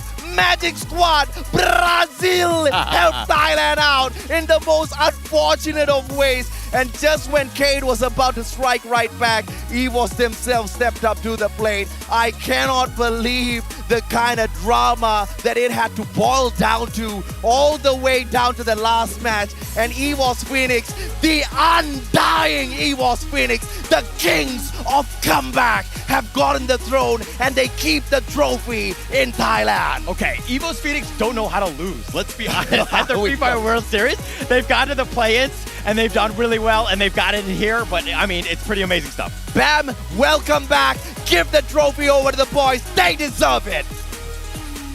I am back. Oh my goodness, ladies and gentlemen, that is it. We have the champion of Free Fire World Series 2022 Bangkok. Give it up for the one and only EVOS Phoenix! Let's hear it, let's hear it. They did it. Wow, representing Thailand, ladies and gentlemen, they finally succeeded in bringing their second world champion title. Bring it. เชิญเลยฮะ มาตรงกลางเลยครับ Front and center right here in front of the trophy. Oh my goodness. This is huge. Their big moment right here, ladies and gentlemen, right here in their homeland. Can you believe it? Right here in the heart of Bangkok. ชนะเป็นที่เรียบร้อยนะฮะ เชิญเลยครับตรงกลางตรงนี้เลย ฝันเป็นจริงมากๆ วันนี้มาถึงเป็นที่เรียบร้อยแล้วนะฮะ กับแชมป์อีกหนึ่งรอบ เชิญด้านหน้าเลยด้านหน้าเลย โอ้โห teary eyes right now. Big moment because they've been pushing and pushing. Oh my goodness, this moment right here. Let's take it in, take it in. This is not a dream, guys. This is real. You guys are the world champion. And now it is time to announce the MVP. Of course, who contributed the most for the team, has become the most valuable player of the World Series. And the MVP, give it up for Moshe! Whoa! Great job, Moshe! สุดยอดเลยครับโมชิฮะ Here's a medal for you. Turn around. Wear that medal. Wear it with pride and honor. Wow. สุดยอดมากๆครับโมชิครับ MVP ครับของ World Series ในครั้งนี้ Take it in. Take it in. All right. สุดยอดครับน้องๆทุกคนเอาล่ะได้เวลาแล้วนะเชิญด้านหลังโทรฟี่ตรงนี้เลยเดี๋ยวนับถอยหลังเป็นพร้อมกันชูขึ้นสูงๆชูขึ้นสูงๆครับ The moment is right here ladies and gentlemen for Evos Phoenix to raise that trophy up high on my count. Ladies and gentlemen, we'll be counting all together all around the world and they'll be raising that trophy up high because they're the world champion. On my count, on 3, 2, 1.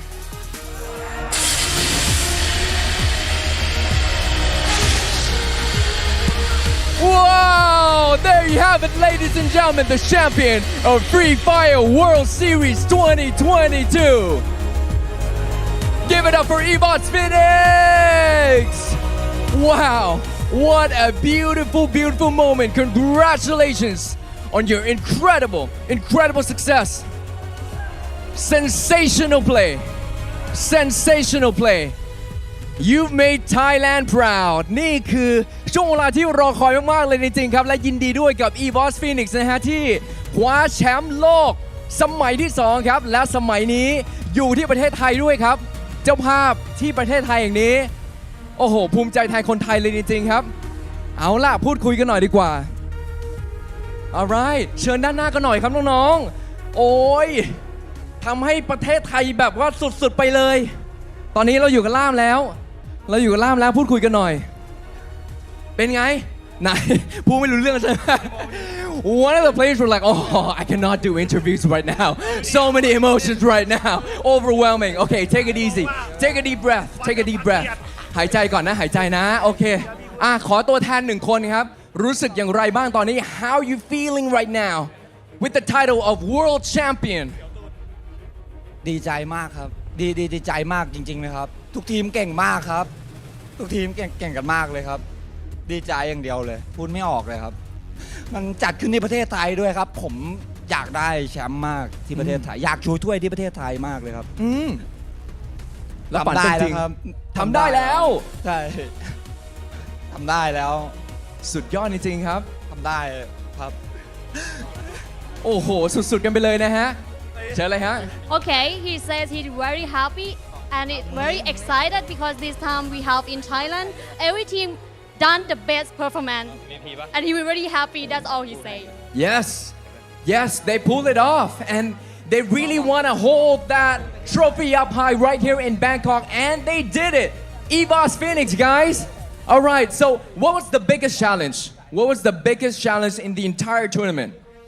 Was it communication, the strategy, anything? มีอะไรที่แบบท้าทายที่สุดเลยในการแข่งขันครั้งนี้ครับอะไรที่มันท้าทายสุดอะไรท้าทายไม่มีเลยง่ายไปหมดก็รอบนี้ก็ยากครับท้าทายยากเหรอตรงไหนตรงไหนมากครับจุดไหน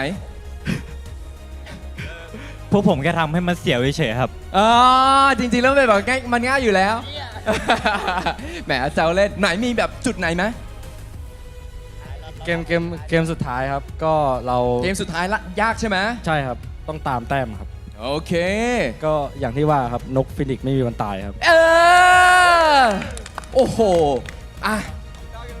He said the last game was really challenging because the point gap is quite big but as you can see Phoenix never die Yeah Phoenix never die and They never die indeed. All right, so which team surprised you the most? ทีมไหนแบบที่ทำให้เราแบบเซอร์ไพรส์สุดเฮ้ยนี่มันแบบว่าท้าทายนะเนี่ยทีมไหนฮะ ก็ทุกทีมครับเก่งขึ้นมากทุกทีมเลยครับรวมถึงรอบพีอินด้วยครับถือว่ายากมากครับ โอเคเชิญเลยครับ All the team are very good, including the play-in, because they have make a hard time to come to finals. Yeah, so no one team in specific, right?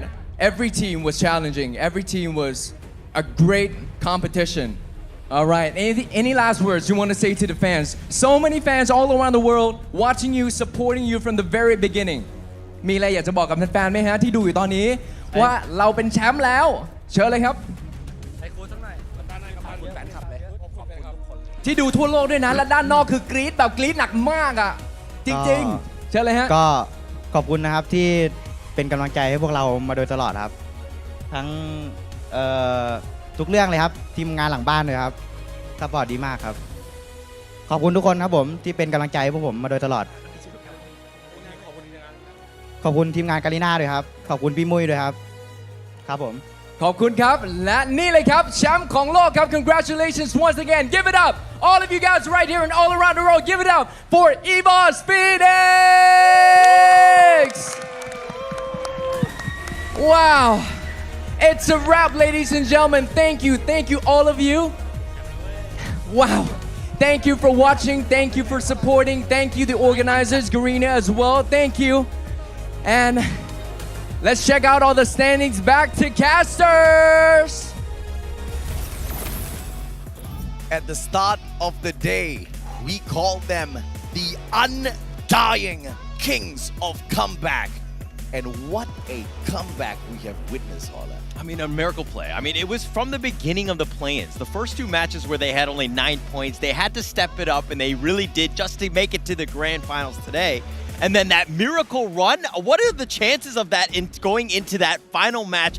Everything had to have gone perfectly, and it kind of did. And the universe just didn't want me to run amok, man. I wanted Koshi to get the MVP, and he got the grandest of MVP title. He even has a golden medal to prove that he's the MVP of the competition. I cannot be happier for EVOS Phoenix, and this is what hard work and determination, never-ending self-belief gets you at the end of the day. It's impressive, right? I mean, it's almost like they manifested destiny in that situation, right? Absolutely. Just getting themselves an opportunity. They were saying, oh, we have a chance. Yes, we're only third place. Things need to happen, and they had everything. They killed Keed when they needed to. You know, Enigma Galaxy got eliminated early. I mean, just everything happened. But let's take a look at the match standings of that last game right there. Yeah, it was a massive round for EVOS Phoenix, picking up 30 points. And we did mention that they needed about 18 points more than the one and only Cade. And I think they checked that box very, very well for themselves. Vasto Mundo, on the other hand, quite a stone's throw away from EVOS Phoenix to secure that booyah with 15 points right behind them. Magic Squad with their pixie dust. These guys were the difference maker as they engaged with Enigma Galaxy. They thought they were helping out their home ground brothers Cade by shutting down Enigma Galaxy, stopping the Thai Giants. But little did they know there was an even bigger monster waiting to grab that title and make sure it remains in Thailand. If EVOS Phoenix wants to greet any other team, they need to go up to Magic Squad and they need to thank them as soon as possible because they really did help them out. If Enigma Galaxy survives that one into the 7th or 8th position, it might be very different. But let's check out the overall standings, see where all of the teams kind of ended up. And at the end of the day, it was 3 points and Moshi with that phenomenal play on Purgatory. It was those 2 eliminations, the third one that he got before getting taken down. Those 3 points were your championship points. If that boy does not deserve that golden MVP title, I really do not know exactly what earns it for you. One of the 2 teams to earn a double booyah in the grand finals today. I am officially a fan of EVOS Phoenix. And by the way, second World Championship for the squad. Absolutely crazy. And the fact that they were able to do that. But this is the thing. Every single point matters. Like, go back to that game 7, where that Moshi play, that 1 versus 2, he doesn't do that. They actually lose out on about 5 or so points. They do. Keed actually would win then. Yes. So every single fight, that clutch will go down in history. I mean, we don't want to ignore all of the other teams, but come on, bro. How can we stop talking about EWOS Phoenix and how they got the job done at the end of the day? It is a super emotional time for them up there on the stage, and I totally understand why, right? It was not an easy journey from the start. They had to fight through the play-ins. You had Titans there. They lost the 2 matches when the day started. Any other team would have been absolutely crushed. Not the Undying Phoenix. Okay, it happened with Attack All Around. They went through the play-ins. They ended up winning the World Series. You know, EVOS Phoenix were like, hey, we'll do that route. I think it kind of helps out. They went through the playoffs and they dominated there, and they're here now, and they're the champions because of that. So apparently this is the way to go. You just go to the play-ins, right? I don't know if or not you guys want to be aiming for that, but EWOS Phoenix clearly showing that even when you are in the toughest spot, you can still get the job done. You need, sure as hell, a lot of skills. You need a Moshi on your squad. Yeah, you need that, and that's going to be great. And thank you so much to all the viewers that are there. Thank you so much, AJ, Husky, for casting with me. And thank you to all the teams. We'll catch you at the next World Series.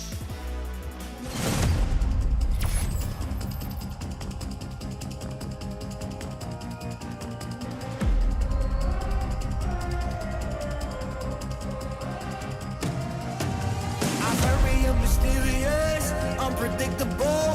If you don't know, we've come a long way, but we ain't done here. Are you ready? Just like the sunshine, we level up. What a great view from the top. It's in our nature, it's in our blood.